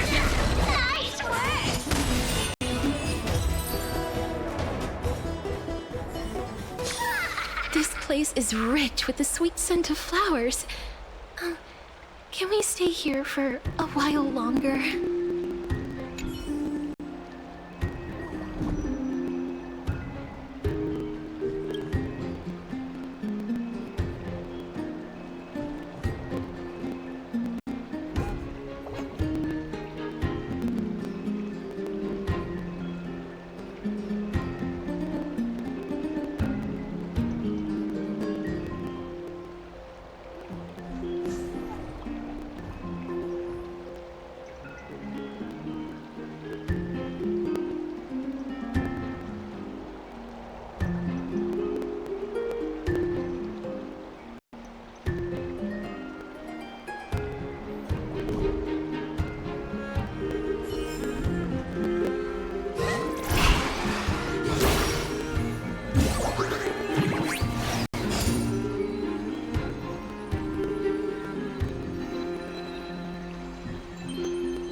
I want to make something with it. But what to make?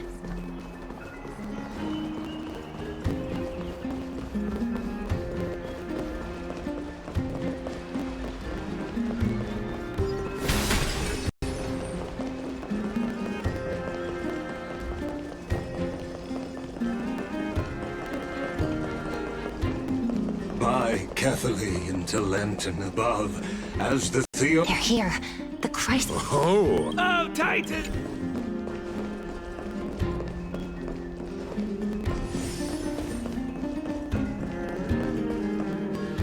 Aglaya, what happened here? I know about the poisonous fangs of that king snake through the golden threads. In the past, I would be confident about keeping her in check, but I admit I am now unable to do so. What do you mean? It is no longer about eloquence or arguments. I have been a demigod for far too long that I hardly have any humanity left. Before I realized it, I have become no different from these hypocrites, no longer capable of relating to the people. This has come a lot sooner than I expected. But perhaps it is time. I need you to step up, Finan, in order for me to retreat behind the scenes. Yes, this is my duty, but... It is far easier for the Council of Elders to fool many than just fool one person. Their so-called more support is no more than a ruse to distribute power using words instead of lances. There is no glory in winning this debate, but that makes having respect for humans so much more priceless. Finan, you are a Chrysos heir without flaw, capable of relating deeply with humans. I appreciate what you've taught me, Aglaya. I hope we'll live up to your expectations and win this debate.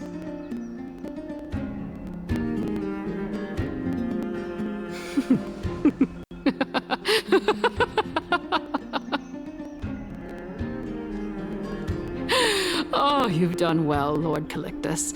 Let me take over and personally close this debate for today. Dearest counselors, let it be known that I sorely miss the blissful times portrayed in lyrical poems. Back then, Amphorius was home to nearly 1,000 cities, each with their own local faith, while gods walked the earth and shared close bonds with humans. Yet, in the present, people from all over are forced to leave their homeland to seek refuge in the holy city, where they hope to rest under Kephales's protection. All of us have long been in the same boat, with no way out of this plight. We didn't have a choice in the past, but now, the Council of Elders brings to the table a new possibility. All I have left is one question for you. Would you rather strive toward the unheard of Era Nova, or return to the prosperous Era Chrysia of our past? Make your choice. Now, which of the two would lead mortals to an ideal future?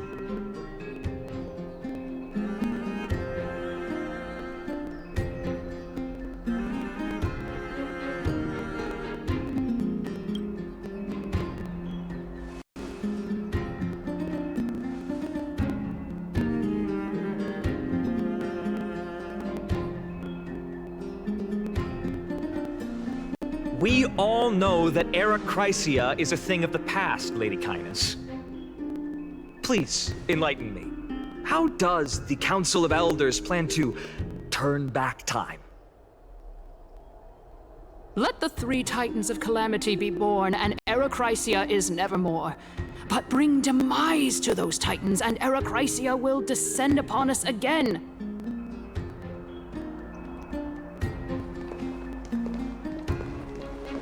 Know that the Council of Elders is never one to make empty promises.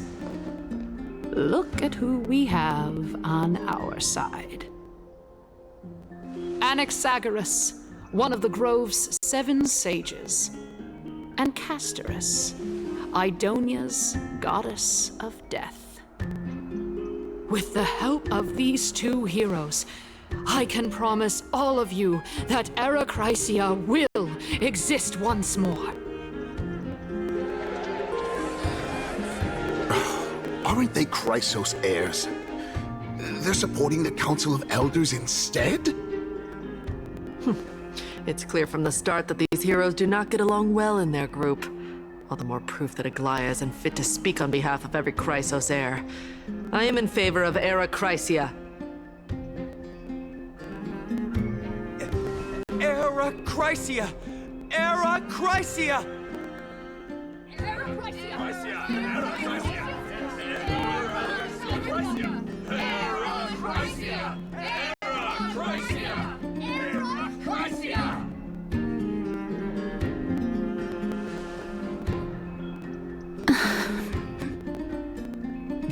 Castorus? Why are you standing over there? You finally arrived, Anaxa. So have you, Cass. Don't worry, Aglaya. Well, I know that you have many queries. Could you continue to converse like how the citizens normally do? Tell me, dear citizens, if we successfully retrieve and return Thanatos' core flame without anyone passing the Death Titan's trial, what would happen next? The answer is simple. We will have a chance to rid the world of death and bring Amphorius back to an era when all beings live forever. We'll usher in a new future that will be entirely different from the flame chase journey. He's one of the seven sages. Seven sages? That's impossible. I really do believe this. Your proposal is much too idealistic. As long as the Black Tide still exists, how can we go back to the old days? Remember what I previously said? Kefali's core flame is guarded by the secret power of the Council of Elders. Plus, Fagusa's water curtain will be able to block out any external perceptions. Tell me, dear citizens, have any of you ever seen even a glimpse of the threat that this person is talking about anywhere within the walls of this majestic holy city?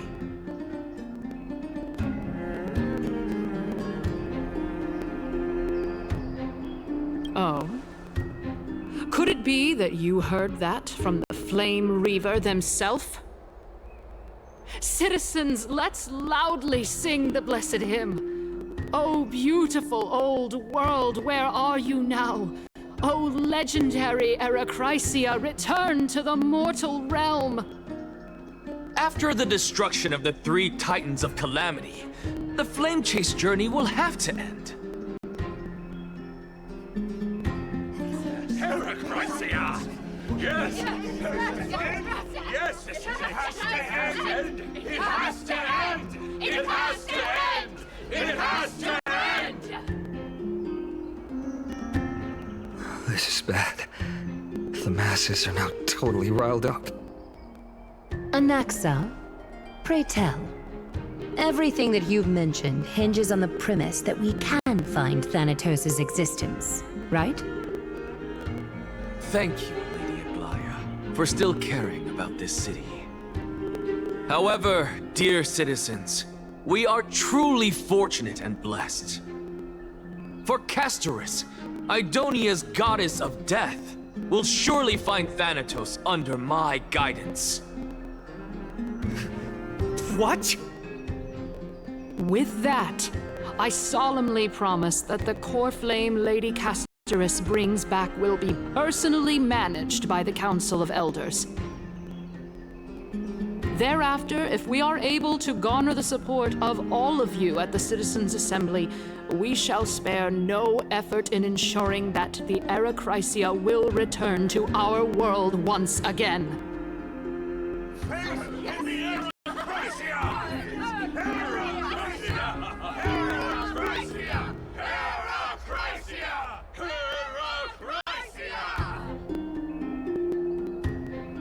With the balance shattered, the result is clear. By Kefali and Talent and above, as the Theoros I have observed. Akama has chosen her destiny. The issue up for discussion at this Citizens' Assembly shall be modified to the suspension of the Flame Chase journey. This resolution shall be put up on the Wall of Heroes, such that all citizens are aware of the city's way forward.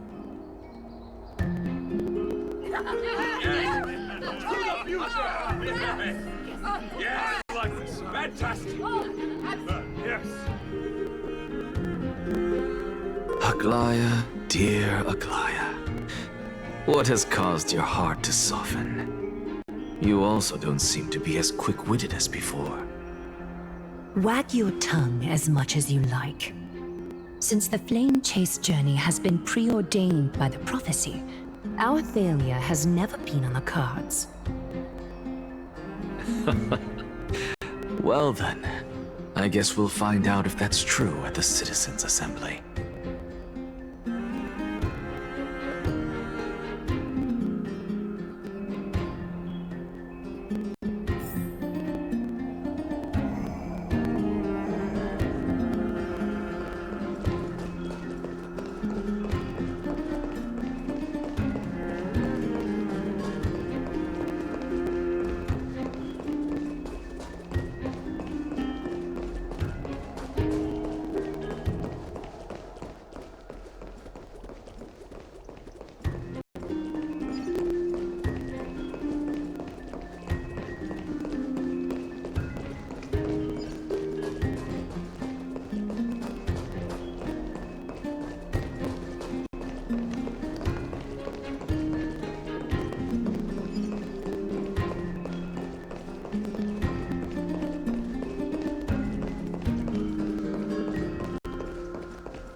Well, it seems that when I sent you to look for Anaxa, I unintentionally facilitated your partnership with him instead.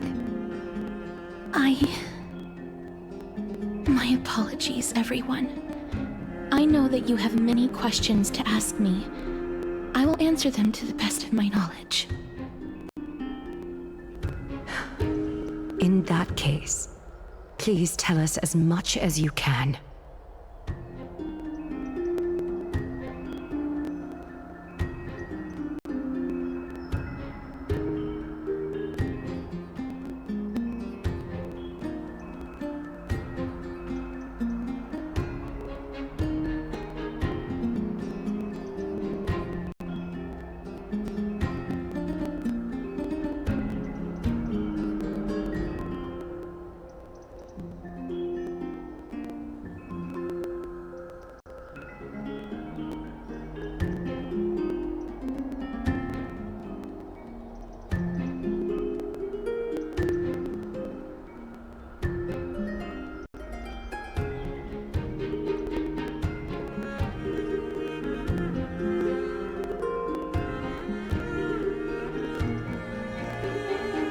In actuality, he showed me a past that was both long and heavy. The reason I say this is as I've mentioned earlier. The answer was hidden in my journey unto death. Anaxa, you were in the Netherrealm? Yes, I am but a living dead man now. But that's not important. What truly matters is, I overheard a conversation between heroes.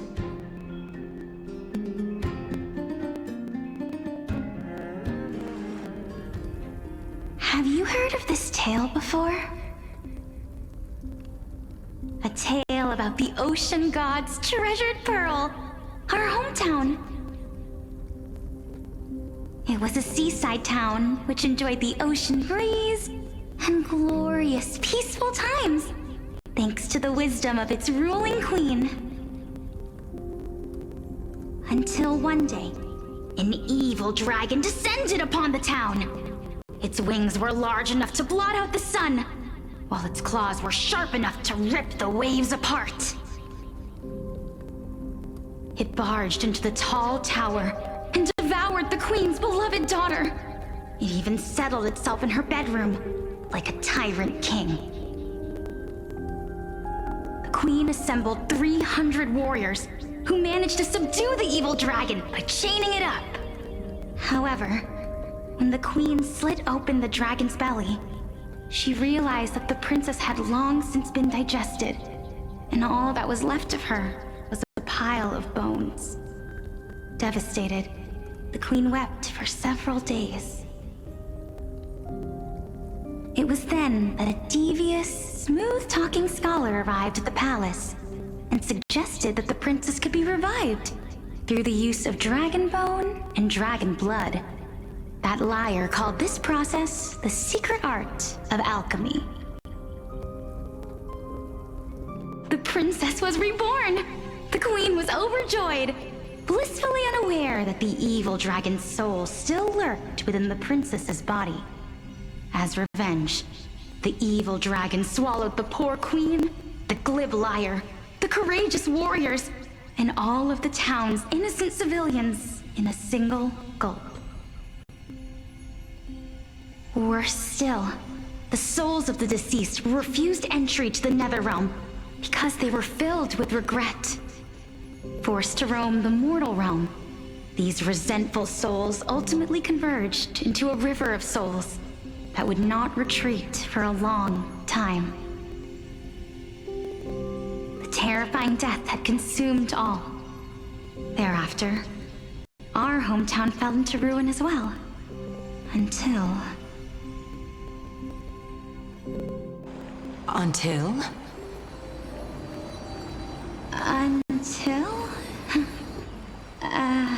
Actually, I don't know what happened next either. Oh, my... It seems that you still like to whet people's appetites even after all this time, Pelixia. So, according to your story, this is how I used to look? It's practically a mirror image. And yet, what exactly is this? A miracle that I created with alchemy. As for what it is and how I was able to accomplish it, I'll keep the answers to myself for now. Oh, my goodness. Is this cliffhanger really necessary?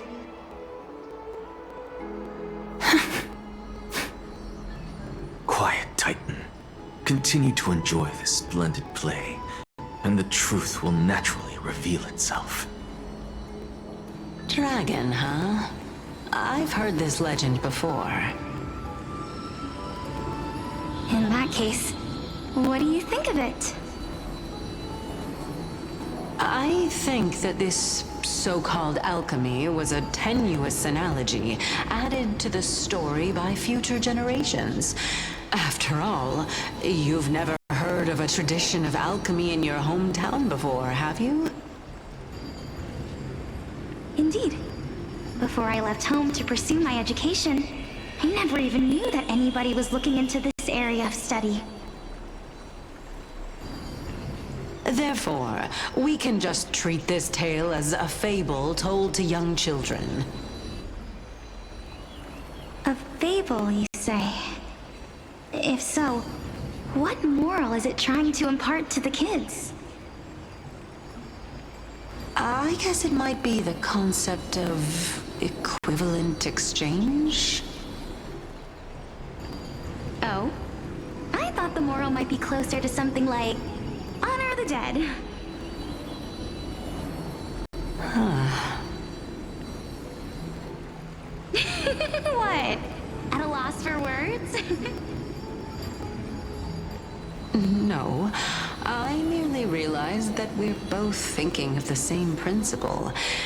If life is priceless, then there is hardly anything else in this world that is of equal weight to it, right? Indeed. As expected of the wisest scholar in the land. You flatter me.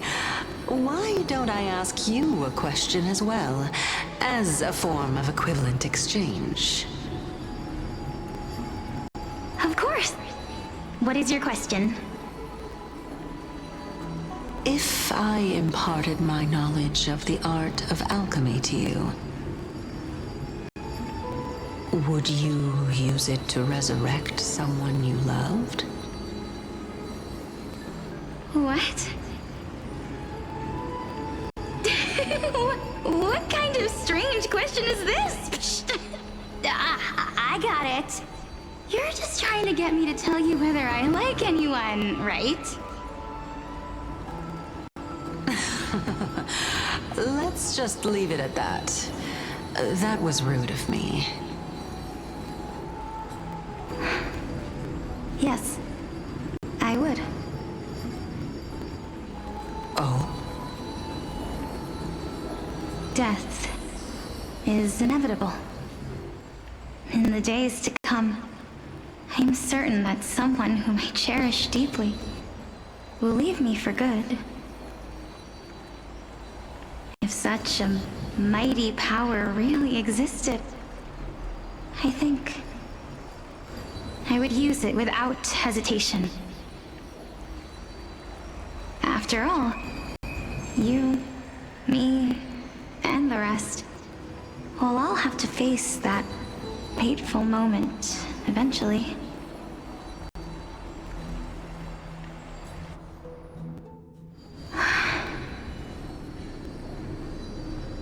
My time is finally here. However, perhaps because of my firm belief in the immeasurable value of life,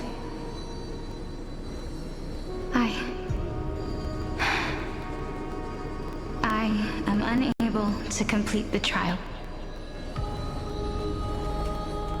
You shall wither, and through that, the dead will sprout again from the remains and be reborn with the dead flame. It is a pity that fate is such a cruel mistress.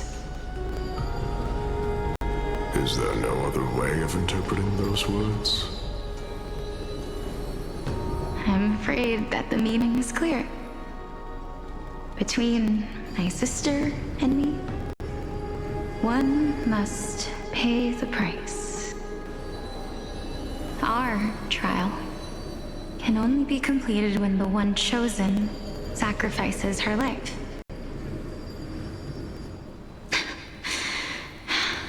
I'm afraid that the prophecy might even have selected a pair of twins for this exact purpose. Fortune makes fools of us all. My sister is prepared to sacrifice herself. And yet, I can't do the same. How absurd. My time is almost up, but I'm still afraid to welcome death. What should we do? If I'm ultimately not able to make up my mind... Since Chaos is willing to guide all of us and leave this trial to the end, there is still plenty of time for you to ponder. That's right. Don't allow the fog of an uncertain future to cloud your mind. trial, prophecy. The topics that they're discussing seem familiar. But these three people must not have left their names in the epics. Otherwise, I would have some recollection of this. Amphorius's history before the Titans were born was complete chaos. Is that not strange by itself? I have long held 3 hypotheses about this. However, let's continue watching for now. Calypso, Polixia, and this warrior. I seem to have met him somewhere before. Regarding this matter, Nias, are you confident that you'll complete your trial? Of course.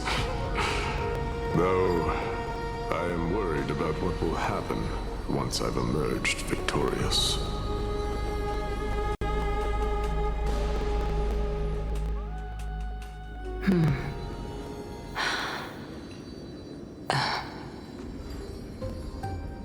Looks like you have made up your mind. Yes, this is the safest course of action. Completely separating courage, honor, tenacity, sacrifice, and reason. You really know how to make things difficult.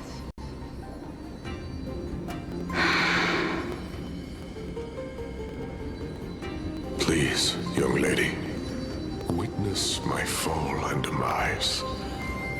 Lady Calypso, you shall host the soul-rending ceremony. I do not understand. Why would you dare to sacrifice yourself for a future that you won't get to witness? Because this is our destiny. The power that resides within me is so intense that I will one day be engulfed by it.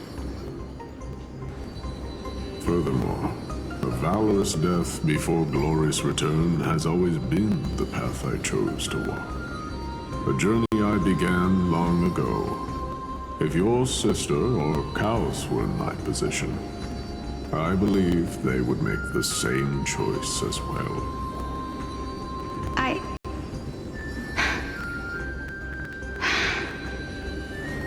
I'm not that brave. I don't know how I'm supposed to face such a serious affair.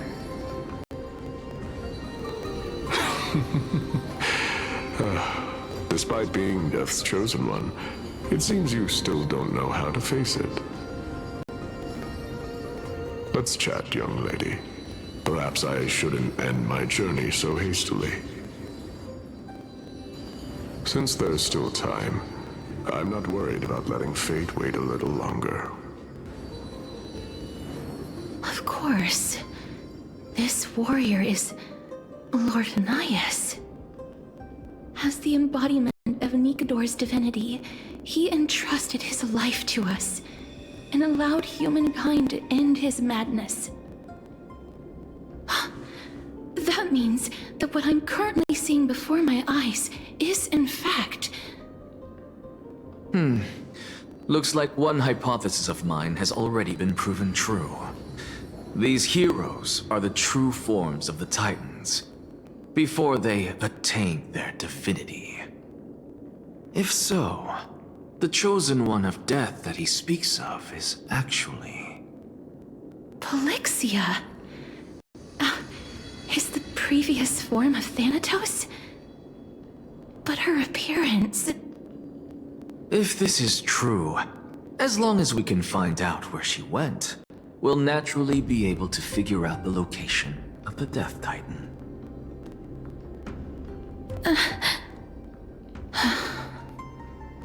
But before that, we first need to witness what ultimately happened to Lord Nias.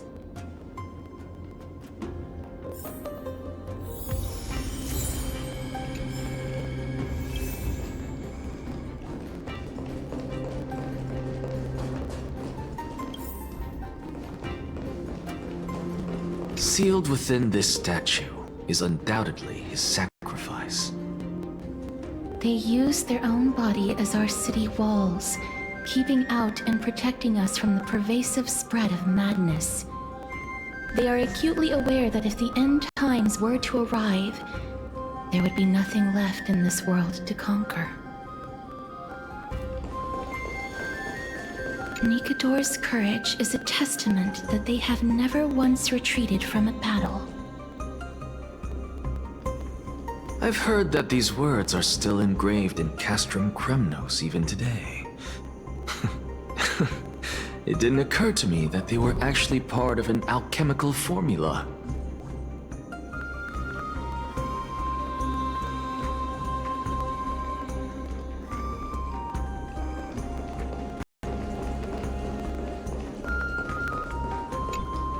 Honor, courage, tenacity, sacrifice.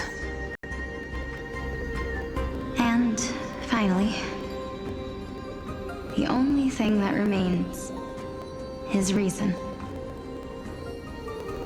Cheer up, young lady. There is no need to shed tears over a glorious death. All farewells in this world are sorrowful, Lord Nias. No, young lady. As a warrior, I have witnessed too many bitter deaths. But now, all I feel is peace. I did not know until this moment that mortals could live their lives in such a way. Although only a sliver of your soul remains, you remain so optimistic.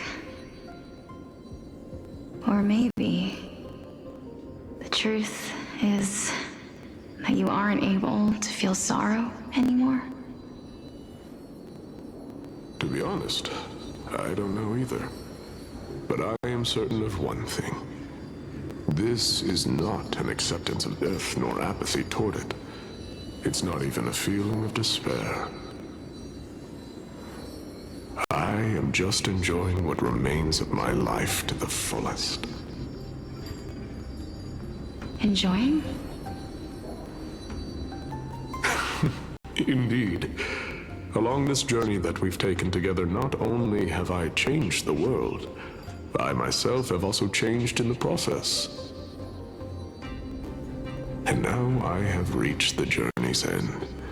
When I look back and see the grand epic that I've personally written, how could I not revel in that fact? But when you depart the mortal realm, won't all of your accomplishments be reduced to nothing? Separation and death are two sides of the same coin. Reconciling this doesn't come easily for a mortal.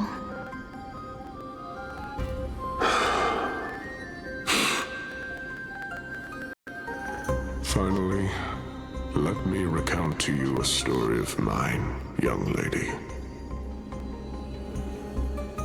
The first time I returned from the battlefield, I felt extremely hollow. The calamity had devoured everybody on the battlefield but me. When I returned to the city alone, the citizens held a banquet for me that was far from pleasant. I felt as though I was still on the battlefield, and the person who had returned was nothing but an empty shell. It was late into the night by the time the banquet ended. My head still reeling, I returned alone to the barracks. On the way back, I encountered someone. It was a crazed scholar looking at the night sky and muttering to himself by the side of the road. Although I tripped over him and fell, I wasn't angry in the slightest.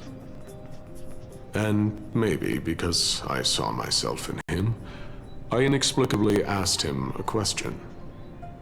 Do you think that it'd be better if we just died on the roadside like a couple of stray dogs?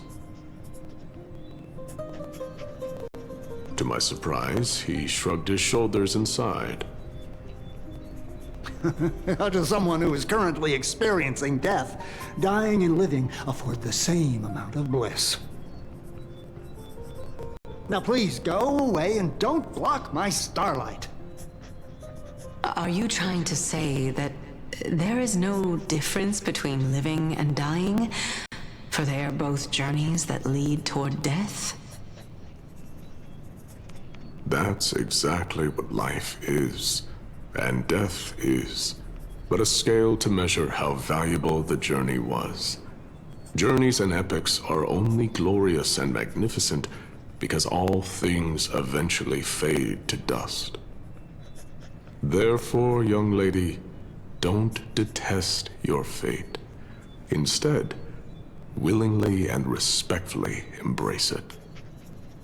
The embodiment of strife telling me about the majesty of the world. Indeed. I believe that when the fated moment eventually arrives, you will be able to understand my words. It is time for me to knock on death's door. I will set up a long table at the end of the road and humbly await your arrival. When that moment finally comes, let us drink and be merry then.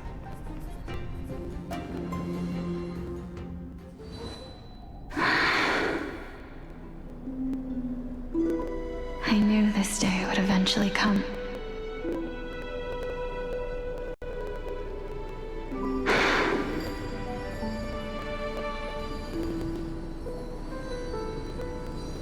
Are the both of you ready?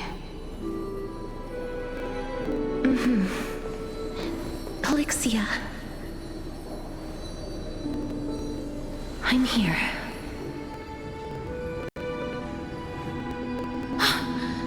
What? This... This is quite interesting indeed. Is this... Polixia's sister? Is it... me? Now, it's time for us to fulfill our promises.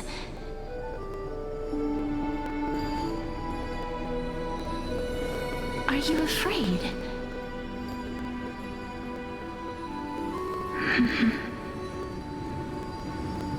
What are you afraid of?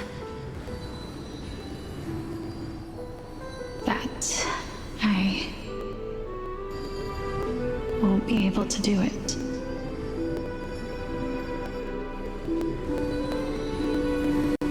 You shall wither, and through that, the dead will sprout again from the remains, and be reborn with the dead flame. As foretold in the prophecy, and according to our vows, once it all ends, we must face our fated moment head-on. Even if it was prophesied, do we have no say in the matter? It's so unfair. Why are we the only ones who are forced into mutual destruction? Let me do it, sister. Let me be death's sacrifice. I was never long for this world anyway. But you're different. I was the one who wasted your life after all.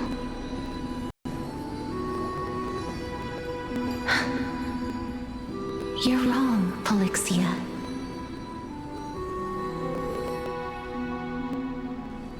I don't think that my life was wasted. Just the opposite. When I finally arrived at this destination and looked back at the journey I took, I discovered that flowers had long since bloomed along the path I walked. It was you who sowed the seeds for this sea of flowers, one that is more beautiful than the promised land at the end of the world. Besides, I have lived a fulfilling life. Even though I was fated for sacrifice, none of the things that I've experienced will dissipate. Instead, they'll forever live on as memories inside your head. Will they not? How could my memories of you ever compare to the actual you? Well then, tell me.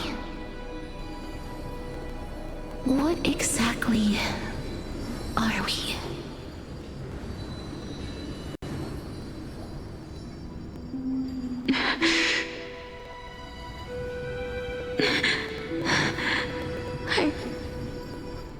I don't know. I don't know either. But regardless of what the answer is, regardless of how we're shaped by others, or even by this world, ever since we were born, the fact that we existed was predestined, and nothing could erase it. This is why I will always, always be by your side. We're twins, after all.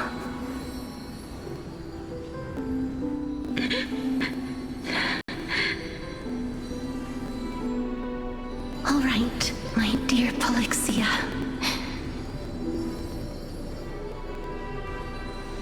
It's time to extract my heart and light the flame of death. After that, use it to plant the first bud in the prophesied new world.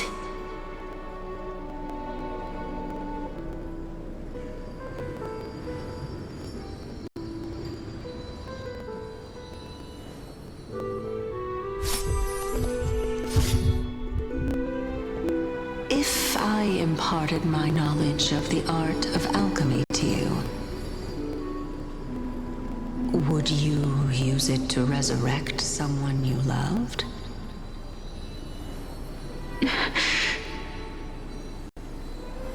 Death is inevitable. In the days to come, I am certain that someone whom I cherish deeply will leave me for good. If such a mighty power really existed, I think I would use it without hesitation. Even now, my answer remains the same. This is why, sister, I promise you, in the prophesied new world, I shall plant the first bud on your behalf. Go now. Return to the ocean god's treasured pearl, our hometown. I shall open wide the entrance to the nether realm and grant you a second life. The living beings on this earth shall respond to my call and lead you to the sacred daylight. Remember, do not look back on the land of the dead, and do not stop moving. In the new world promised by the prophecy, march toward your new life. As for the price of our equivalent exchange, let me be the one to pay it.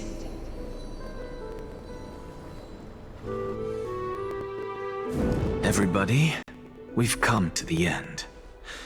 Unfortunately, I am not compatible with the Supreme Being, so I was unable to completely fuse their soul into my own body.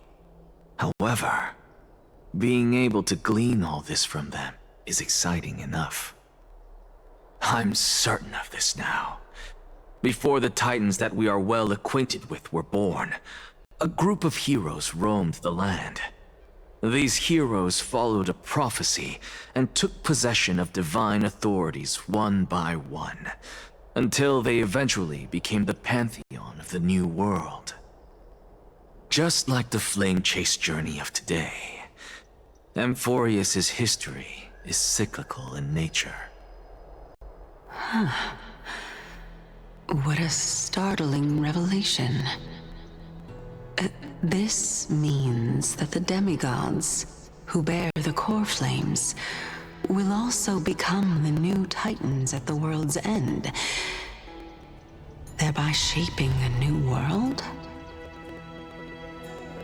I believe that this is the truth behind the Era Nova, as mentioned in the prophecy. This is utterly unbelievable. Besides, those twins in the past, even if they really are Thanatos, their whereabouts are still unknown even today. Are their whereabouts truly unknown? Didn't Polixia mention that seaside town, the birthplace of alchemy in the tale of the dragon? In our world, there exists a city which perfectly matches that description. Styxia. But the people there worship Vagusa and bear no relation to Thanatos. I have also never been to that place, as in the time of Idonia, it had long turned into underwater ruins. Take this. This is... the Nusporist masterpiece, the Philosopher's Stone. It was made by transmuting all of the sages' wisdom into a single entity, with their flesh and blood as its foundation. Remember, I've mentioned before that the art of alchemy is all about conversion, tempering, and ascension. This process also applies to the pursuit of truth. Regardless of how unbelievable this sounds, the truths of the world have been refined from the impurities. Think about the story of the dragon. This stone will lead you to your real hometown, allowing you to reform the door to the Netherrealm and discover Thanatos' fate. You still look as confident in your victory as ever. But what if your conjecture is wrong? Simple. I shall merely admit to the entire world that my experiment was a failure. However, my line of thinking will not fail because I have already planted the seeds of doubt into the hearts of the masses. Actions speak louder than words, Castoris. With the assembly about to begin, don't forget the promise you've made. I've already searched for so long. I'm willing to try one more time. While we converse, her life is also slowly slipping away. But before I leave, I have another question. What exactly did we witness just now? That was the world imprinted in Kefali's soul. If we are to prove its existence, you must take the final step. Go. Do not disappoint me. I understand. Hey, child of humanity. Don't get antsy. I still remember the question you posed to me.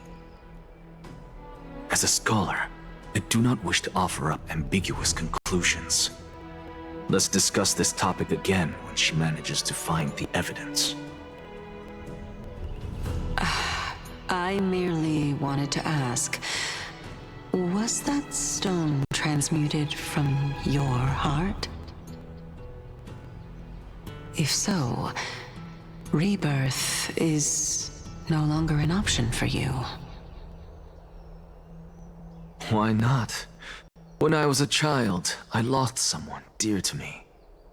When I was a teenager, I lost my faith. A while back, although you saved my life, I also lost my soul in the process. Now I'm merely forsaking my body. What's the big deal? Why are you always finding ways to die? Isn't it good to be alive? This is but a necessary sacrifice on my path to transform into the purest of them all. Can someone who's dead even claim to be the purest of them all? Furthermore, if your hypothesis is proven correct, does it not just confirm that the myths are true, and thereby invalidate all your theories? No, it's just the opposite. If my hypothesis is correct, it means that I can actually ascend to godhood and reshape this absurd world that you all have created.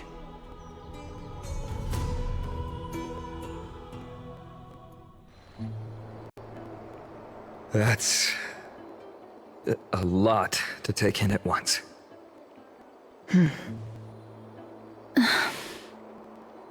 Lady Aglaya, please, let me explain. Go on. You know that the core flame of death has always been the greatest unknown regarding the Era Nova, which is why both you and Kindness desire to gain the power to control that core flame in the approaching Citizens' Assembly. Professor Anexa has come to a consensus with Kindness.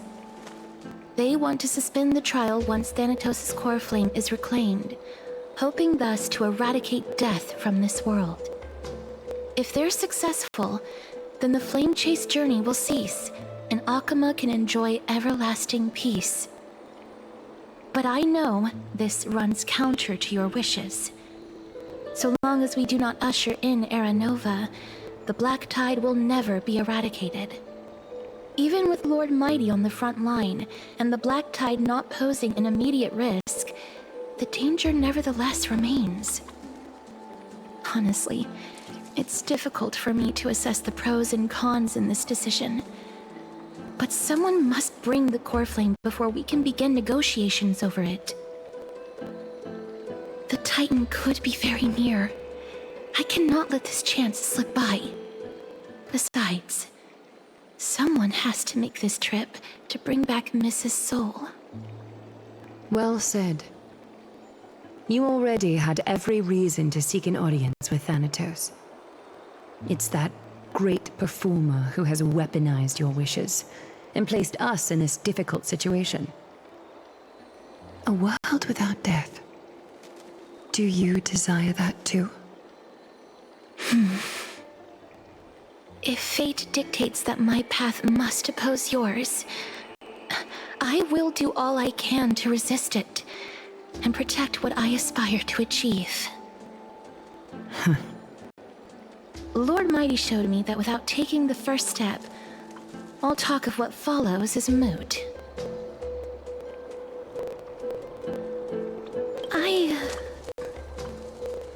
I have always hoped to hear you speak your mind, Cass. And I am glad to have heard your true thoughts. Styxia. I visited that place in the past. Though it is now an island surrounded by the river of Souls torrents, it's not hard to see its former splendor. Go. I will not stand in your way. As for you, you are someone who has cheated death. I believe you have more than enough reason to make the trip with Castorus and meet the god of death himself. Castorus, I too look forward to your journey. I wonder what kinds of new interpretations your completed story will bring to the Flame Chase journey. Thank you, Lady Aglaya. I hate to put a damper on this heartwarming moment, but if Styxia is now an island surrounded by the river of Souls torrents, then how do we find a way in? Lady Treby is probably... The answer is quite simple. In the myths, Zagreus once made the domain of the dead their treasure vault. That is to say, they could enter and leave the Netherrealm as they pleased. And if they could do that, then it follows that the demigod who inherited their divinity must must be capable of the same. I'll see you at Memorial Palace at Action Hour tomorrow. Cypher shall be your guide to finding that ancient city.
Is this courtyard a tad too small? It's okay, Clementine. As long as it provides warmth plenty.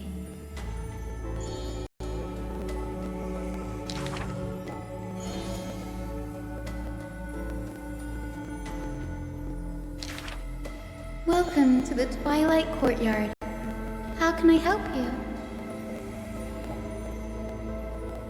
The end times are coming, and we all wander more and more.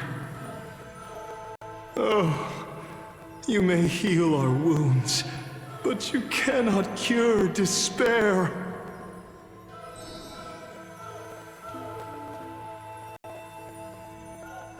Clementine, prepare some things of me. I want this place to be brighter tomorrow.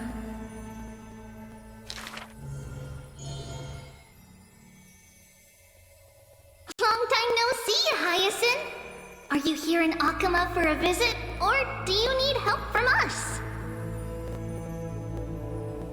I want some shining things, even if they're considered junk.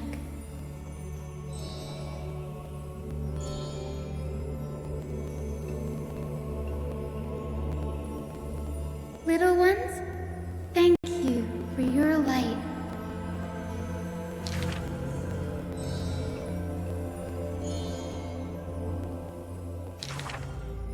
Wow, there's light everywhere. What a warm place.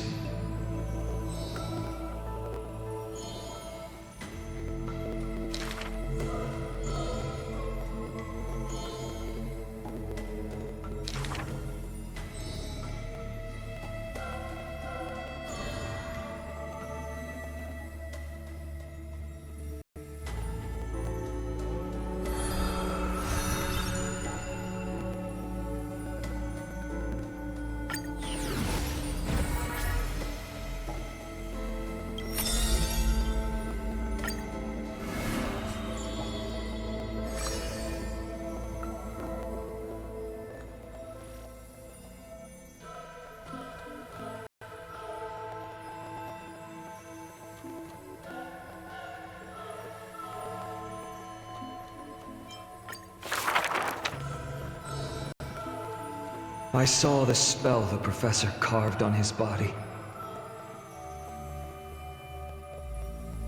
It must be a power most secret, a means for one man to stand against 1,000.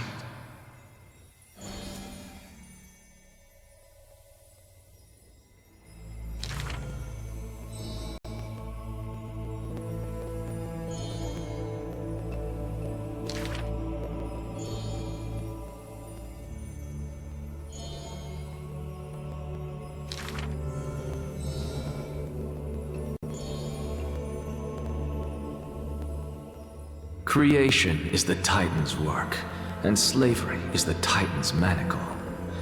When imitating divine evil, there's no need to invest reason, most pinnacle.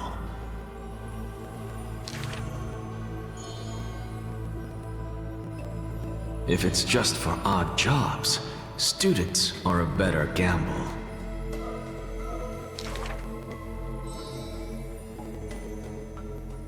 For a wise one, 5 answers reveal creation's secrets, the truth hidden and bold.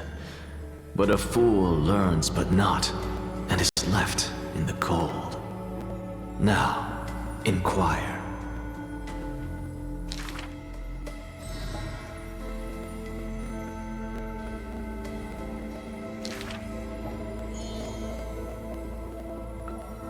He is panicked by the flow of time, for his work is yet done, yet to implement.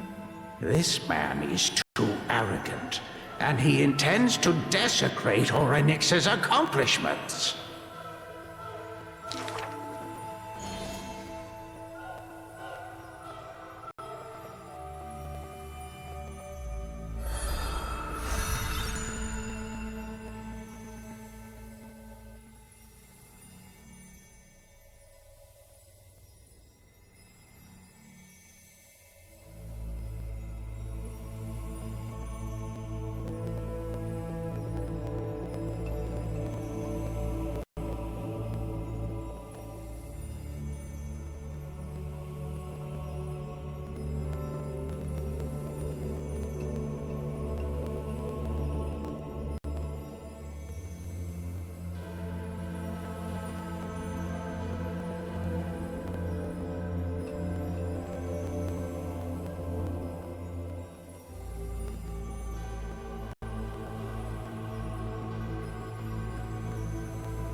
I have always lived in isolation.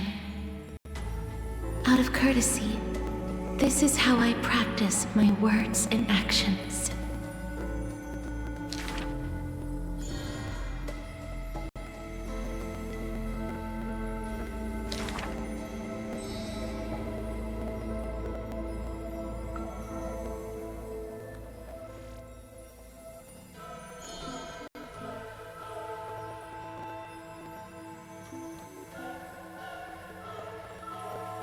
Those words are true.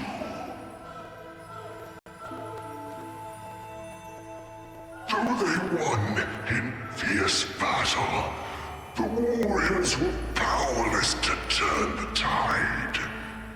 It was the embrace where death dwelled that gave early release from their pain.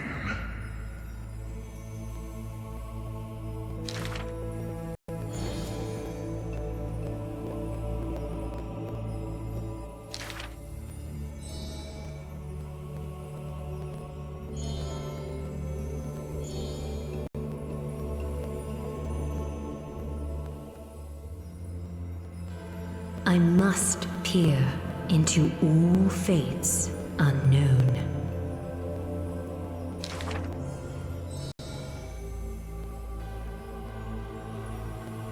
Death is abominable in humans' eyes. Apart from my identity, there's nothing about me worthy of praise. Ah, well, none can know all things, nor be skilled in all crafts. Her works are too early for the living to comprehend.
Hey, friend!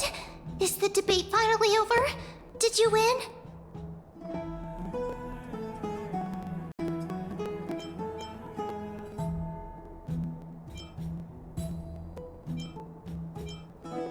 Really? But the look on your face says otherwise. Well, moving on. I was hard at work even while you were at the debate. I borrowed a mountain of books from Cass to see if I could find a way to solve your problem. Let's see. I still have Only 32 books to go.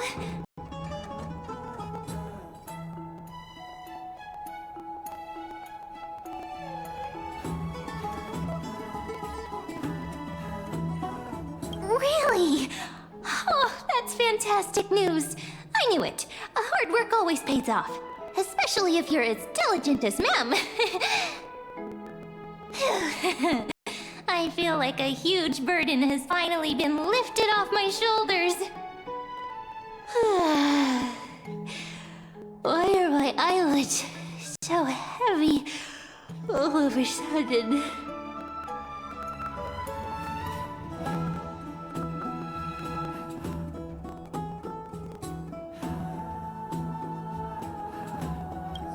You're right. Then I'll go back to...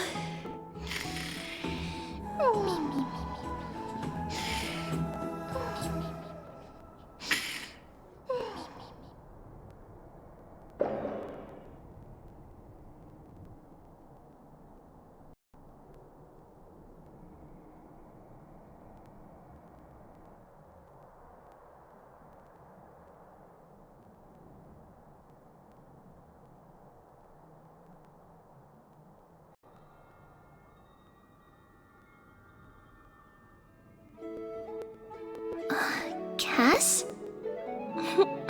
What a surprise. Lady Treby. Is something troubling you? I just wanted to speak to Lady Trian for a bit before I set off. No matter how breathtakingly beautiful Styxia once was, the place is now the domain of the departed.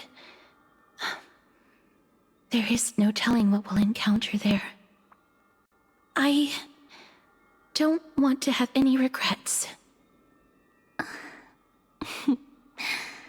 Has anyone told you that your eyes are sparkling today?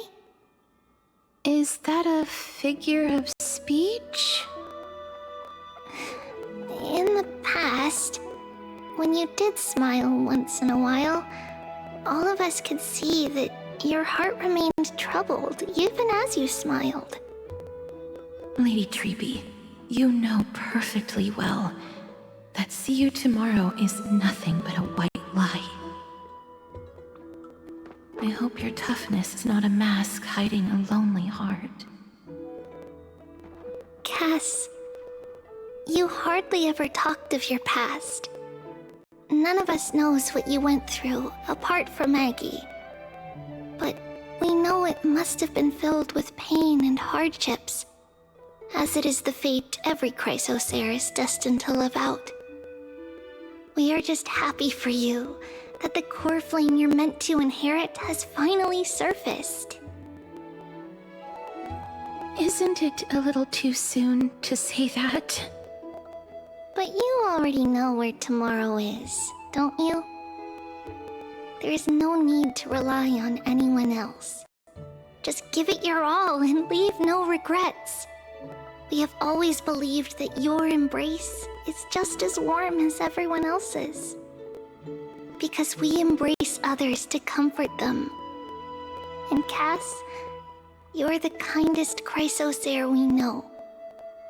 Thank you, Lady Treby. This feeling... it's hard to put into words. I suddenly found myself with so many wishes. So much I want to accomplish before setting off. Then go do it, Cass. Trian was actually working on a surprise gift for you. It's a pity she didn't get to finish it. But now Trinan and I are working on it, and we'll make sure to give it to you. So, let's meet back here when you return from Styxia. Safe travels. See you tomorrow!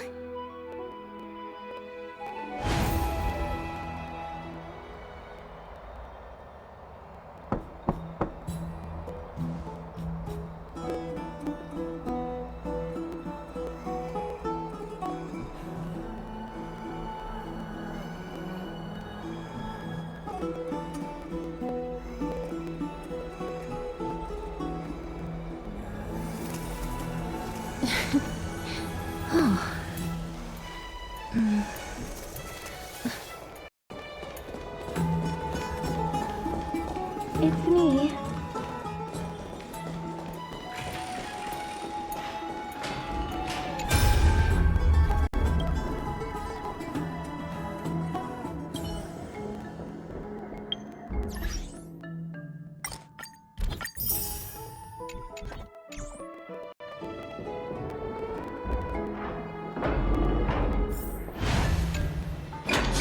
I hope I didn't wake you.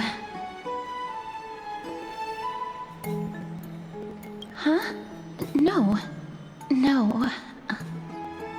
I'm here because of private matters, actually. If it isn't too much to ask, I'd really like it if you could come along with me to retrieve something.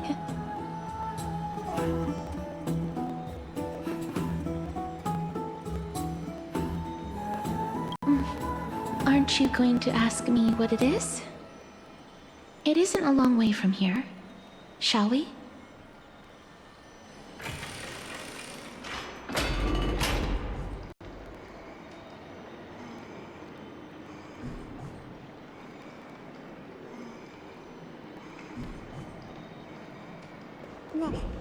I'd love to go in.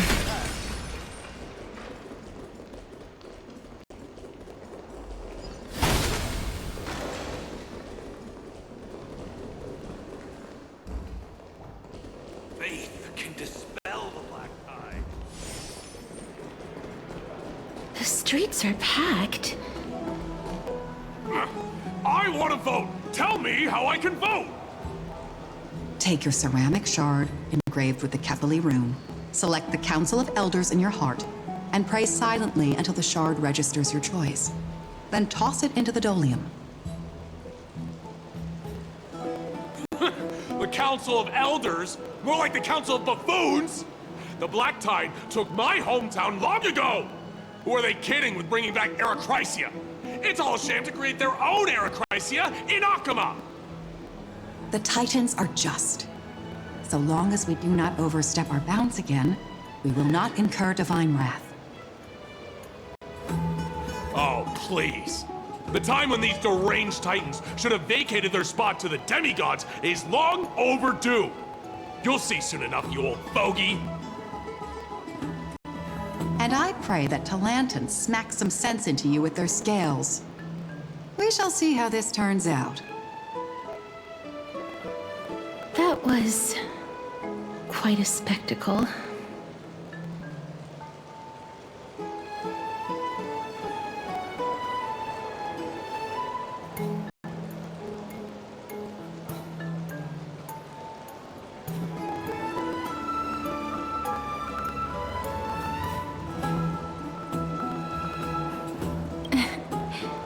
I suppose peaceful is technically correct if no actual violence happened.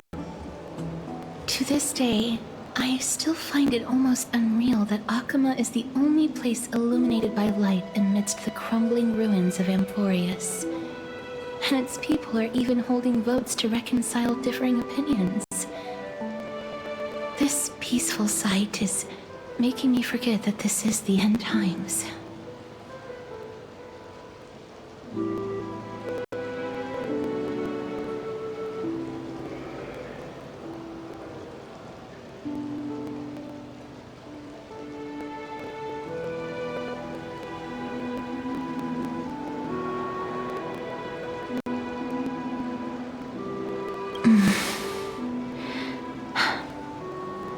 Before coming here, I had lived for many years in Idonia, a city of rime and frost.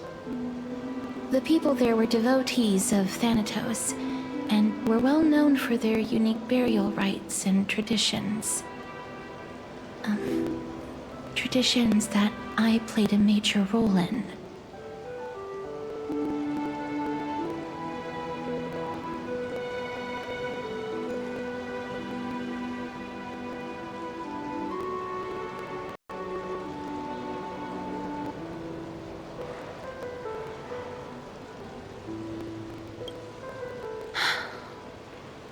Yes. You now know me as the Mortician of Akama. But back in those days, I was Idonia's maiden of war.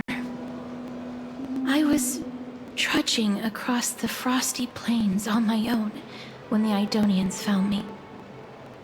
They saw the curse in me as a blessing from Thanatos, and believed that my hands could correct the Arachrysia's mistake and lead them to meet the great god of death. They provided me shelter, but in return, I was expected to grant merciful deaths to war captives, prisoners bound for execution, and heroes alike.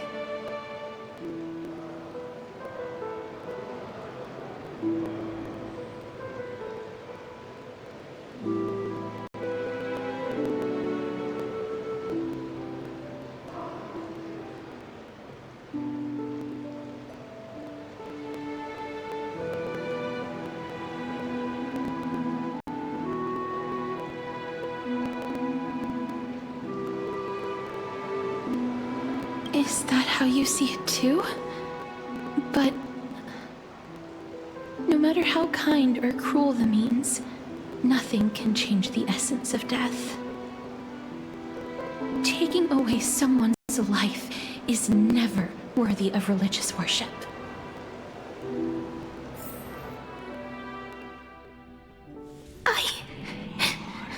I can't do it.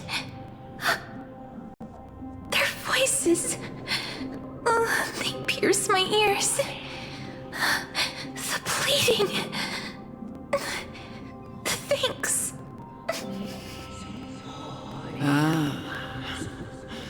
I know that feeling, child. I was once as lost as you are now. But you must respect those walking towards death. Just like how you should respect yourself as the Holy Maiden granting humans glory and liberation. What you're asking me to do is no better than the task of an executioner. And yet you want me to respect myself. No matter the titles, I am still taking away human lives. This won't be the first time that Idonia's fanatical nether warriors have faced death. On the contrary, recruits new to the battlefield often run away from their first fight. Death is the mightiest and gravest power in this world. The fact that you can wield it means you are deserving of respect. That's such a twisted reason. Then let me tell you a story. In Idonia, the great swords commonly used by executioners are called Draconian, in memory of Drakon, an elderly executioner.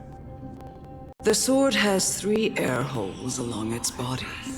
If the sword is swung down swiftly and accurately, the holes would make no sound, and the executed would also depart this world quickly and painlessly. But should the executioner have any hesitation, the holes would produce a piercing whistle. On that cue, the screams of the executed are sure to follow. Every executioner after Drakon is to hone their sword skills every day in preparation of future executions. Every swing of their blade must be more resolute than the last, for failing to do so will bring pain. Pain for the dying, as well as pain for themselves. No. I can never get used to this. You misunderstand, child. I am not telling you to get used to it. I'm asking you to consider the source of the dead's suffering and use that knowledge to fortify your future touches with more and more determination. Go, walk with the dead and love them as you love life. then you'll no longer hear those noises.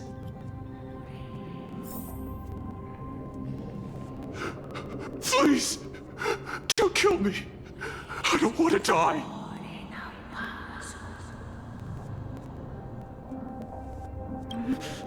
No!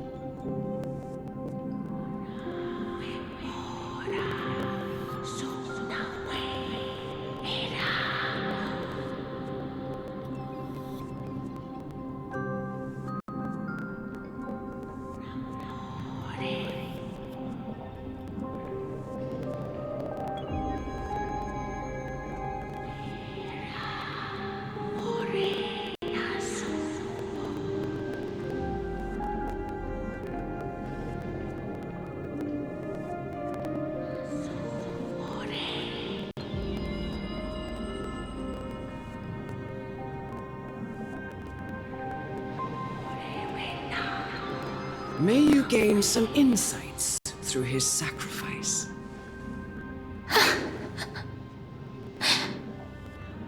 Is this all? No. Come with me.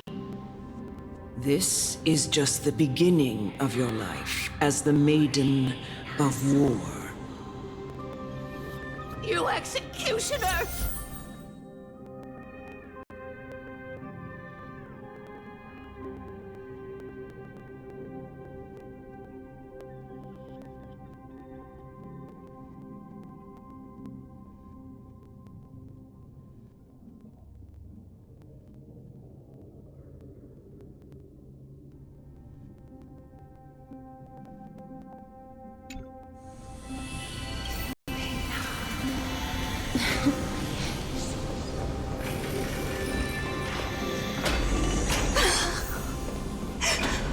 Holy Maiden!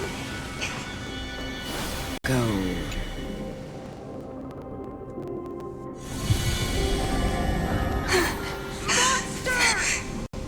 Thank you.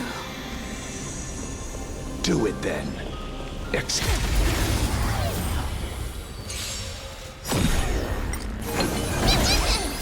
Embrace a new life. Existence is unity. Darkness with me.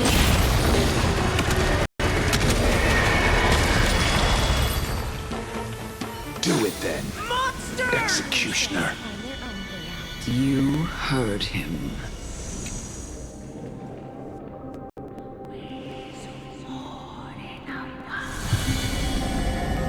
I curse you to live in eternal pain.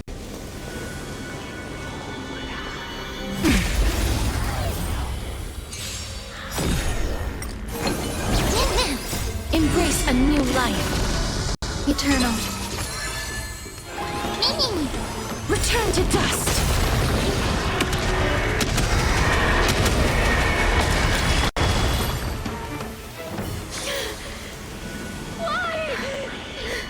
Please.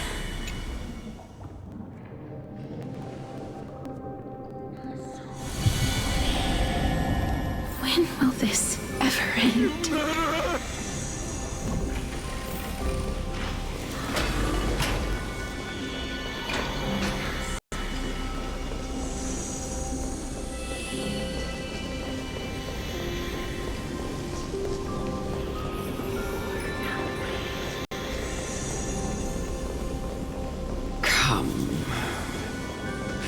Fulfill your duty. What? What are you trying to do with me?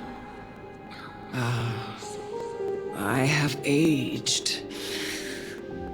The time has come for me to heed the summons of Thanatos and journey to their domain. The final resting place of every Idonian. You're not that old yet. You still have many, many years ahead of you. No. I'm already dead. For I have come to fear my declining health and impending death. Ah, Castoris. Will you give me one last chance to charge towards fear and prove that I am no coward? I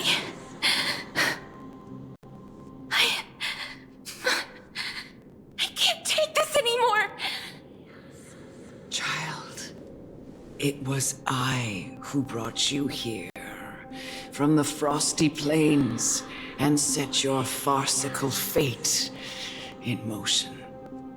It was also I, Chief Executioner of Idonia, who forced the heavy duty of executing others onto you.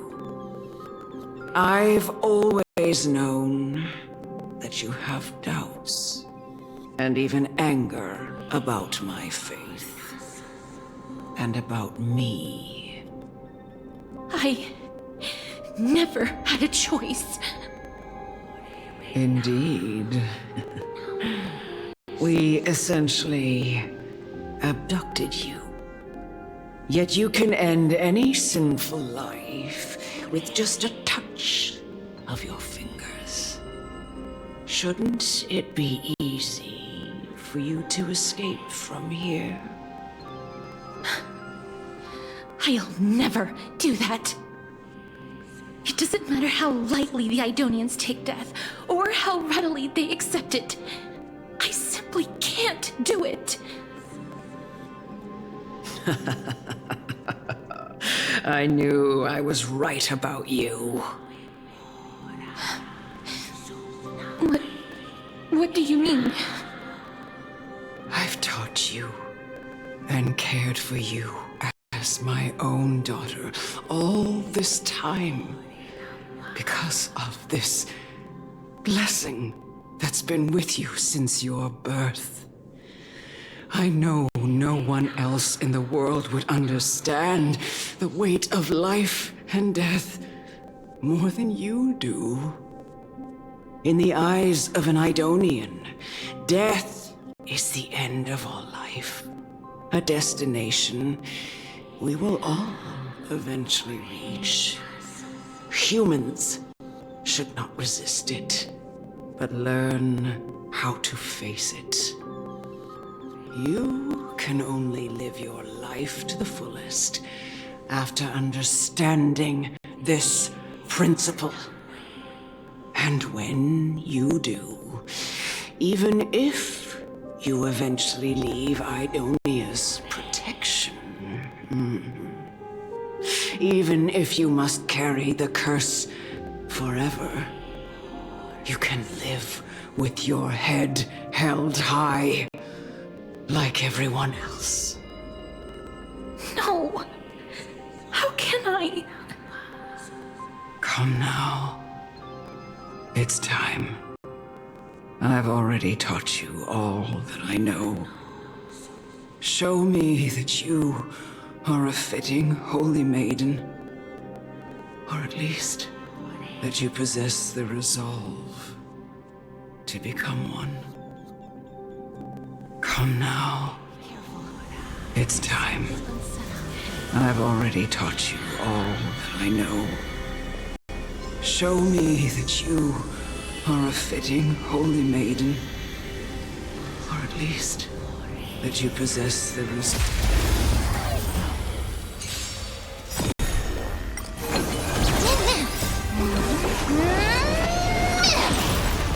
Embrace a new life. Darkness with me.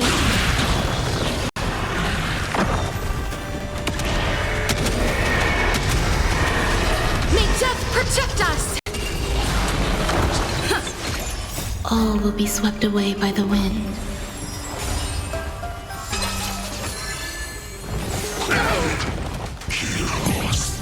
Receive divinity. Wilt hear.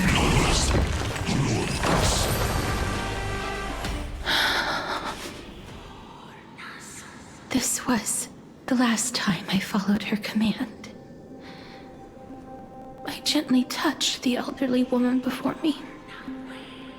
The executioner, who had seen too much death, died the same way as everyone else. A gasp for air, a wistful look in her eyes, and a barely perceptible tremor in her fingertips. Elder Amunet, the person who tried to teach me about death, ultimately vanished like dew in the morning mist. She spent her life embodying the beliefs of the Idonians, and when death finally came, she embraced it exactly as their doctrine had taught. I have nothing but respect for her. I erected a cenotaph in her honor in the marshes outside Idonia's city walls with the others I had laid to rest. Then, I set out once more in search of Thanatos. It was a long, long journey. I heard so many discussions about death along the way. Life finds meaning in death. The world improves because there is an end. It seems the most terrible darkness in this world. Everyone talks about its heavy weight. Some resist it, some worship it, and some even revere it. How did a disappeared titan become the deepest fear of humankind? And why do they haunt my dreams? I continued my travels to seek an answer. Initially, I was running away. Then, I started searching for it. And now, at the end, I just want to know if my touch, if my embrace, can do more than taking things away. Can I make anything? Can I leave anything behind? I don't want to die. Please, I'm begging you, just let me go. I don't want to die, please. I don't want mercy like this. Just let me go. I need it. I don't...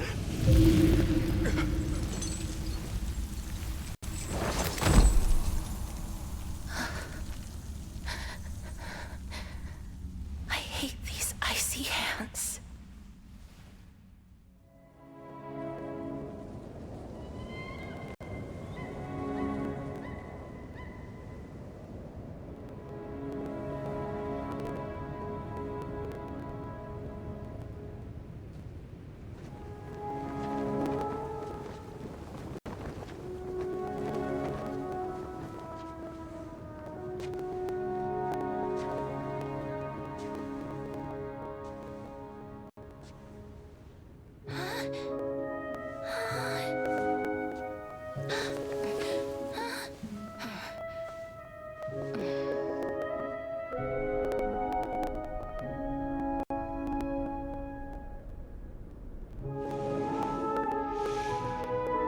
Get it over with.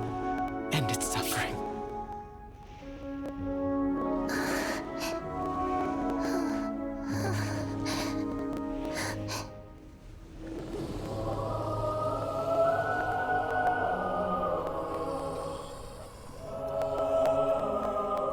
The Reaper has blessed your hands. Only you can grant them peace.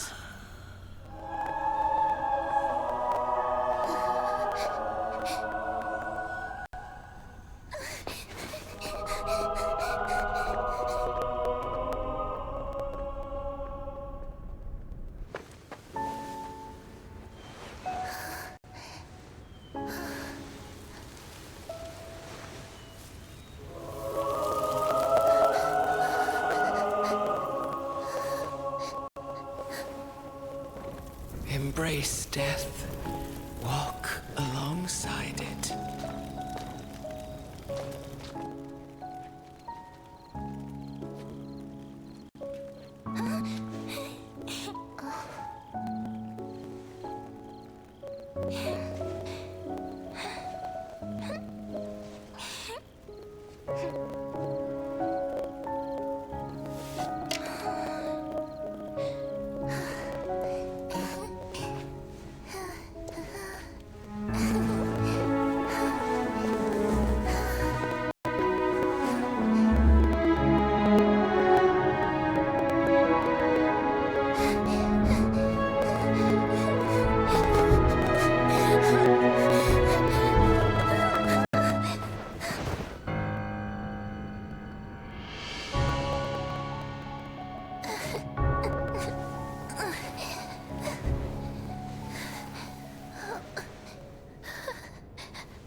You, Casterus.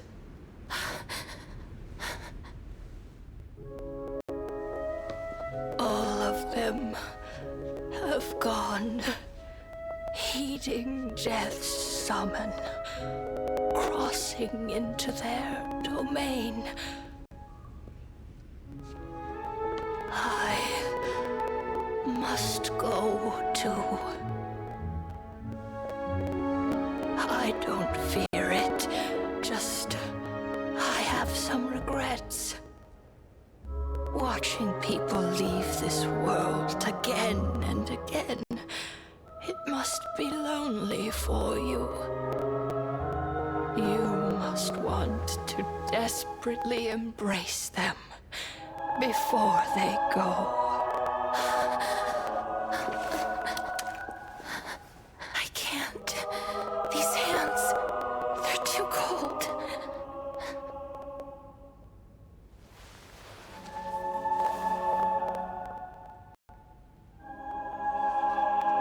But Big Sister Casterus, your hands are so warm. Just like anyone else's. So go on. Don't hold back. Give me a warm hug.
Can hands like these really be warm?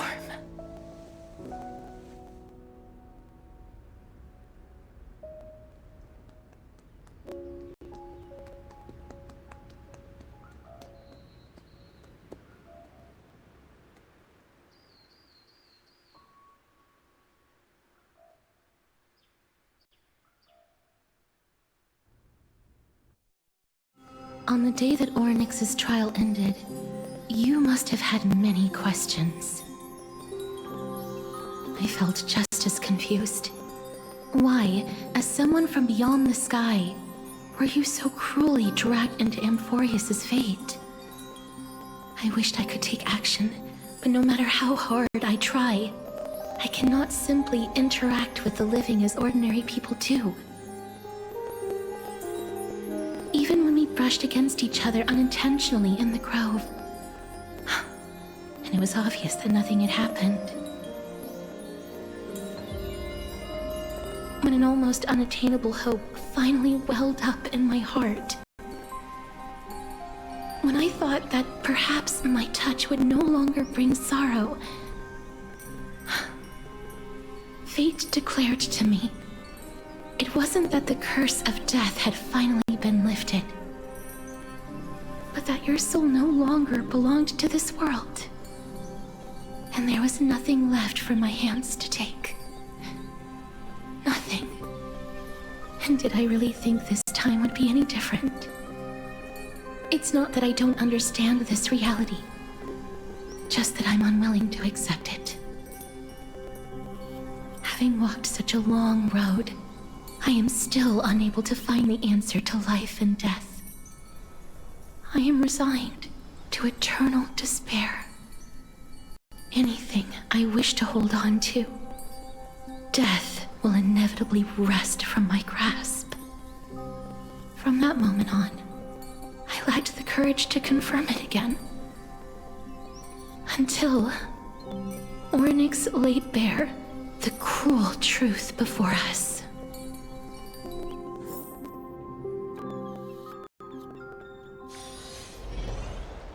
And now, perhaps I might have one last chance.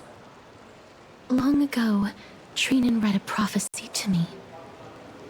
At the end of the Sea of Flowers, the souls of the living shall warm thy fingertips, and after an embrace, there shall be eternal separation. I found no surprise in it, for her words sounded not like a foretelling, but a perfect reflection of my past. Embraces in this world are born of reunions, yet my touch speaks only of farewells. In that moment, I had no doubt that this destiny would weave itself through the entirety of my life. And yet, things have taken a turn for the better. Now that I can finally have an audience with Thanatos, perhaps I can rewrite the meaning of that fated prophecy. I have no reason not to give it my all. For your sake, and for my own. With that, I won't have any regrets.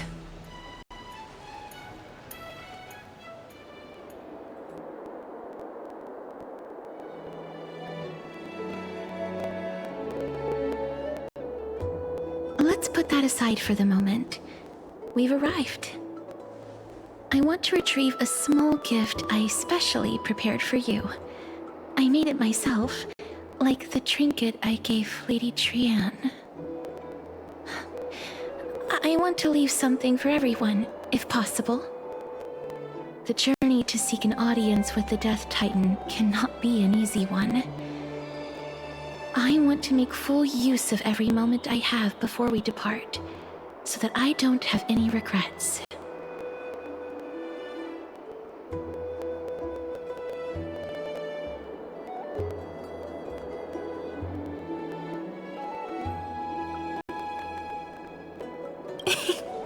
No, it isn't. You'll know when you see it. Look, it's right there. Huh? Where did it go? What's going on?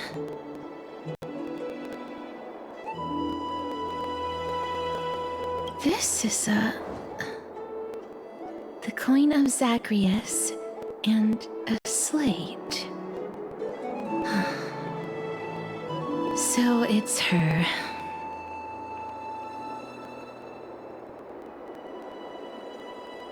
No doubt about it. This is her favorite symbol.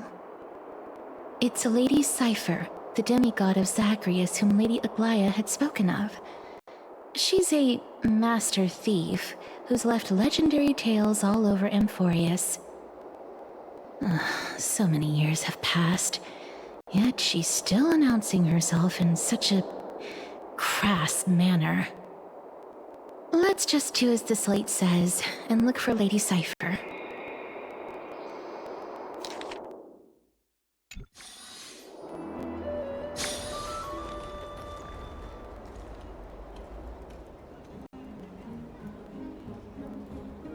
Look, it's right there. Oh. We must pursue her. There seems to be a new show.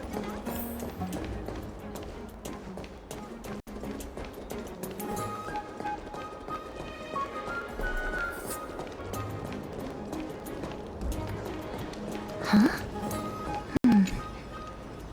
This is a trick she left for us.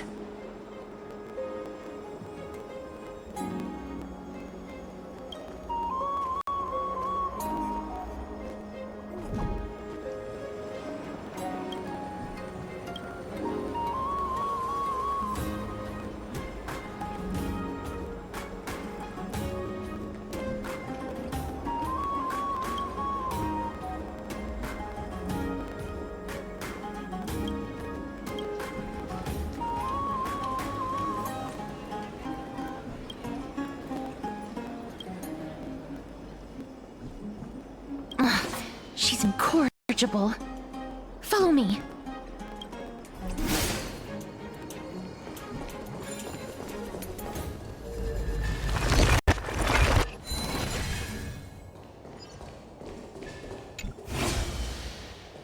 This is how it should be. We must pursue her.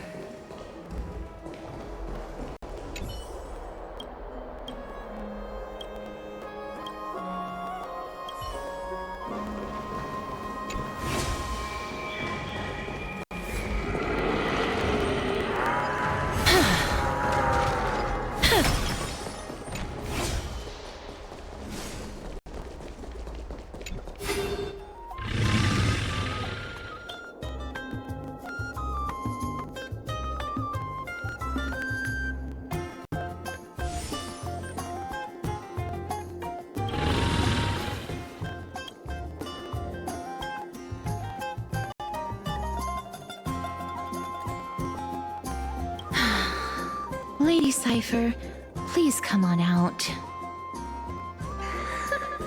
You're still careless as ever. Shouldn't you keep such a precious gift near your bosom? Since you know it's a gift for someone else, please give it back to me. Stop hiding among the people and letting the wind carry your voice.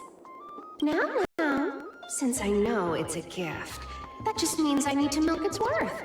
The children of the wind never stay for long in one place. Unless your offer is tempting enough to still the wind. What say you? Name your price. I'll give you however much you want.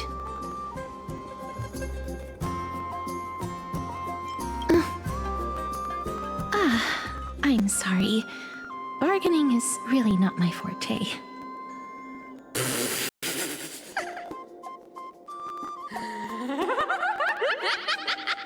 No wonder they call you Princess Homebody. Why don't you two come over to my place? You'll make a better venue for proper business discussions. You can find where I live through the winds I've sown. Right. Piece of cake. I can do that even if I can only sense your soul. Alright, I'll see you there. Oh, by the way, everyone cool with me collecting a deposit before we reach an agreement, right? Now, come this way.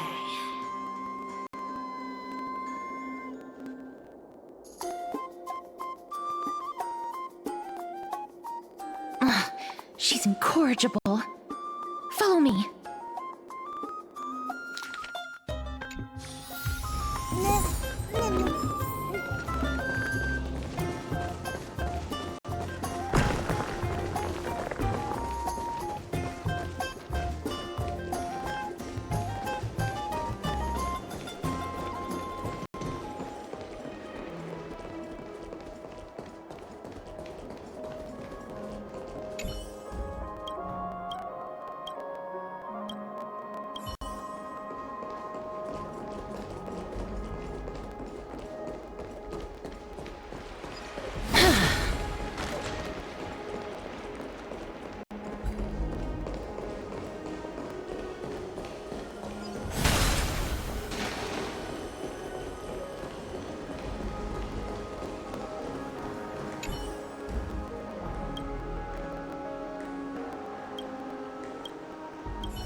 It's about time you do some exercise.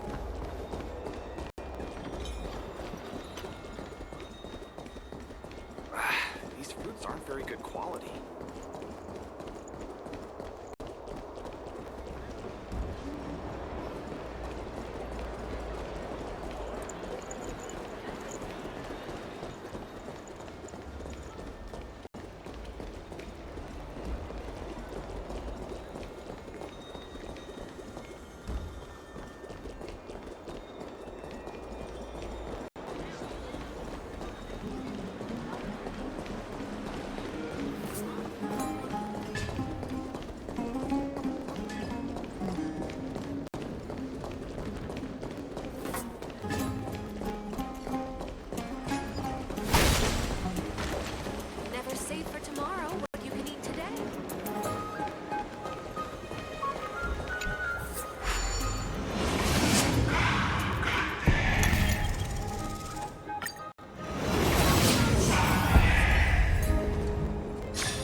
Only in the heat of battle does this...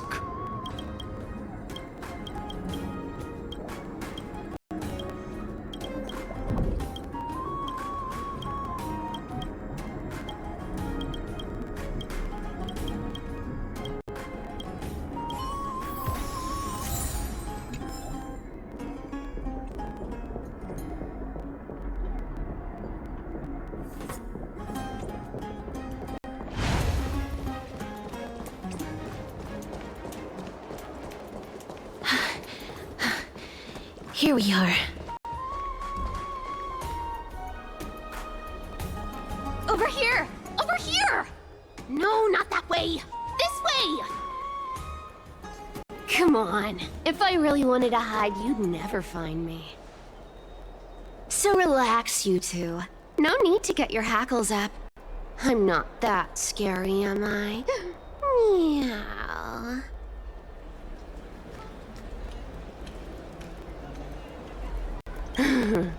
No way.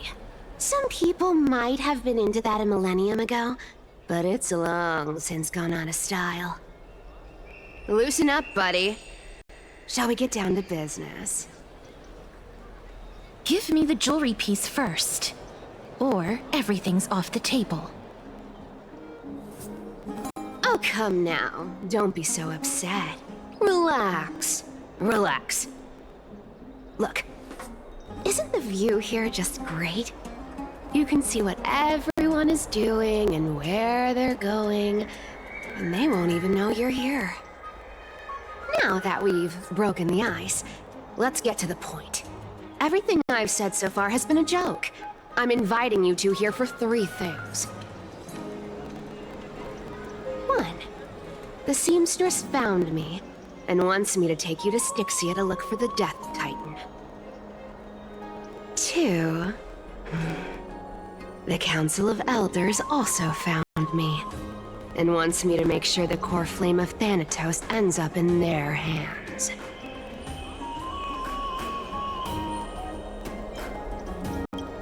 Of course, I may keep a low profile, but I'm still a bona fide demigod. And last, but not least, I'm telling you that I'm not interested in doing either of those things. Don't go look for the Death Titan. The end.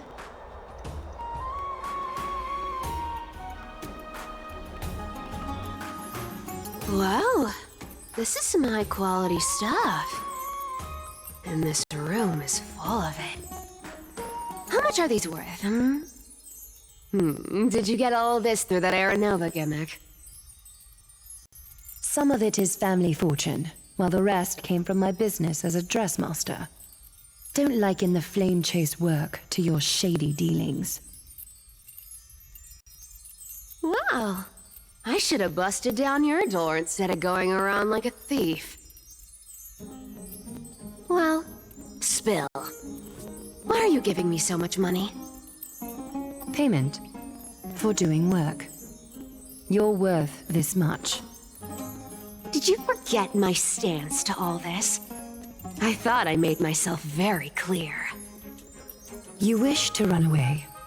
Run away from your responsibilities, from the prophecy, and from your destiny. You shall walk with greed and die over petty change. I understand this prophecy weighs on you immensely. That is why I have never reproached the demigod of trickery for running away. But I need you right now, so don't turn me down. You know, maybe the gods got your tongue with their golden threads, Aglaya. I'm not hearing any sincerity in your words. Give me a reason why you're bowing your noble head to me. We lost Trian.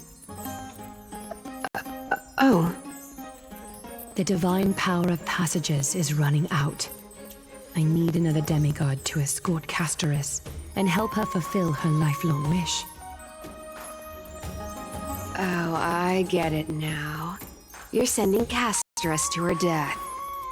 And you want me to die with her? This is Castoris's own request. I have never seen her so determined. She brought this up herself? You're not pulling my leg. She's also made up her mind to leave her confused past behind. As will you, Cypher, when you finally make up your mind. Don't be so sure. Time is hard in the likes of you and I. But Castris remains pure as driven snow. She can always turn back before the end, you know? Maybe she'll remember Trian's sacrifice. Maybe she'll remember the countless martyred Chrysos heirs. Maybe she'll remember you, with your one foot in the grave. I ain't as optimistic as you about what she'll want to do. Tell you what. Why don't I take this room of treasures as a security deposit, and we make a bet? Go on. I bet she'll change her mind and turn back.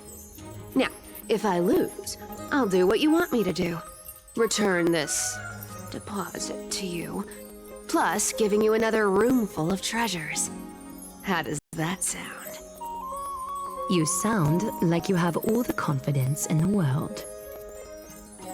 In that case, let's make a pact with those conditions. I hope you're prepared to lose it all. In conclusion, I want to win. So I hope you two can give up on going to Styxia. I'll give all the treasures in that room to you. And you can split it between yourselves however you want. What do you think? Tempting, right?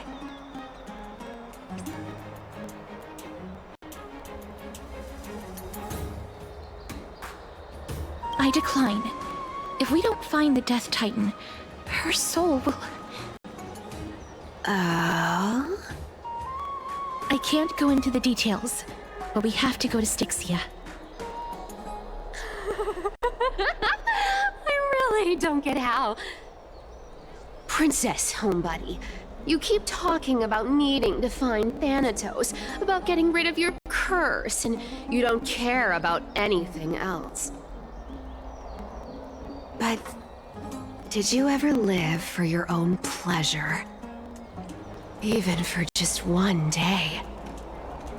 What are you trying to say?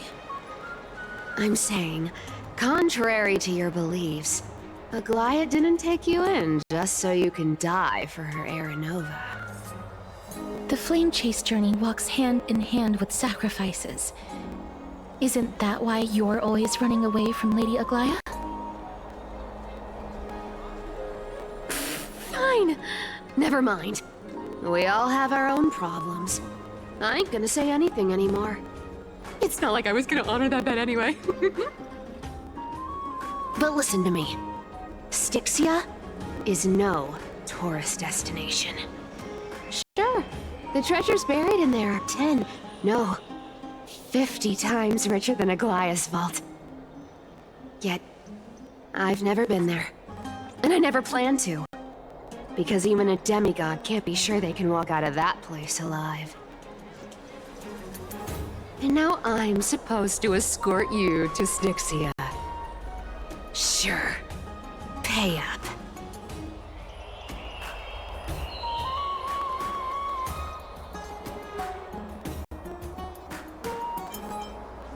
You know, you're not wrong. At least it's part of my responsibilities. I don't like this. However, I have lived a longer life than most people. Though I'm not as good at doing business as Lady Aglaia, I still have some savings. I can give them all to you. Then how are you going to live the rest of your life? Then I'll give you 90, no, 80%.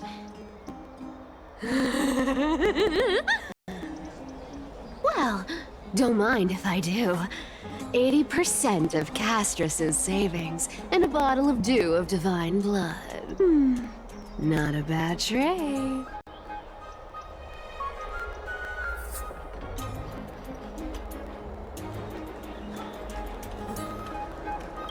Okay.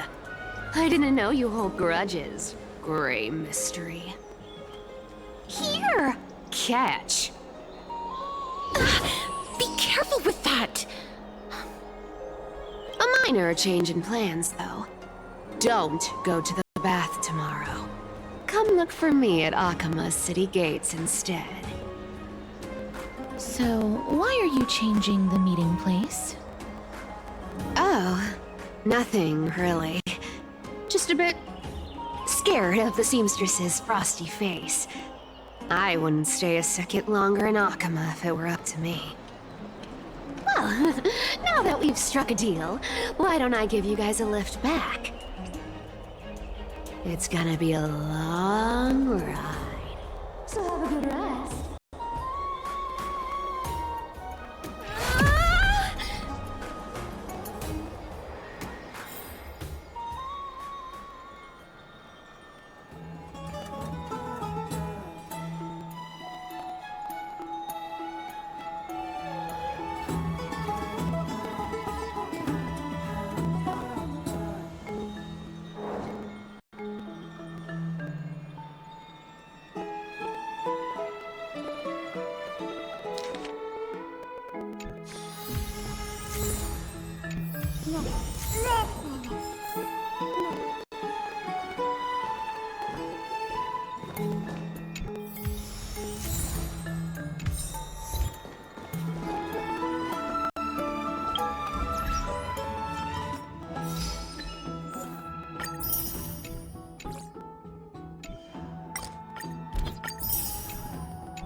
Bright and sunny. Just the weather for farewells. You're here.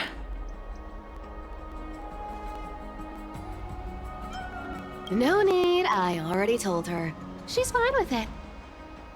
You sure know how to put me in a spot, Castorus. I need to travel with you, but I can't touch you. What a bother. Sorry. Aw, I was just teasing. Don't take it to heart. Did you know that the legends say you have to put an obol into the mouth of the dead or over their eyes if you want them to successfully cross the River of Souls and enter the Netherrealm? That's the fairy fare for entering the Netherrealm. However, I honestly won't ask you to pay this time. I'll pay. And then we'll just have to go through the motions.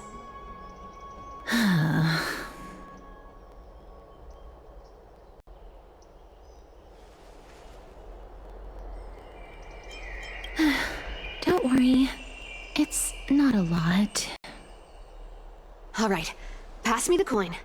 It's time to get the gods' powers going. A fleet-footed trip to the Netherrealm. Here we come. Oh, one last thing before we go. I gotta give you this piece of advice. Especially to you, Princess Homebody. You can't catch the wind by waiting. You only live once. So make the most of every moment you have. Get ready. Be steady.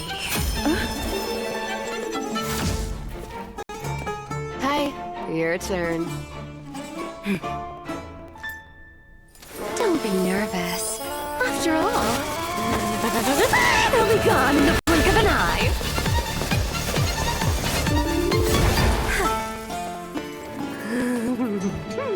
All done. Bye.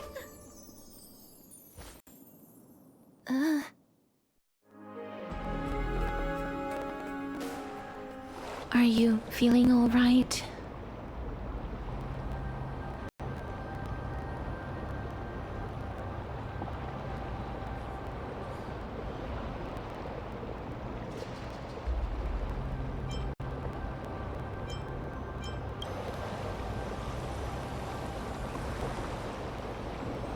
She's the demigod of trickery.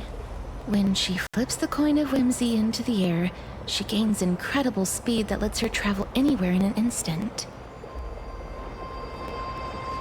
Just like how she clearly had no intention of lingering here for even a second longer. We can only depend on ourselves for the rest of the way. Don't worry. Mem's here to help. I don't think I even meet the height requirement for the ticket, so I won't need one, right? This is Styxia, the city of dragons and waves. Anaxa hypothesizes that the missing Thanatos is somewhere in these ruins. This is the land of their birth.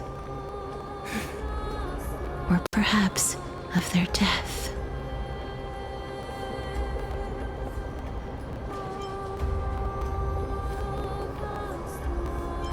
Anaxa had used a secret alchemical art to temporarily fuse his soul with Circe's and Kephale.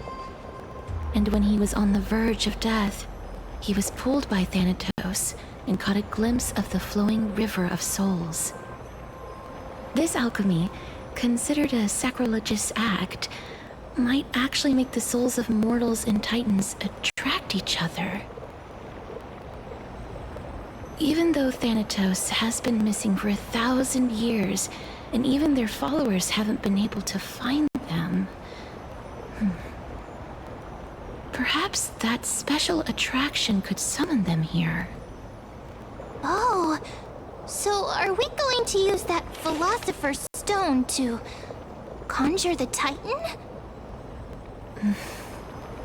I guess that's the only way. The only leads we have now are the name of this city and the fairy tale about the dragon. Thanatos is even more mysterious than I am. Indeed. Even one as erudite as Anaxa could only point us to this place, and no further. We will be entering the unknown as soon as we take our first steps. But that won't be the first time in my long journeys. I believe that, rather than standing still, taking action is by far the better option. Perhaps fate might take pity on us today and show some compassion.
This place is rich with the sweet scent of flowers. Can we...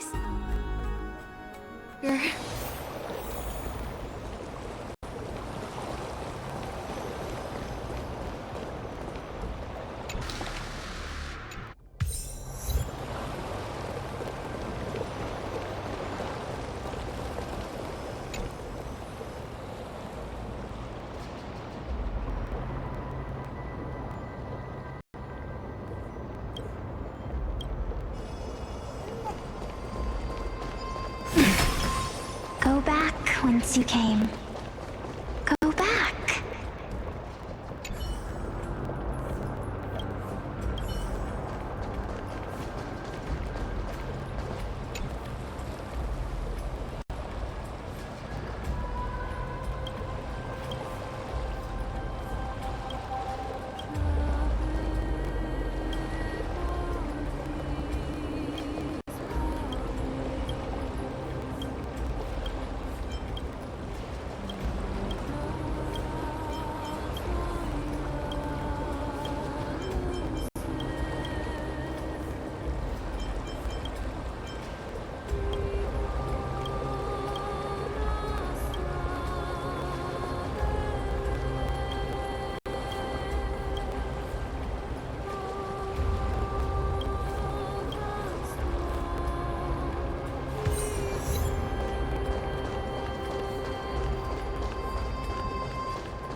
What a beautiful butterfly.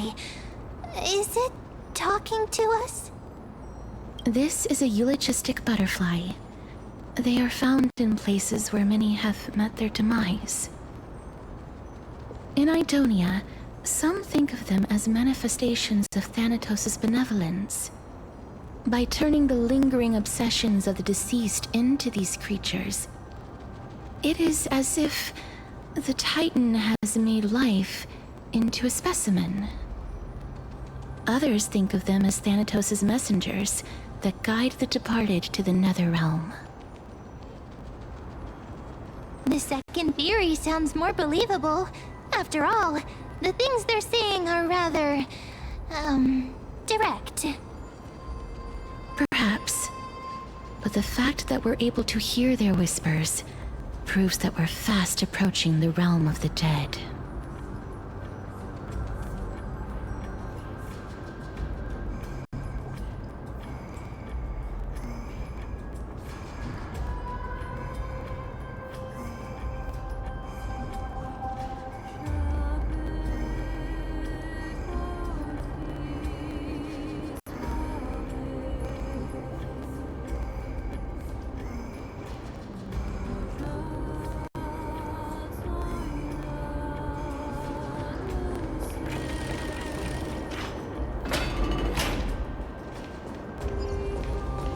These shadowy figures.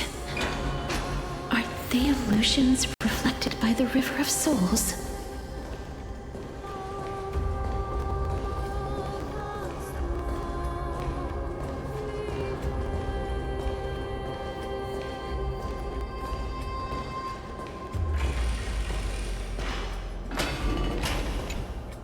Mommy told us to go ahead first, but she's still not here yet. 1, 2, 3. I don't even know how many days have passed since then. Perhaps Mommy will be back once you finish counting the days on all 10 fingers. 1, 2, 3. It's been much longer than 10 days since we left Mommy. Strange. For reflections in the River of Souls, they seem oddly animated. Sound lingers.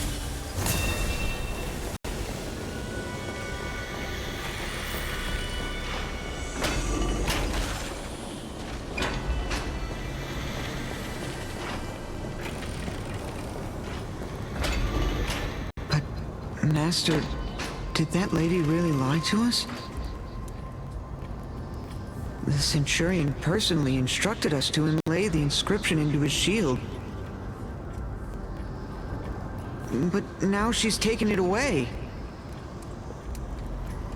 My child, that shield can never be cast.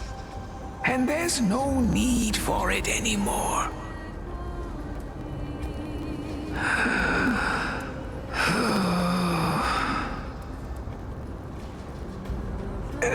Come, child.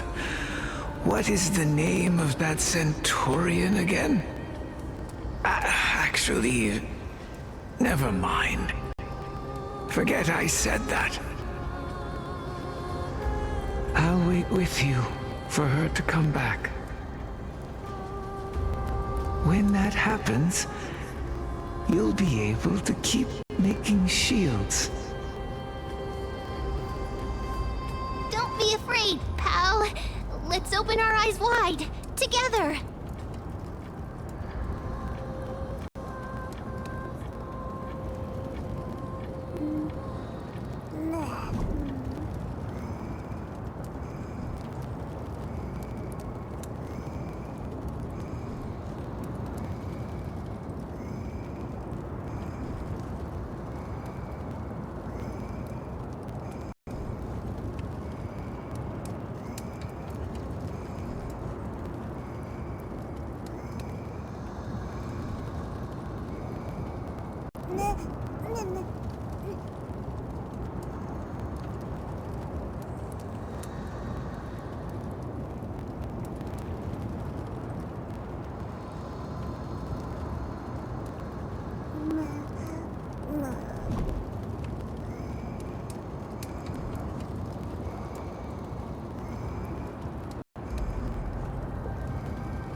Want to buy any fish? Huh? He can see us? Wait. More living people. I'm not selling my fish to living people. You lot are too shameless. Buying fish without paying. If I ever see her again, I will... Could it be that you're all dead souls that never achieved rest?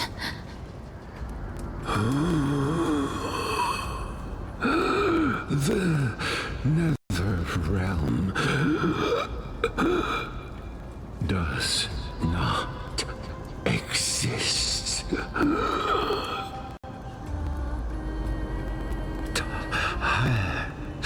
Titan rejects you. Me.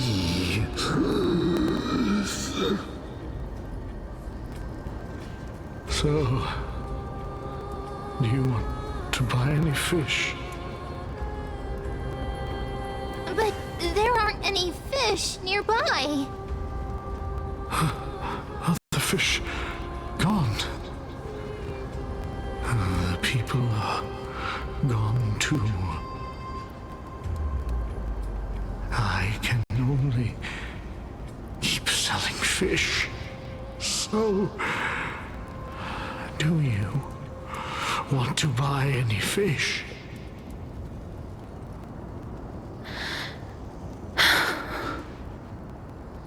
Apologies. I don't have much in the way of savings, but perhaps there's another way for me to release you from your suffering. Please relax. May you fall asleep peacefully amid a gentle field of flowers. This.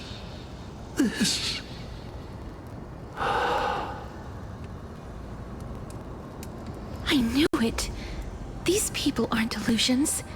They're the souls of the deceased. They're supposed to reach the end of the west wind by floating down the river of souls.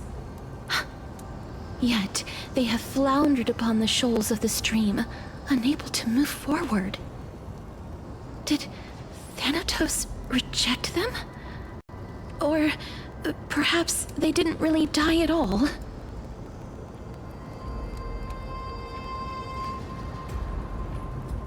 I have no idea. This circumstance is completely unprecedented. Hang on. Didn't he say more living people? So that means he's seen other members of the living apart from us. Could it be that these souls are stuck here due to someone's deceit? If something is done out of goodwill, are you really gonna call it deceit? Goodwill? I can't see anything good out of... Wait a minute. Lady Cypher? That's me. Could it be that you are the living being that those souls met? Ugh, I couldn't take their behavior anymore. So I stole some things here and made up some lies there. Just trying to give them something to look forward to, you know? It's because of vile living creatures like you that we're being misunderstood by all of them. What else am I supposed to do? You can see the mess this place is in. These poor souls are denied by the Nether Realm. So now they're stuck in a few brief moments of their life, unable to move forward or back. Did you see those two blacksmiths on the way? They've been here for as long as the sun's been around, wailing over and over about casting a shield. Styxia is so freaky. Then why have you come back, Lady Cypher? Hey, I'm not here to aid your adventure. I hate water more than anything else in this world. Especially that stinky river of souls. But, I just discovered some stuff before I left. And I reckon you should know about it. It's about that boy who defied death. I found traces of him here. Lord Mighty? Oh, right! That's his name. Well, now you know. As for whether that info is actually useful, that's for you lot to figure out. So long, Princess Homebody. So long, Grey Mystery. Huh? She disappeared just like that? Lady Cypher has always been a free spirit. In any case, she has brought us some valuable information.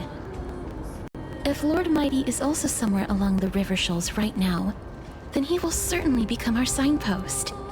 After all, he's different from those wandering souls. He will find his way, even in the realm of the dead. Don't worry, it's time for me to shine. Ornix's Rune of Recollection is nearby. Use prayers to return the river to before it got flooded.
Ornix's miracle has appeared. Amazing! It's like we're inside a giant bubble. Even the river got parted.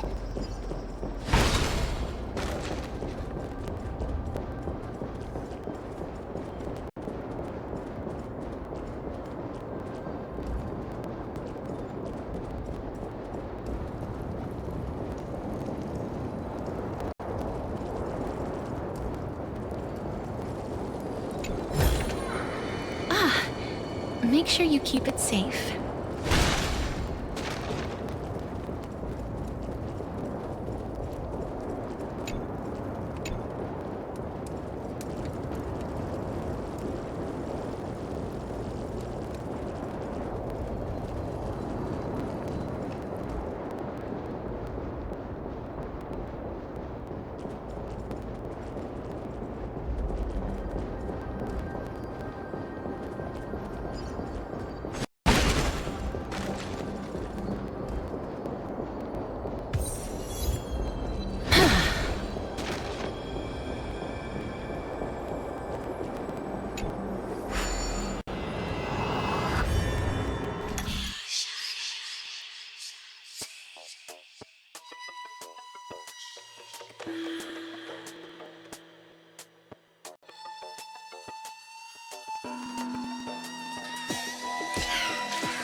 I want to make something with it. But what to make?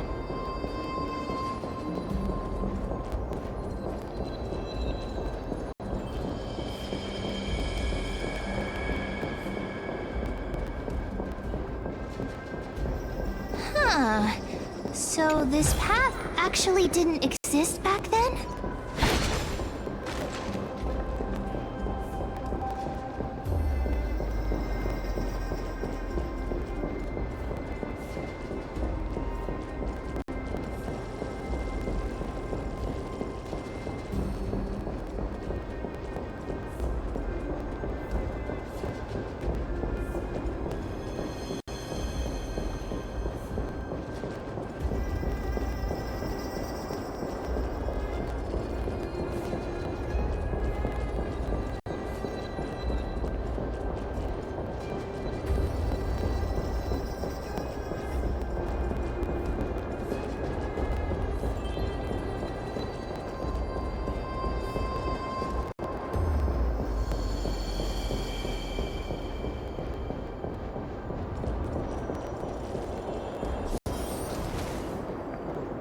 There are wandering souls of the deceased here as well. We must first return to the present before we can communicate with them.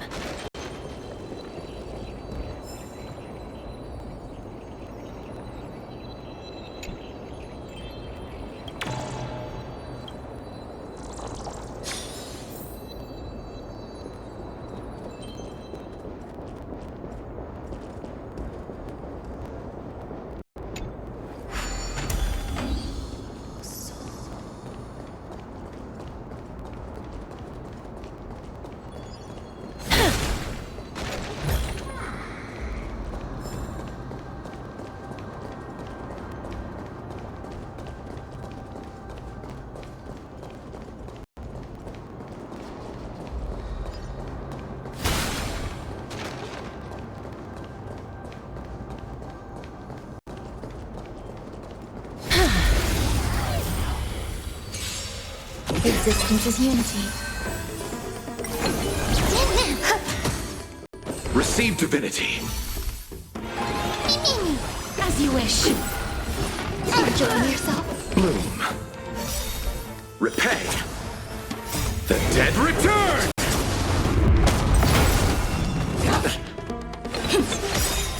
Embrace a new life.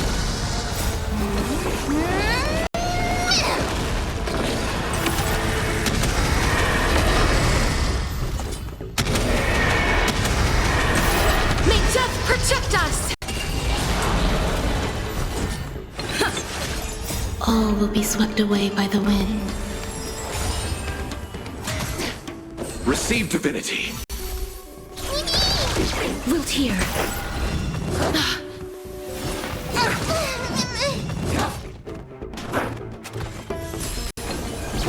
Eternal. As you wish. Embrace a new life.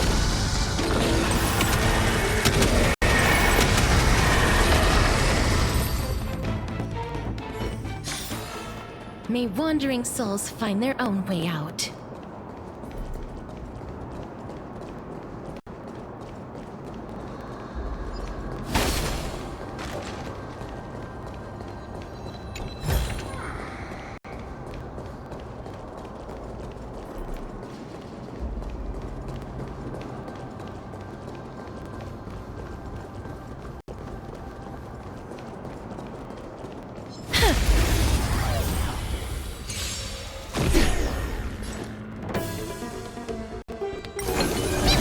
Existence is unity. Bloom. The dead return!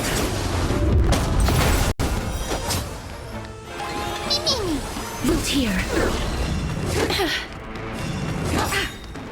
Receive divinity.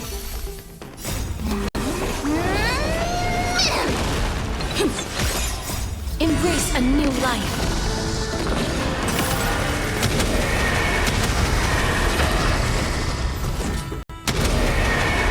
May death protect us!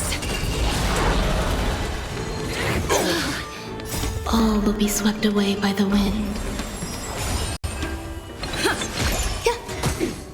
Bloom.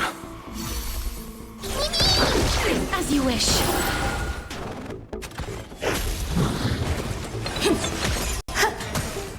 Receive divinity. Embrace a new life. The dead return!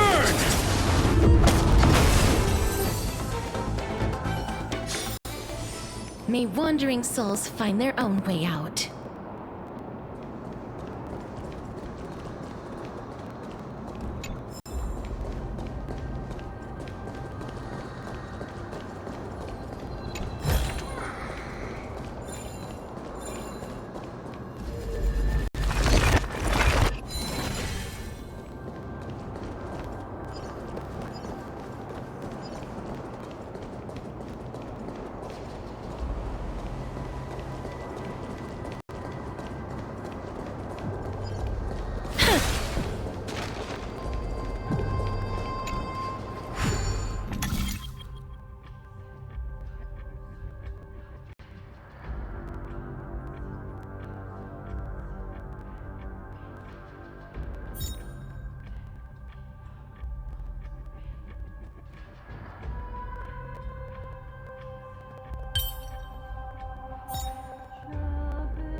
I've seen puzzles like this in books.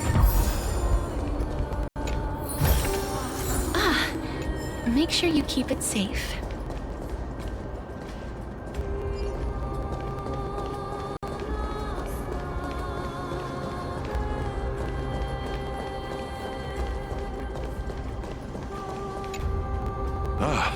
By the looks of it, you must be the foreign warriors that the Queen had mentioned, right? Since the current campaign requires the utmost care, I wasn't able to make time to welcome all of you. Please, forgive me. Foreign warriors? priestess, a warrior, and a divine beast. You look identical to the blessed saviors that the Queen described.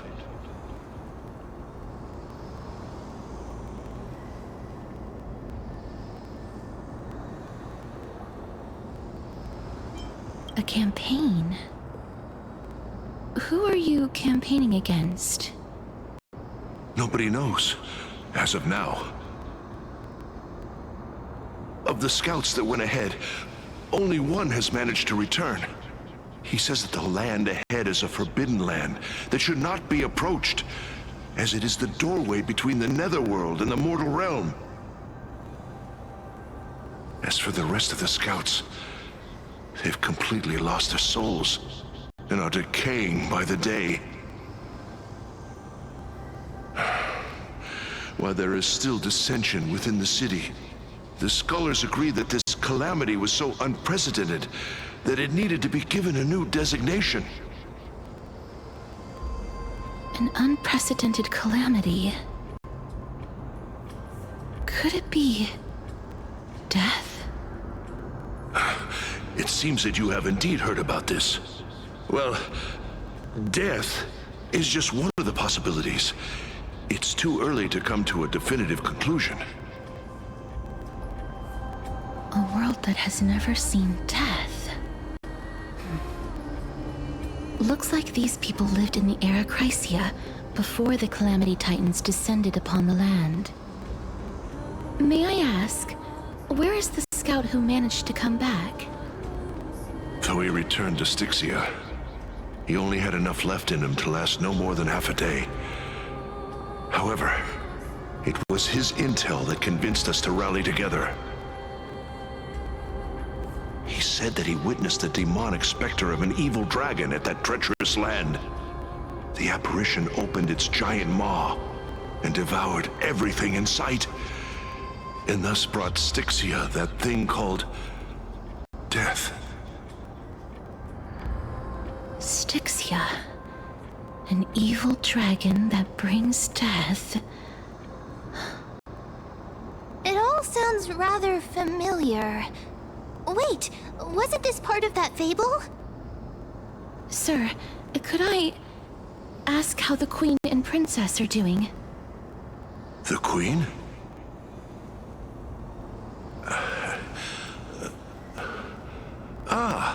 By the looks of it, you must be the foreign warriors that the Queen had mentioned, right?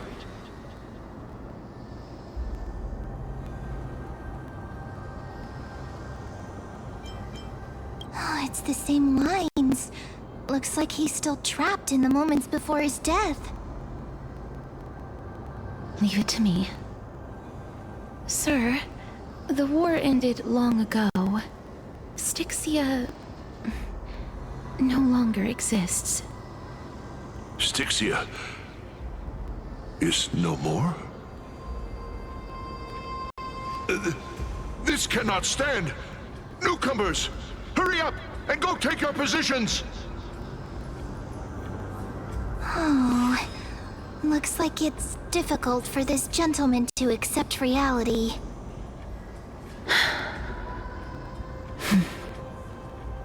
Sir, I am the Maiden of War, sent here by the Queen herself. If you accept my blessing, then today's battle will be smooth sailing. Maiden of War? I've never heard of this. There's little time to waste. Please don't take too long. Don't worry.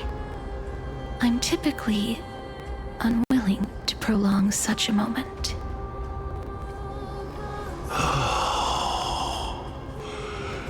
Is it over? Have we won?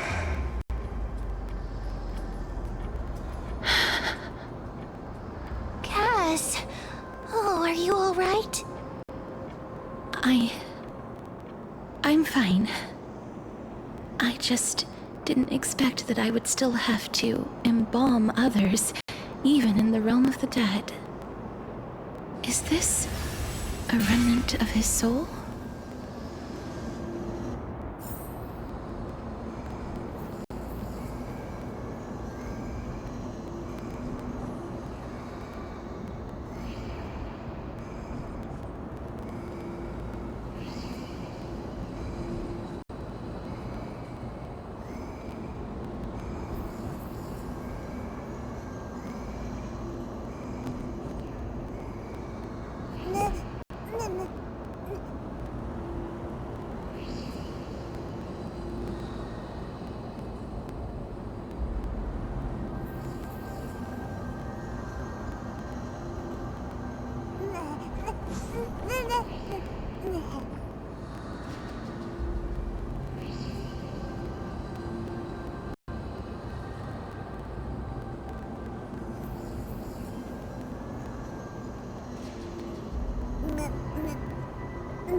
Well then, why should I place my trust in you? Holy maiden from afar. Wait, this is... I don't quite understand what you're trying to say. Since the prophecy has already pronounced your name as Chrysos, heir of death, Akima ought to treat you as an esteemed guest. However, you seem to have no intentions of concealing your involvement with the Council of Elders, while most likely being aware of my issues against them. I cannot deny your claim. It was the Council that offered this room to me, and they had only one request. They want the curse of death to be completely subjugated to your will. I was agreeable to that request. But why? I am unable to rid myself of this innate curse. However, from this day onward, I shall use it according to your will. I will never make any superfluous moves on my own. I see. So that is how they plan to control the Flame Chase journey. They have shifted the heavy responsibility of granting death over to me. If I ever become obsessed with executing people, they will then have ample reason to terminate the Chrysos heir's journey. And yet, you seem to not mind. This is quite surprising to me. That's because the fate that we were born with is a burden far heavier than that of an individual's life. I've woven many unforeseen events into the tapestry of fate. This is but one instance. Tidy up your precious garments and come with me. Akima welcomes you, Castoris.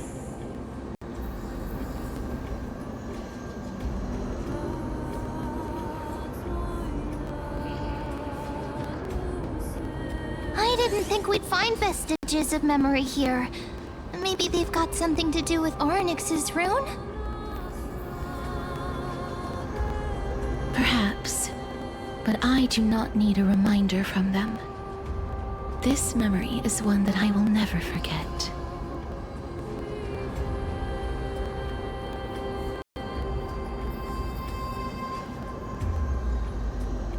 I really want to repay her for that trust. But why would this memory appear right now? Is this really Orynyx's power?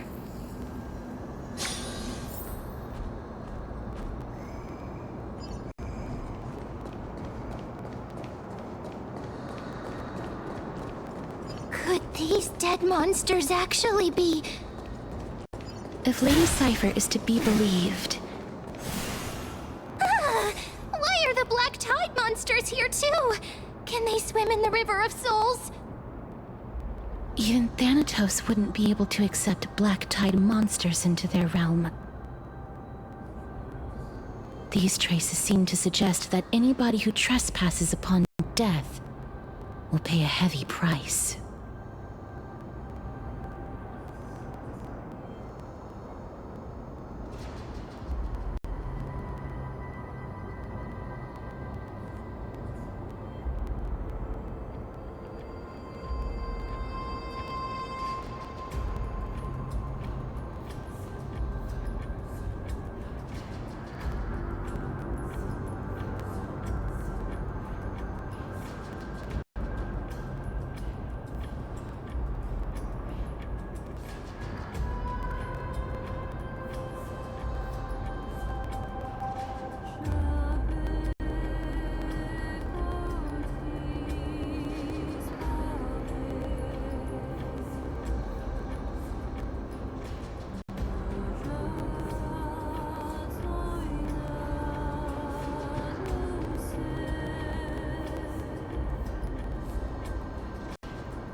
Since the realm of the dead must remain peaceful, it's imperative that we rid the place of such discordant noise. Please stay back. Let me deal with these enemies.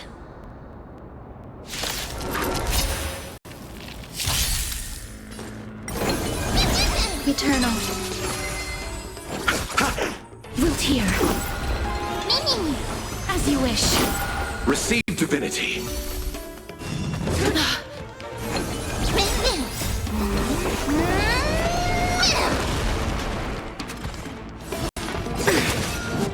All will be swept away by the wind.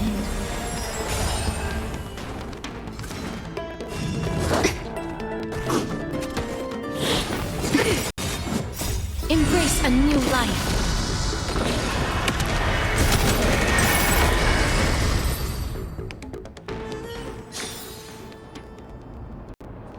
The path ahead is blocked by the River of Souls again. In that case, let's go back to the past. This miracle sure is handy. This is yet another aspect of a Titan's divine power.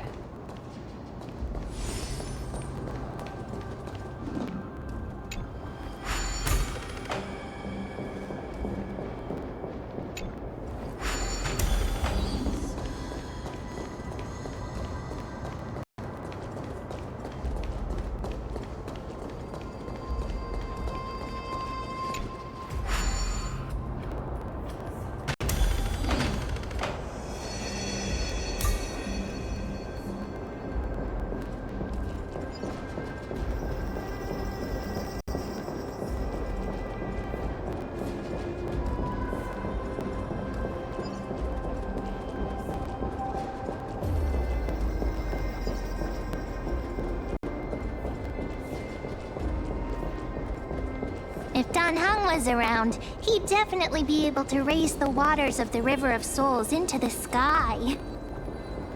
If Lady Hycelens was still alive, I think she might be able to do that too.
We can't get through here. Let us return to the present.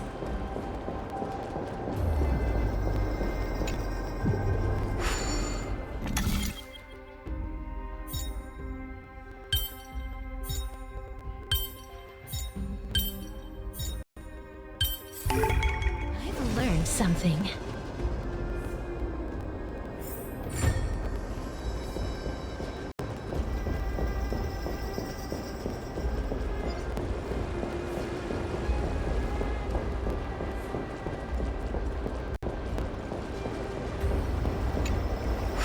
You seem to be able to discern both the past and the future.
Why isn't there a god yelling in the distance?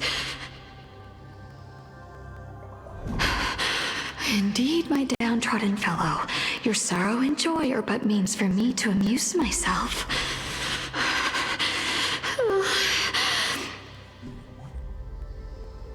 I will at least derive some comfort. If all the tears that I had shed were determined by some mightier being above. It's you people.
Oh, this place.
Please excuse me.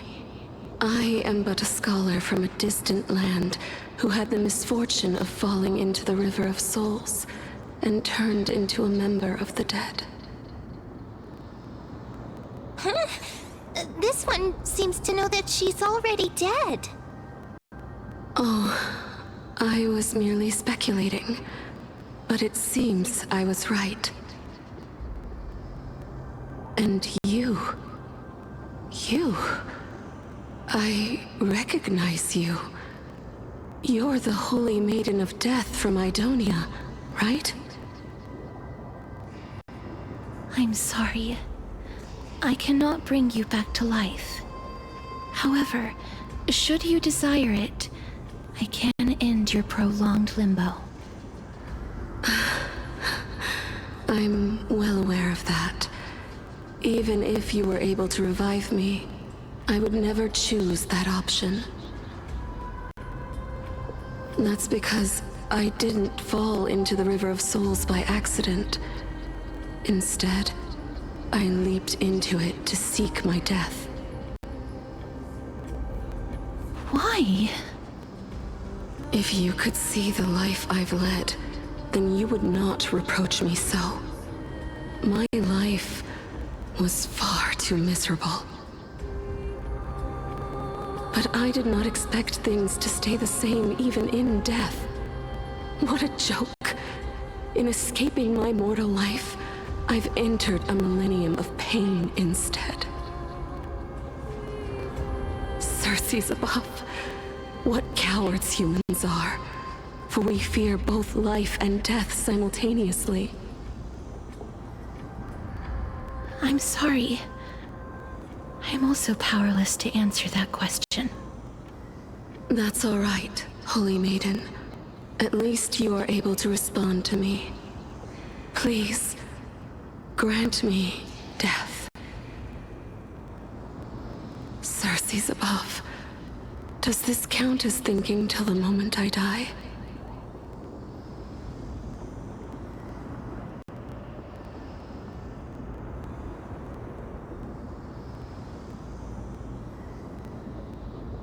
I have seen too many farewells.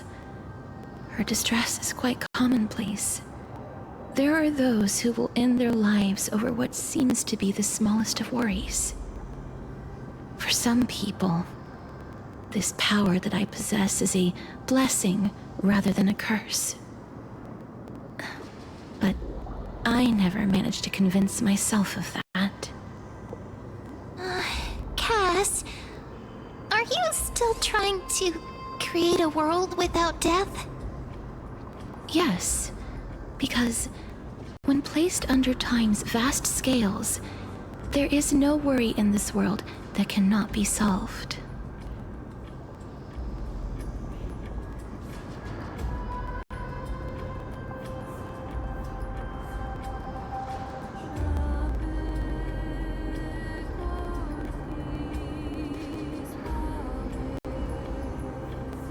This is a wish that I've held for almost a millennium.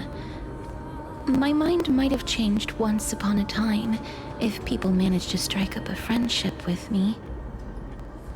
But I've never been more firm in my conviction. Now that I've learned about your near-death state, it is my duty to wipe death from the face of this world.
Existence is unity. The dead return! As you wish. Receive divinity. Repay.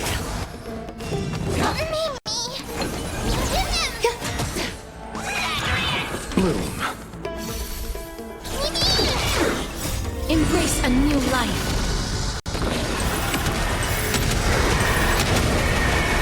May death protect us! Root here.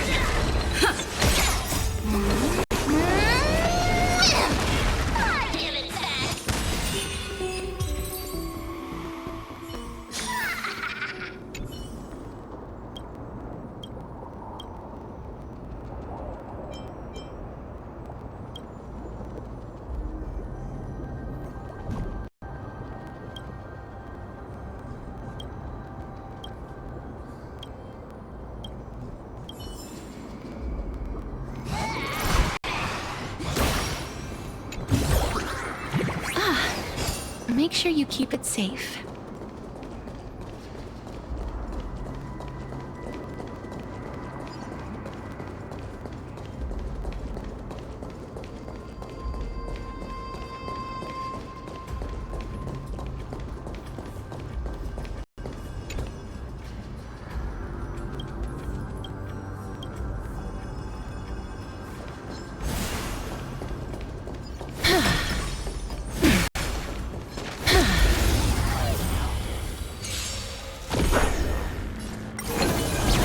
Eternal. All will be swept away by the wind. The dead return! As you wish. Root here. Receive divinity. Repay.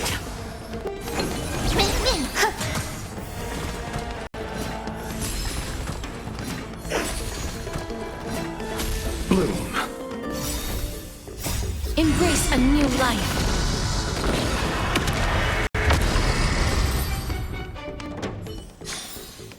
May wandering souls find their own way out.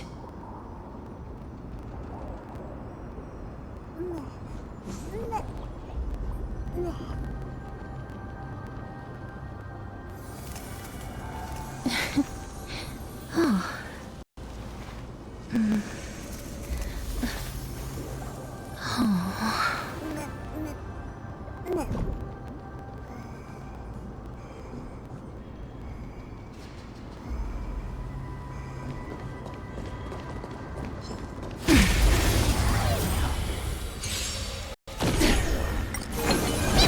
Existence is unity. The dead return! As you wish.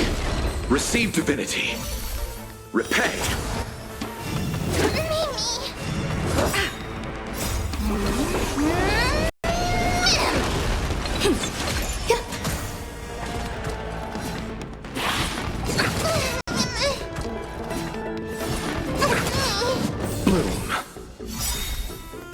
Embrace a new life. The dead return!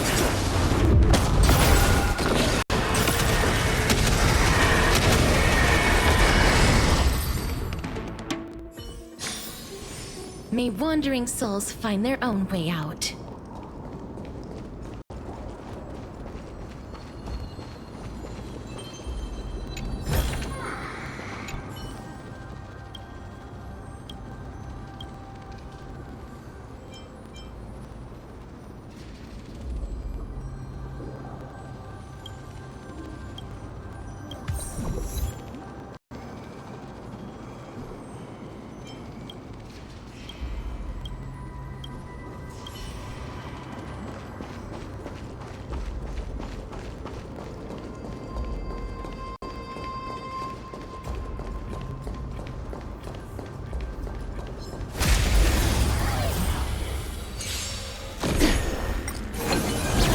Eternal.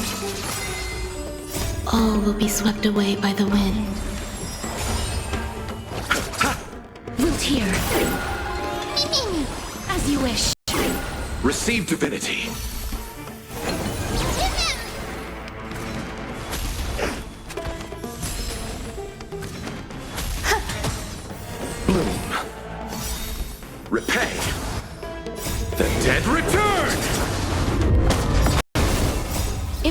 a new life.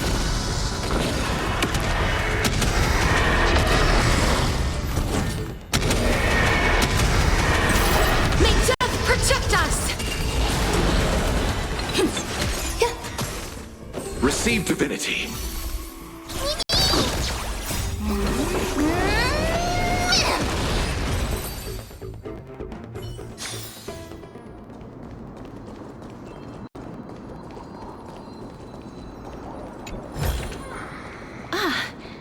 Make sure you keep it safe.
place is so spacious. Is this the kingdom's vault?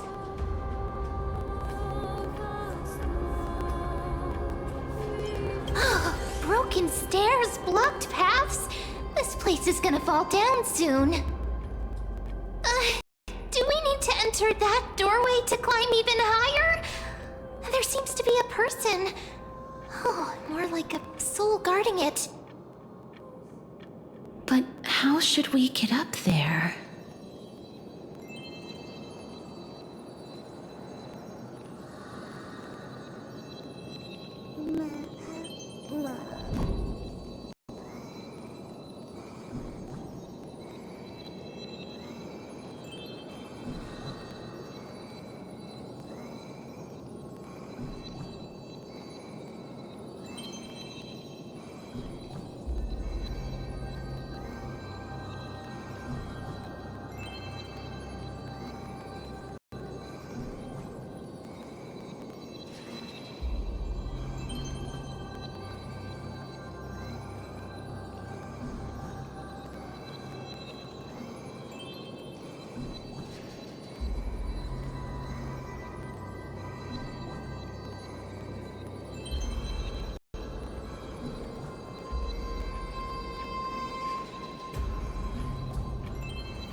The path is blocked yet again.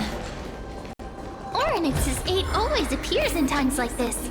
How convenient. But what to make?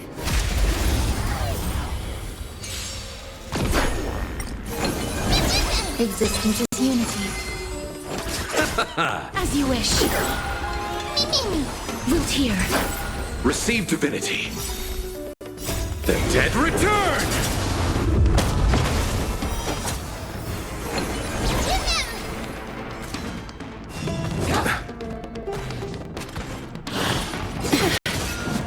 All will be swept away by the wind.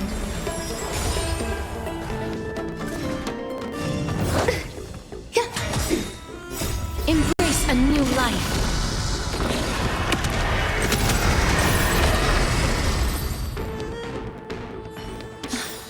The path is blocked yet again. Oryx's 8 always appears in times like this. How convenient.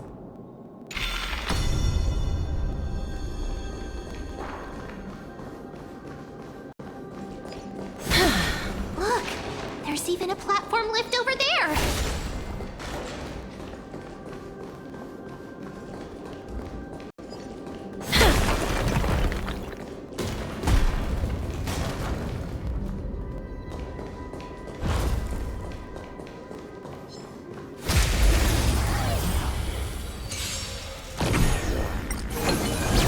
Eternal. Bloom. As you wish. Receive divinity. Repay. Miracles.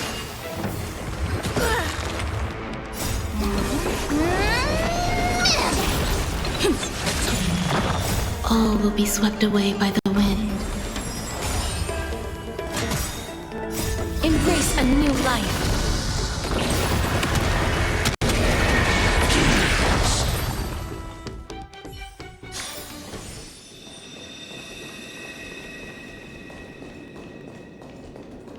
Look.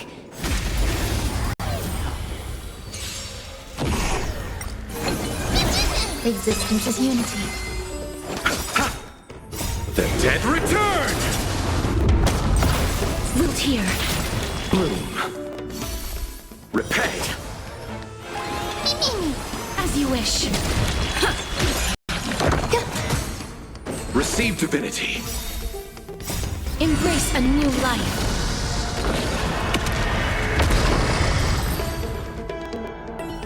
Look, there's even a platform lift over there.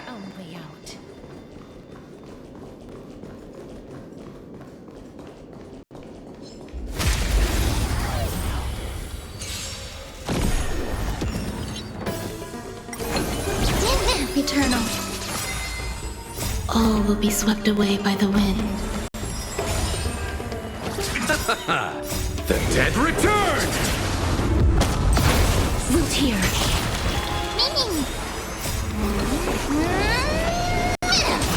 As you wish.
Look, there's even a platform lift over there.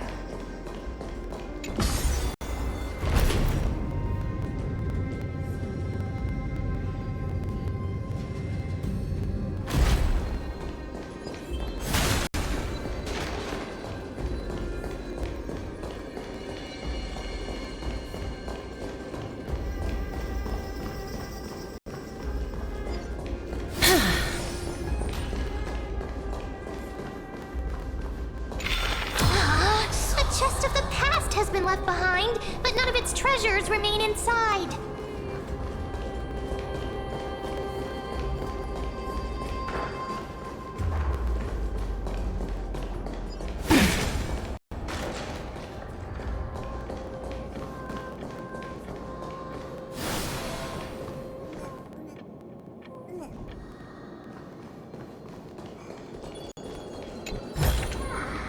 I want to make something with it. But what to make?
I want to make something with it.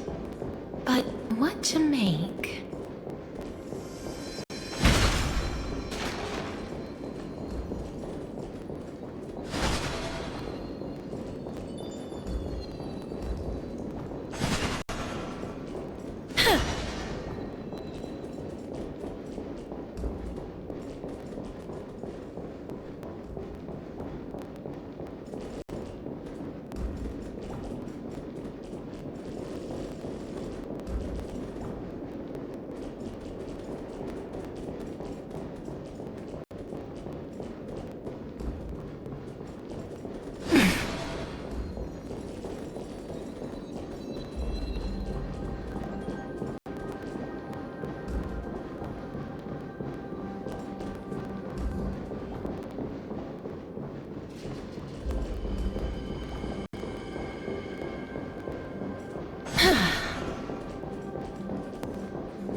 spell suddenly loses its effect.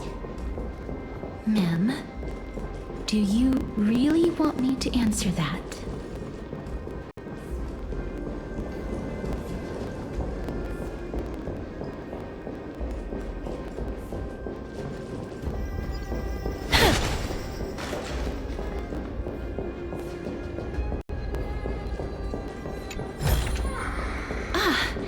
Make sure you keep it safe.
Stay back.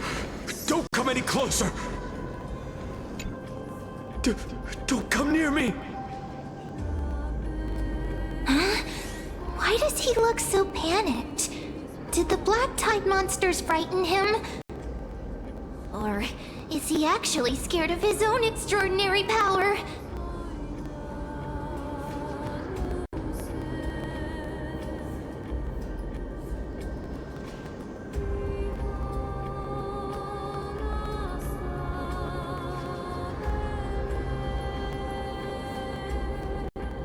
There's no need to be alarmed. We're just passing by the area. See? None of us look threatening.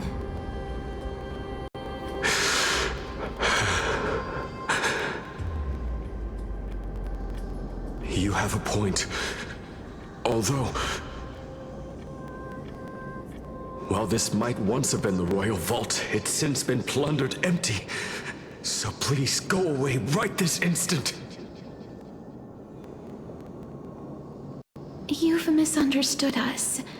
We simply heard your shouts as we were passing by, then decided to come over to find out what happened. My goodness. Did I really yell out loud? How rude of me. I'm sorry to have bothered you. I merely saw a warrior. While that spirit didn't harm me, his blows really packed a hefty punch. A warrior? Could it be... Wait a minute. You seem to be quite different from him. Are you actually alive? How can you walk around here while alive? It's a long story. We're here to seek an audience with Thanatos. Thanatos? Who's that? Is it possible that he's also living in the era before death descended? Death? Could it be that you are here to defeat the evil dragon Pollux? Pollux? Is that the embodiment of No. Death? According to the warriors under the Centurion's command, that evil dragon has been dead for quite a while.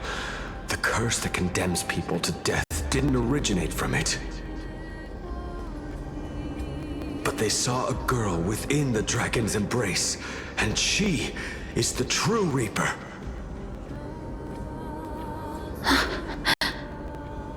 Pray tell, where is that girl right now? I've heard that the Queen spared no effort in bringing her back to the castle. Her Majesty intends to control all of Amphorius with this unprecedented power. As for whether this rumor is true, well, no one knows. You have my thanks for the invaluable insight that you've given us. Please, treat this touch as a token of my gratitude. You... Are you...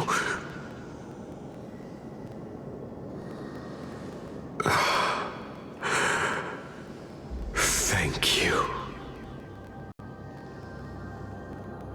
This is his...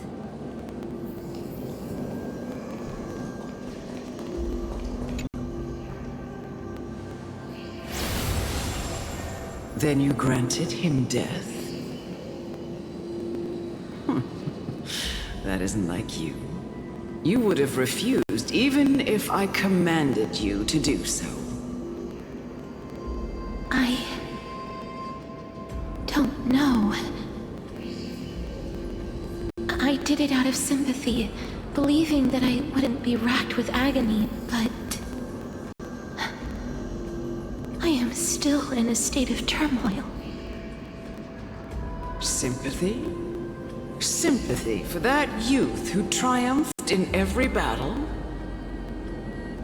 That young man was favored by Talantin, who taught him a move that will defeat any mortal enemy with a single blow and emerge victorious every time. He could rely on that move to always achieve victory during Era Chrysia. However, now that death has descended upon the mortal realm, that divine swordplay also means he can send others to death at will. In other words... You feel that he's similar to you? Yes. Since he can never be inferior to others in martial combat, death would be the inevitable outcome every time he strikes. That's why he approached me and pleaded. Pleaded for me to put an end to all of this. You are perhaps feeling lost from making your peace with death in so abrupt a manner. I have not made peace with death. I've seen the people of Idonia stand tall and proud in the face of death. Even before the fated finale arrived, they were already content with the lives that they'd lived. They had such proud expressions. Expressions that made me believe death would be an insult to these mortals if the concept is truly a power that a god had carelessly cast down upon the world. Perhaps death's authority was never meant to exist in this world. Just like how I shouldn't exist. I won't refute your beliefs for now, but would you be interested in listening to a story of mine? It's a fairy tale from foreign lands, told by the person who brought you to me in that ice field long ago. A tale told by the Queen of Styxia. What? Wait a minute.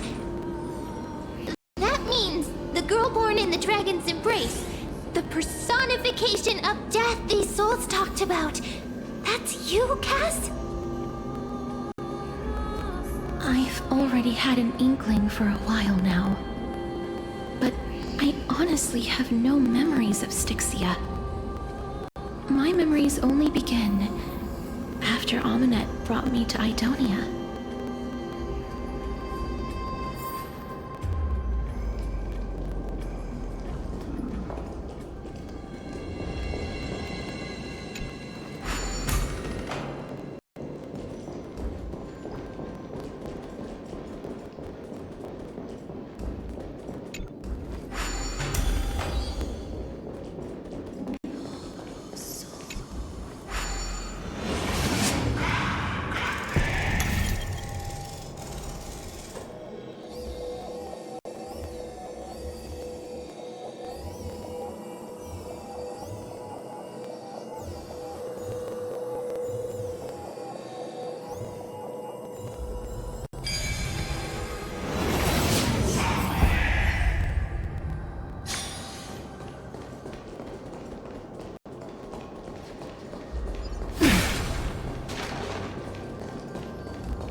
Make sure you keep it safe.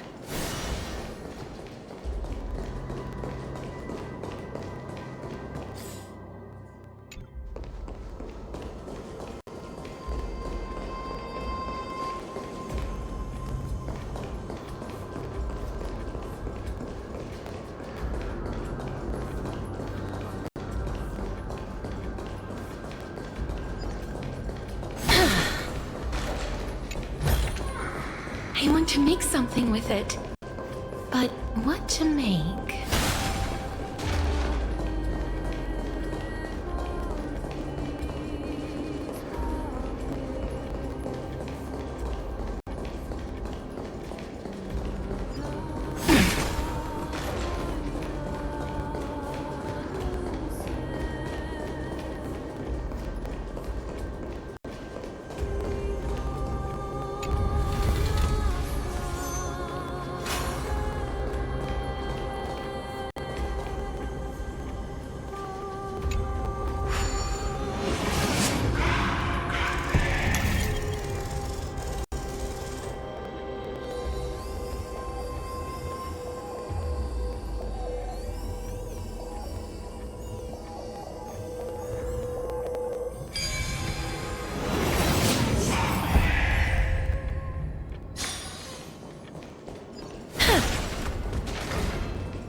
Existence is unity. Receive divinity. Wilt here. Bloom. Repay.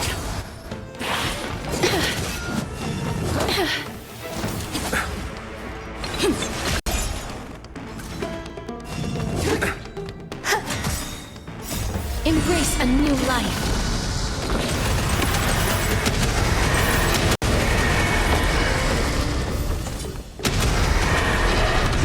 Protect us! Receive divinity.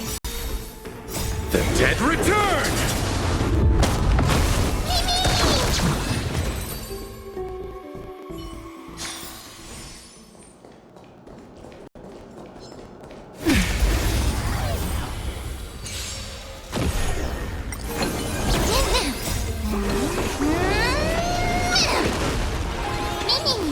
As you wish. All will be swept away by the wind.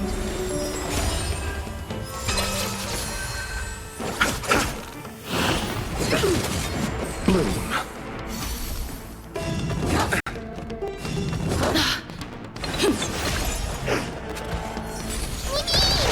Wilt here.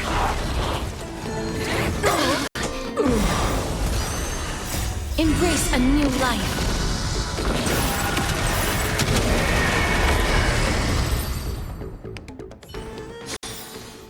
May wandering souls find their own way out.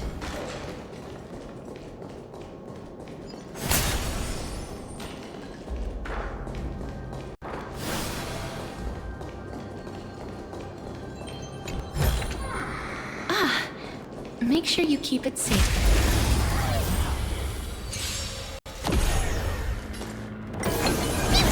Existence is unity. Receive divinity. The dead return!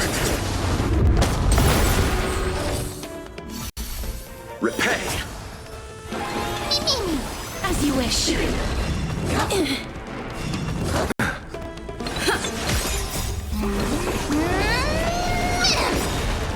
Embrace a new life.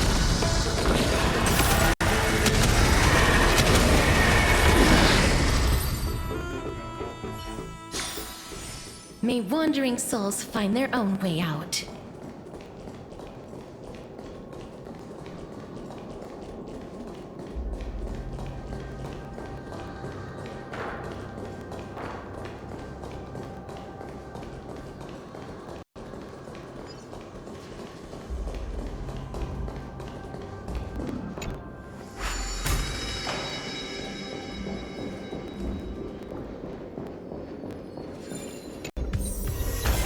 Let's take a picture.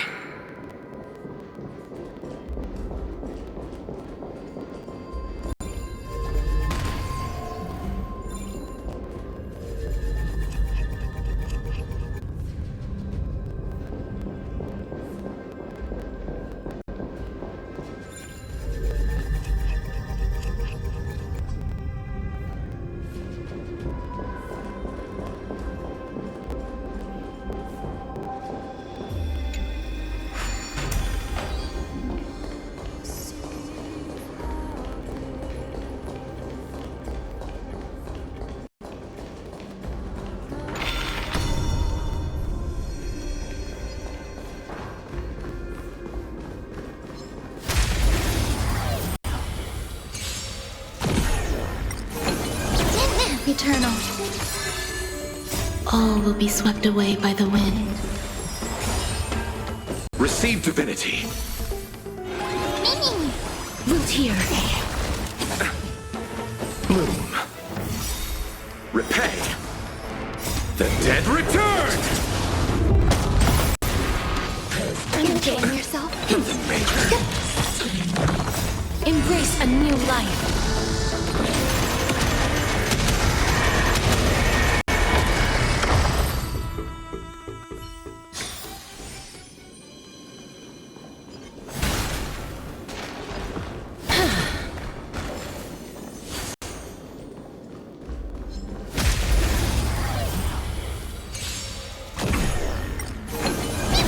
Existence is unity. As you wish. Root here. Receive divinity.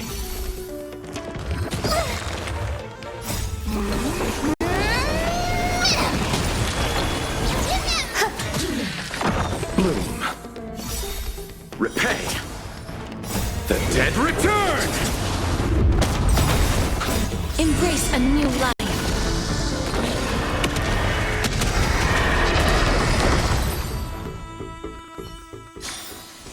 May wandering souls find their own way out.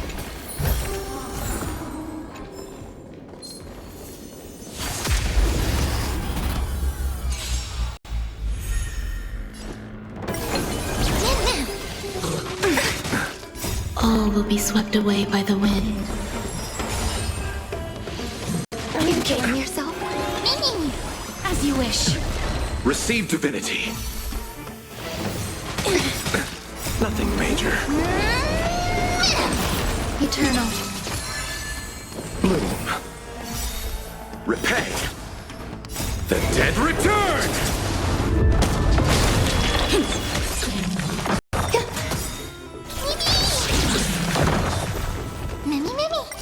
Embrace a new life.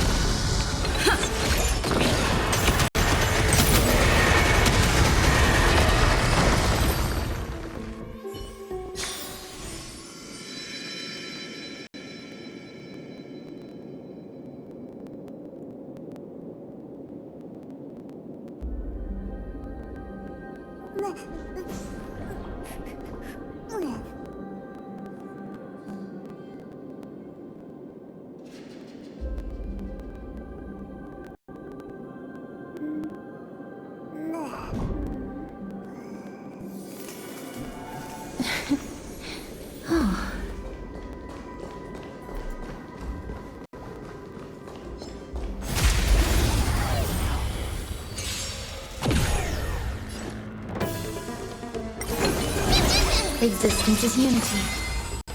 All will be swept away by the wind. We'll tear. As you wish. Receive divinity. The dead return!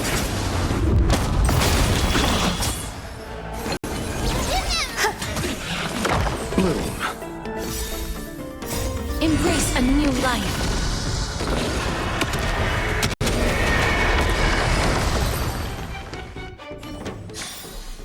May wandering souls find their own way out.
I want to make something with it.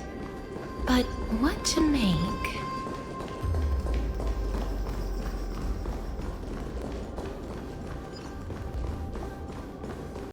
Let's wait and see.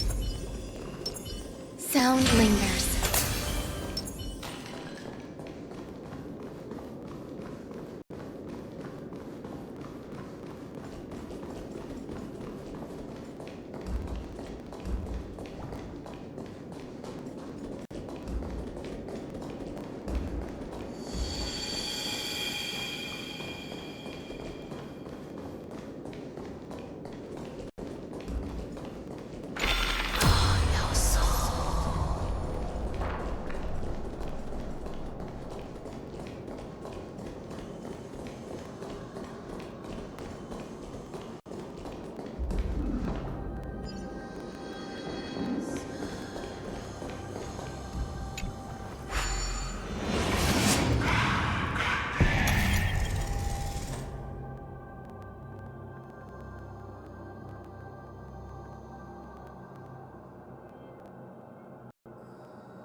It's yet... Shut up!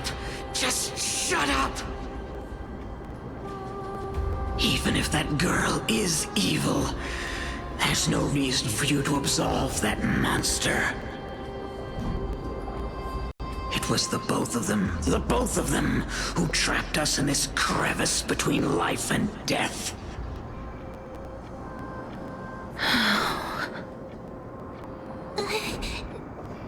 Don't be scared. They haven't noticed us at all.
Come on, then.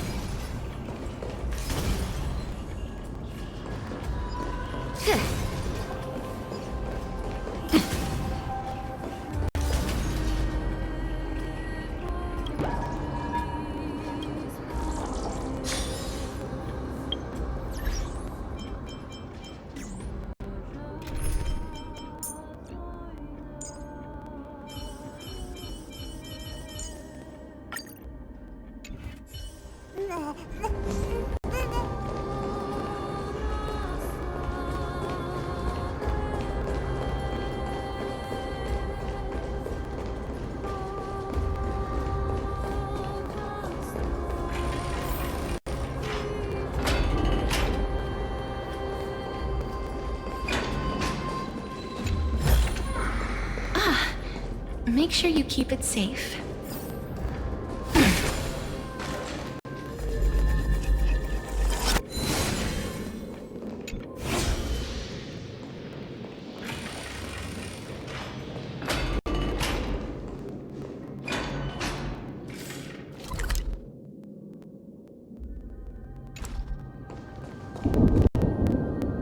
Oh, this is...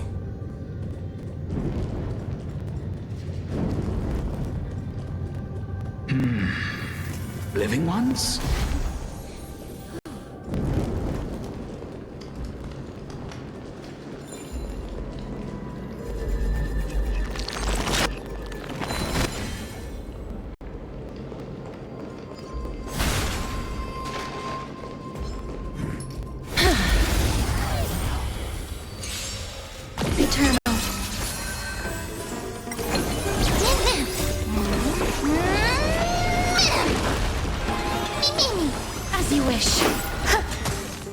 Receive divinity.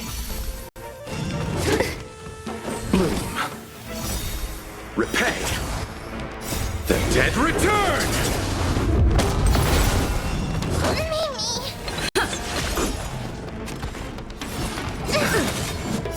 Embrace a new life.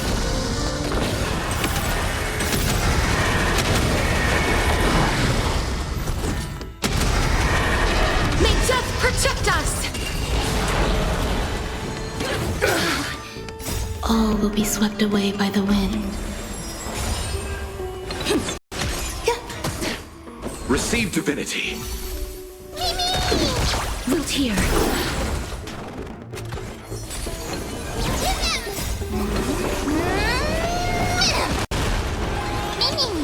As you wish. May wandering souls find their own way out.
I want to make something with it.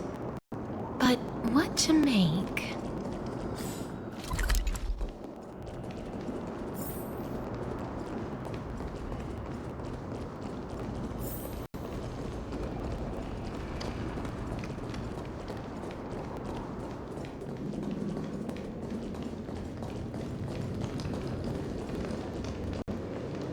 Oh, could you be the scions of Styxia? Did you hear about the great work that I'm doing here, and have thus arrived to give me the last material that I need for transmutation? Great work? Have you heard of the great name of Pollux, perchance?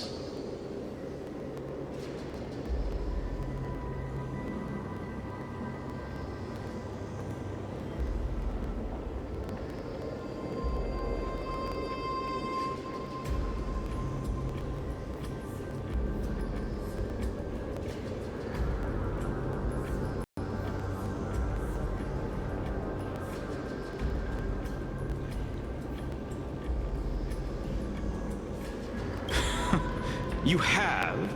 Then that's good. During the Age of Myth, a time likely before your birth, I was the unsurpassed zenith of alchemy that none could reach. On the shoals of the River of Souls, I shall make Pollux soar again and bring death back to the world.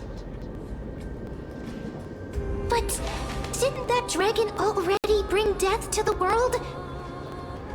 Oh, looks like you don't know the whole picture. Well, it's true that the missing girl can grant death to mortals.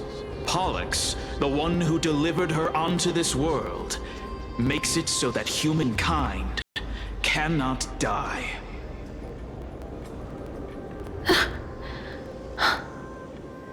So, it's just as I feared.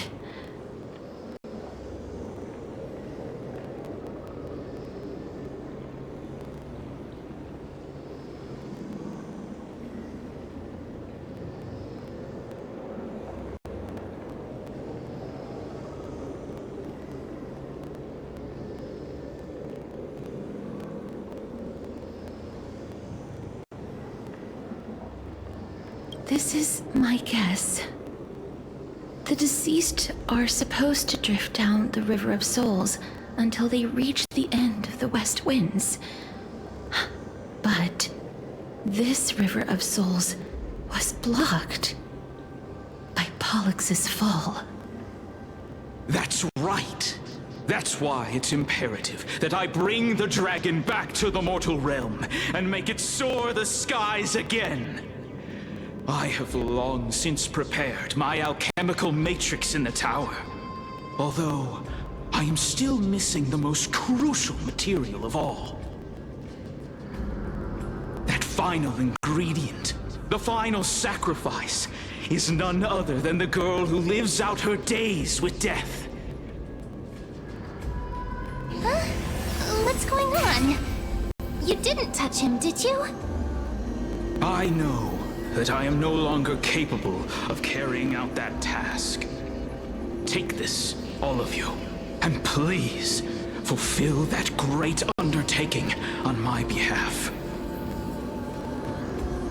This... We had been inebriated in Fagusa's feast too long before we began to seek divine bestowed death, so that we could be freed from the whims of fate. However, that brought doom upon us. Instead of summoning a supreme god, we encountered a monster that cut off the River of Souls. That detestable dragon Pollux denied all the dead from the gates of the Nether Realm. Unable to rest in peace, these departed spirits engulfed Styxia like a roaring tide. As a result, my city and its people no longer exist. That child is the only person whom I managed to save. Born within the evil dragon's abdomen, she has possessed the talent of death since her birth. She must have been granted to us by the gods as a chance for us to atone for our sins. Please, you must nurture her to adulthood and prevent her from experiencing all of the suffering that we went through. I promise that I will care for her as a mother, that I will protect her from the evils of death. By Fagusa above, thank you for your kindness. As her mother, please bless this child with a name.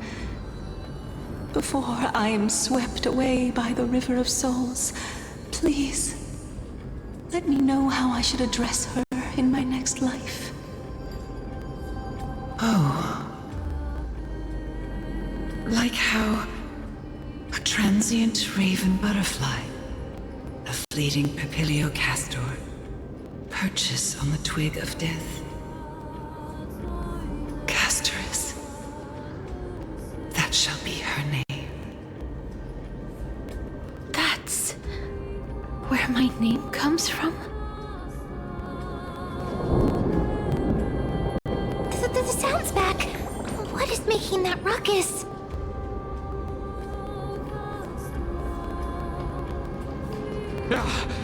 Living ones, don't waste your time bickering. The Netherrealm's wrath is falling upon you. Black Tide Creations. When did they... Miss, please fight them with caution. Be careful not to suffer the same fate as those Black Tide creatures!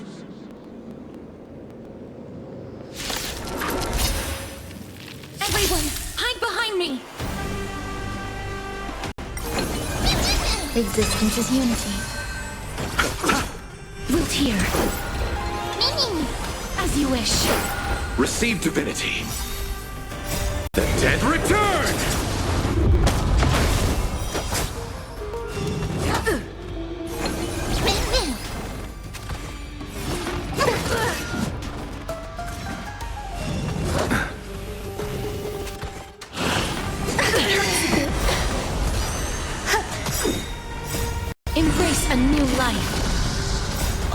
be swept away by the wind.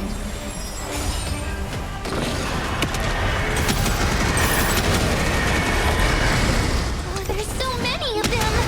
And who are we holding up? Protect us!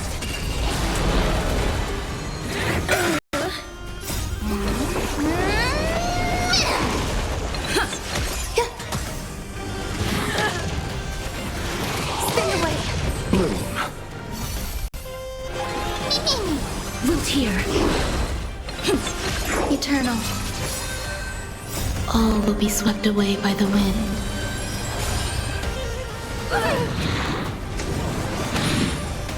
Receive divinity.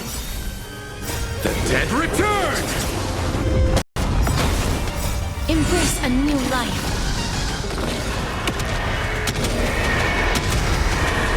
May death protect us!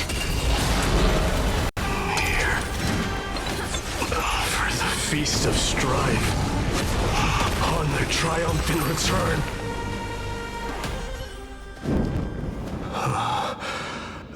You? Lord Mighty?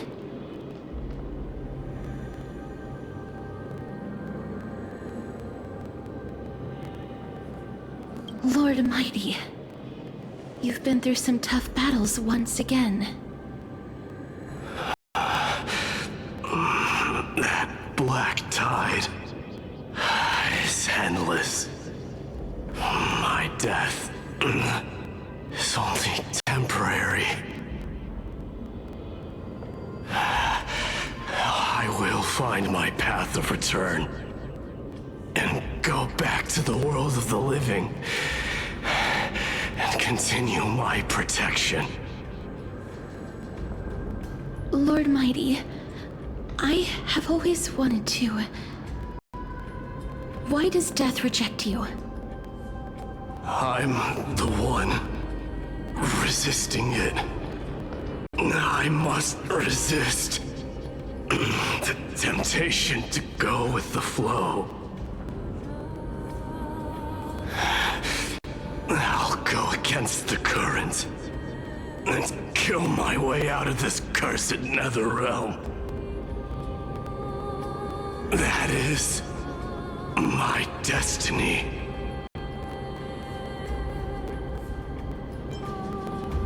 It seems like he's completely focused on resisting the temptation of the dead's whispers. He's working hard every minute to deny death. It seems his battlefield is not limited to the world of the living.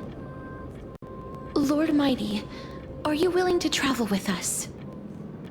We're headed for the Matrix inside that tower, to summon Thanatos from their prolonged concealment.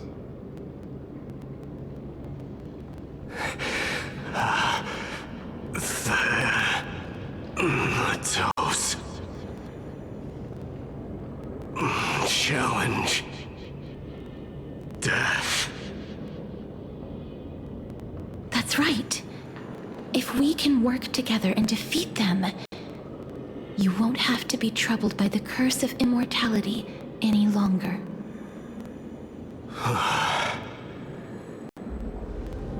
Let's go together, Castoris. Let the person who has brushed against death countless times guide your way. Cass, are you sure you want to do this? The alchemist said he wanted you to be a sacrifice. I'm not afraid. There's no reason for us to turn back anymore. Rather than standing still, taking action is by far the better option. Perhaps fate might take pity on us today and show some compassion.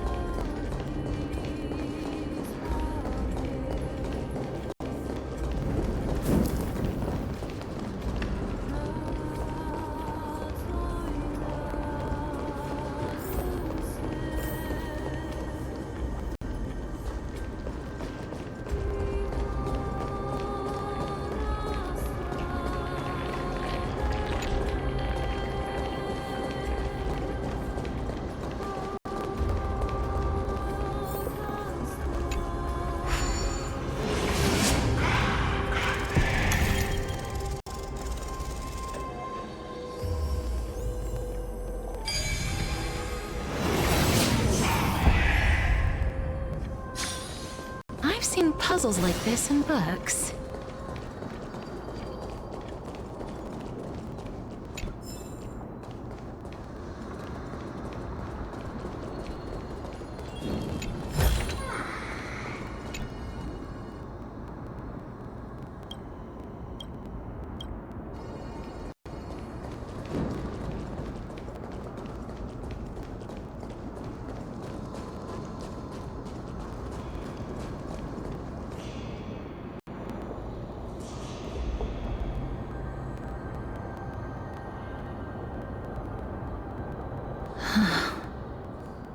This is going to be difficult.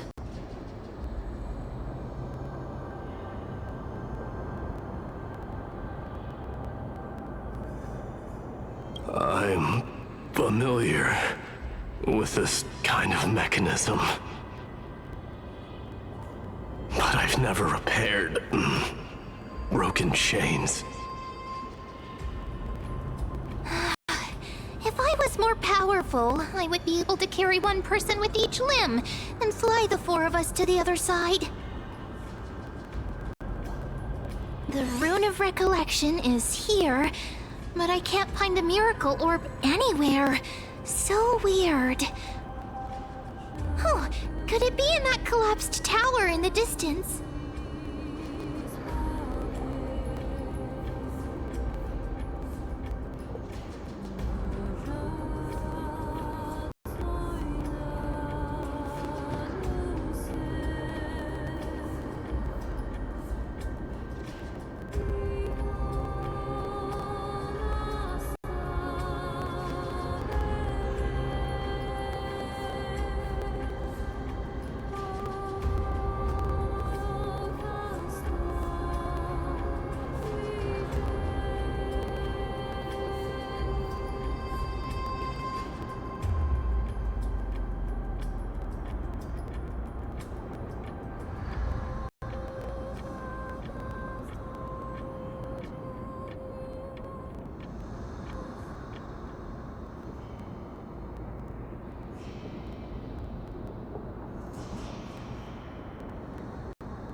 It's still up to me to step up in a crisis.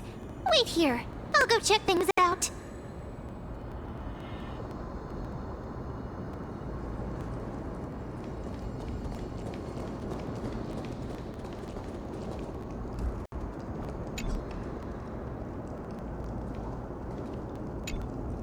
Just shout for me when you need my help! Got it! Just leave it to me!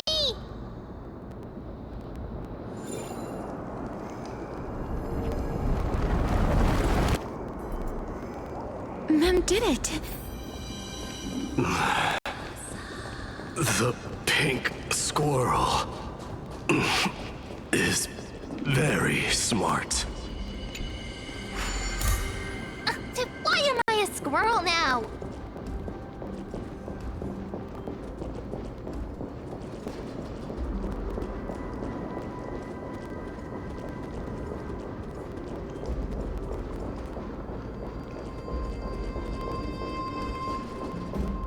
The miracle's range is limited. Please come a little closer.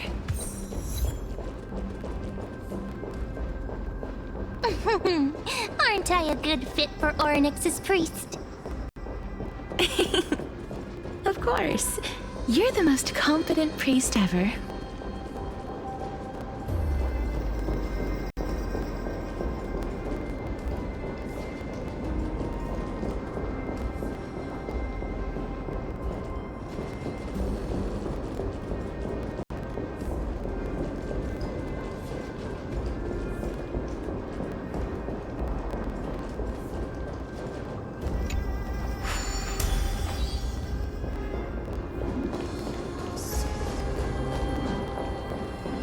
The alchemical matrix should be behind this door.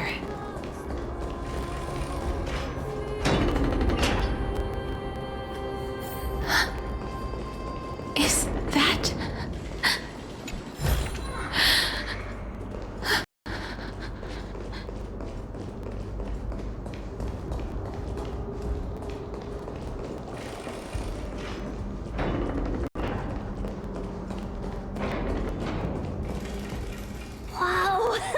There's so many of you!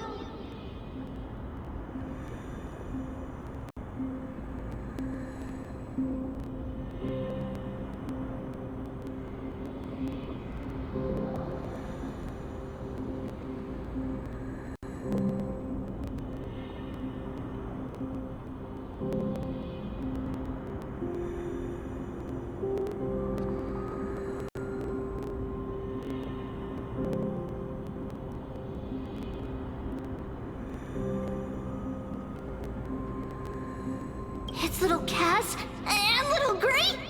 Oh, there's also little D and the pink puppy. Trian, aren't you? Get what? I'm getting even more confused.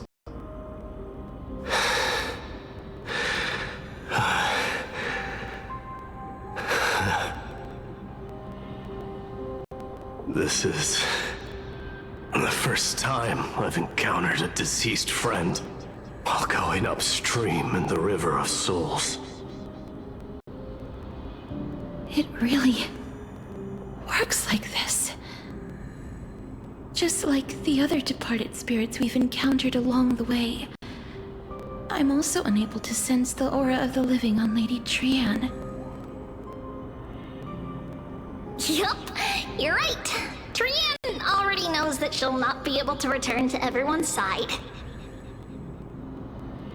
But Trian believed that little Cass would eventually return to the Netherrealm. So, Trian has been standing here, at this spot closest to the world of the living, and waiting for little Cass. Oh. It must have been very tough for you. But according to what Trian said, we're almost at the entrance of the Netherrealm. Trian promised Trevi and Trinan that when little Cass got here, Trian would get the gift ready and be the first person to run over and welcome you. So, little Cass, don't cry. Please, accept this. We finally finished it!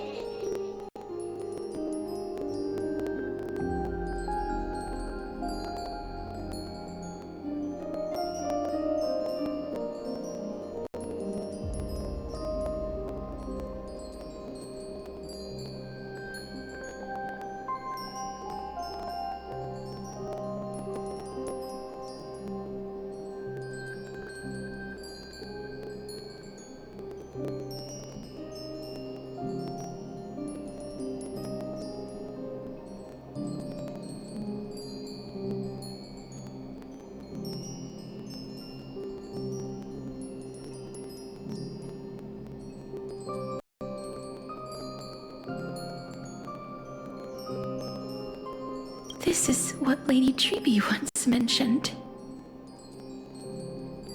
The gift for me that you didn't manage to finish. The Holy Maiden of Yanis. Even when separated by life and death, their thoughts are still connected. Trian spent a lot of time drawing this. Trian hopes that little Cass likes it. Seriously? It's seriously a wonderful drawing. Lady Trian.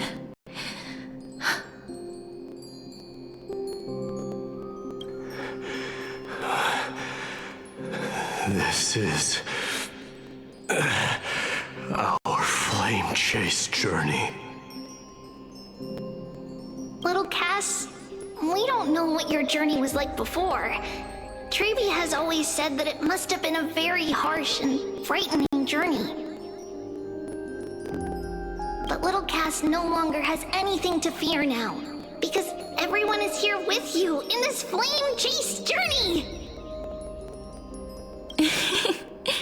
That's right.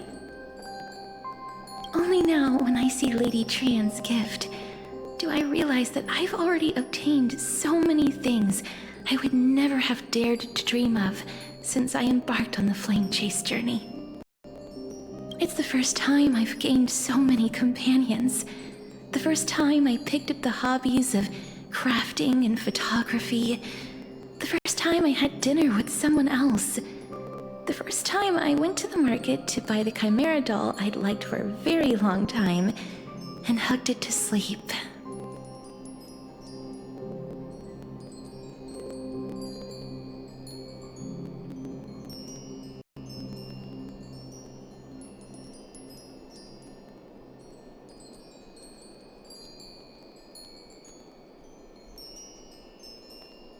The first time I wore a dress personally made by Lady Aglaia. The first time I went for a walk with Lady Treeby, Lady Trianne, and Lady Trinan.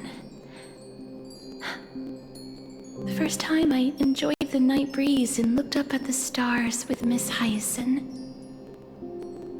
The first time I took care of Dromesis with the Trailblazer.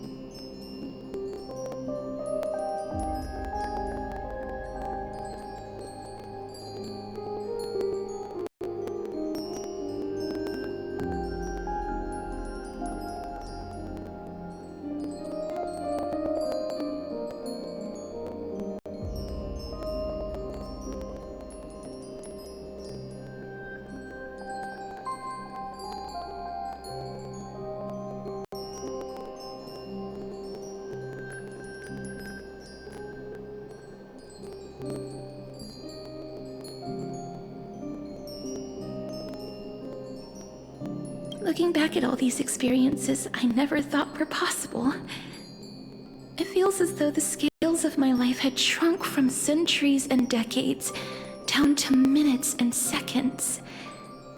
And all of them are so precious.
I took countless photos in the past, but they're all black and white landscapes.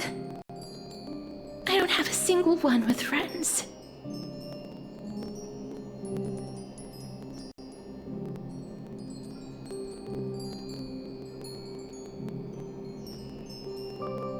If I had known, I would have taken more pictures.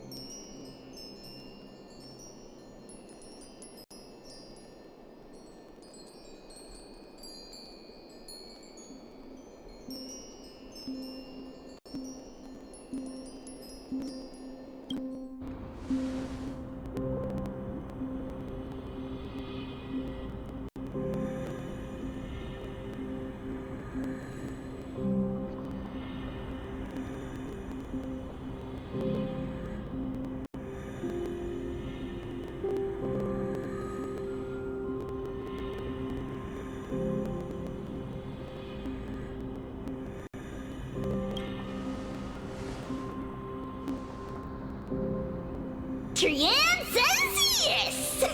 Trianne likes little Cass and would love to take a picture with little Cass.